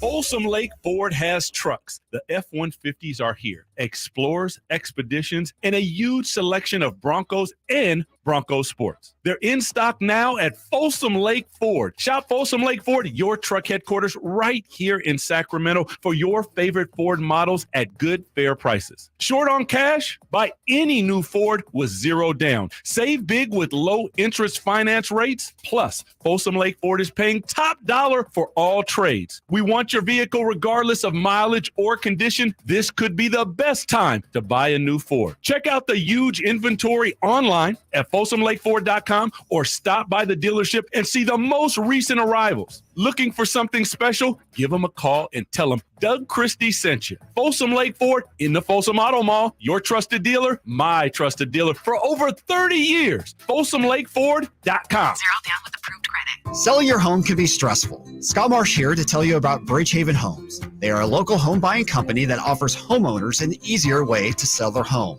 Let Shane and his team at BridgehavenHomes.com take all that stress away. Bridgehaven Homes gives you an all-cash offer for your home, no matter what the condition, within 24 hours.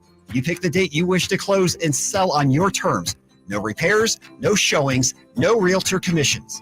Go to BridgehavenHomes.com. That's BridgehavenHomes.com. The clock is ticking. Get off the bench and head down to Fasteners Tool Outlet, where you'll find the lowest prices on Milwaukee power tools and much more. Why pay more at a big box store? Get a triple-double at Fasteners Tool Outlet with weekly and monthly specials, including up to 50% off select hand tools, batteries, power tools, and fasteners. Whether you're looking for a new pack-out box, woodworking equipment, or a Milwaukee Impact driver, Fasteners Tool Outlet has the tools you need to do the job. Make a slam dunk with Fasteners Tool Outlet, 6701 Power Inn Road, or on the web at fastenersinc.net.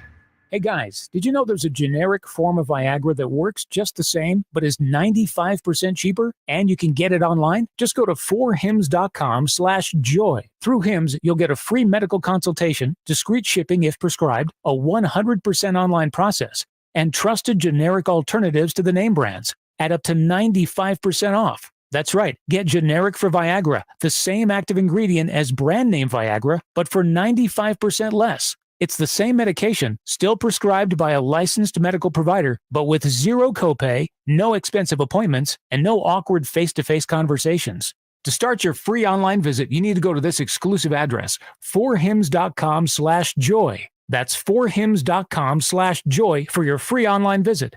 FORHIMS.com/JOY. Prescriptions require an online consultation with a healthcare provider who will determine if appropriate. Restrictions apply. See website for details and important safety information. Subscription required. Price varies based on product and subscription plan. Kevin Lewis of National Garage Door. Whether you need to repair a broken spring, install a new opener, or buy a quality Rainer door, National Garage Door is here for you. Call us today to see how we can transform your house with a new garage door.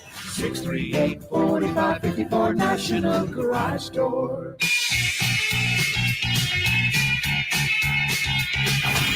Live and local, it's Chris and Company with Chris Watkins on Sactown Sports. Injury update time. This is Chris and Company. Chris Watkins and me, Kevin Michael Whitey Gleason. From Anthony Slater on Twitter today. So we're wondering about Jordan Poole, his status for tonight. Technically and officially, I should say, his status is still questionable. Slate's tweets, extended conversation between Jordan Poole and Rick Celebrini. After shoot-around this morning, Poole remains questionable with a left ankle sprain, left the court after talking with Celebrini. That's big, especially, I mean, you know, if he can't go tonight, again, that's just really big for that bench battle that we've been talking about, that X factor where Golden State really doesn't have much scoring outside of Wiggins, Towns, and Steph. So who would be the guy to step up? Maybe we see more Dante DiVincenzo. He played 20 minutes in the first game, and Peyton played 20 minutes. How did you feel about DiVincenzo's minutes? I feel like he didn't make much of an impact, but there's room, especially with how Golden State struggled on the boards. I would think that DiVincenzo is also somebody who's maybe a candidate to get more minutes. It was one of those deals where when I looked at his final numbers, I felt like they were better than I thought he was playing when I watched the game. And I think defensively, he I didn't think he had much of an impact defensively. Yeah, exactly. I But felt his numbers the same. were pretty solid. Yeah, I they're gotta say. solid. Yeah, exactly. And I think if Golden State wants to find success, they just need to feel a bigger impact out of those two guys, specifically DiVincenzo and GP2. And Giannis, his MRI clean, so the Bucks are optimistic that he'll be back. That's good. Yeah, that was today. He had that lower back contusion, which forced him out of Sunday's loss to the Heat. Crazy. I cannot believe that they lost to Miami, even with Giannis going down. Right now, it's time for Chris Verlaud to open the old storybook. We interrupt this program for an important announcement. It's that time of the day where Chris Verlaud gives you the stories that you need to hear. Or maybe not. Maybe not. Story Gentlemen, again, congratulations and really kudos to Chris for wearing the Russell Westbrook outfit to work today. It was incredible. It was incredible. Who knew that Chris had a 12-pack? Who knew? Not many. Nate's nodding like, yeah. It's impressive. It's intimidating. Sometimes it's really tough to do the show just knowing Chris is rocking a hard 12-pack back there.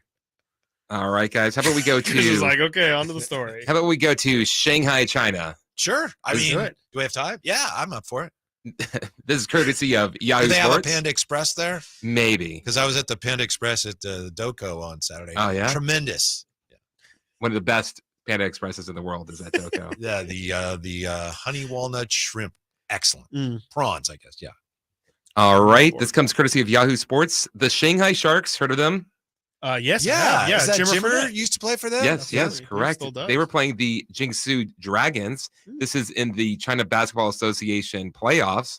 Both teams were disqualified from the playoffs after an investigation determined both teams engaged in match fixing. Oh, geez. Oh, no. Oh, geez. The Sharks were accused of giving up in game 2 so that Eric Bledsoe, who was suspended before the series 4 games, was suspended before the series 4 games. They wanted to go an extra game, so that would take one game off, so he'd only miss one game in the next playoff series. Oh. So that's what they're saying. Wow. So they That's basically next gave level. up in game 2. In game 3, the Dragons committed 5 consecutive turnovers in the final 2 minutes, and the Sharks went on a 10-0 run to advance to the semifinals.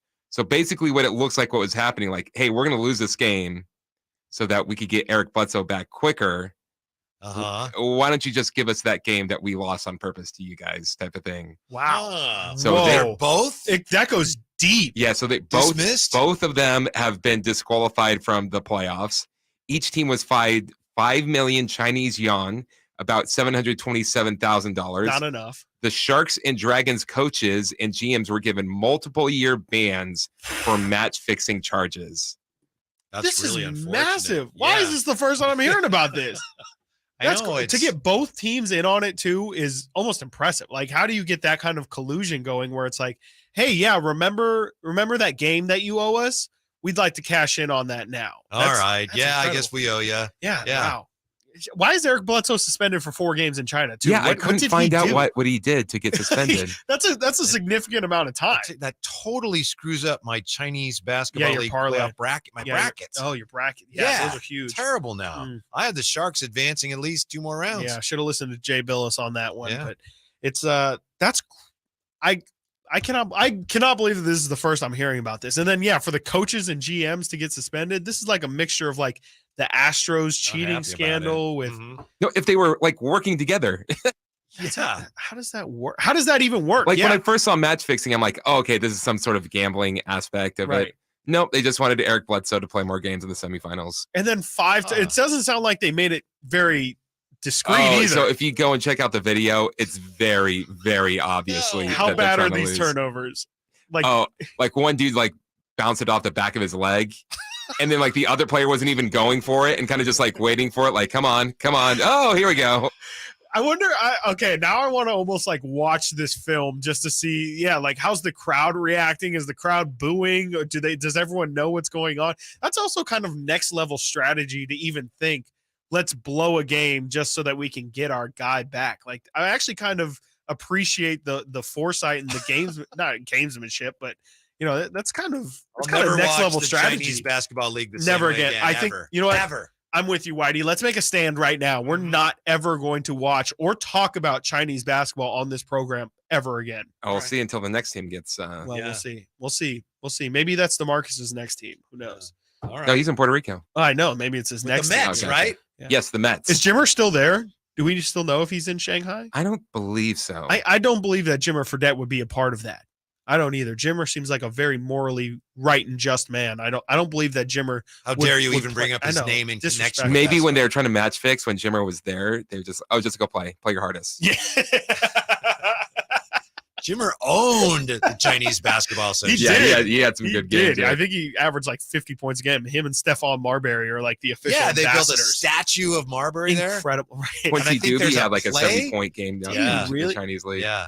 Is that where Dwight Howard went? Or I think he might have gone He's to in Taiwan. Taiwan. Yeah. Because I saw Dwight was like shooting threes and he was like 7 of 15. I think he's in Taiwan with Taco Fall, if I'm not mistaken. I think he's also in. Yes, I believe you're right. I'm a big Taco Fall fan. Yeah. I still think Taco Fall can make it in the NBA. Yeah. There's, if Alex Len can do it, Taco Fall can too. All right. You got any predictions for tonight you want to share? Alex Len plays tonight. How about that? No, I'll go where you wouldn't. I think, you know what? I think Sacramento wins this one tonight. I feel really good about tonight. I think game 1 was where all the energy and all the nerves kind of go to live. Game 2, you can flush all that out. You can, neti pot it out, flush it all out of your system. And now game 2, you're clear. You're feeling good. You know what to expect. There's no way to me that Kevin Huerter and Domantas Sabonis have the same kind of game that they had in game 1. I expect Kings to come out in game 2, hold home court, and really start to put the pressure on Golden State. Whitey, what are you thinking? I'm thinking that I can't wait for Cattles and Rami. Oh.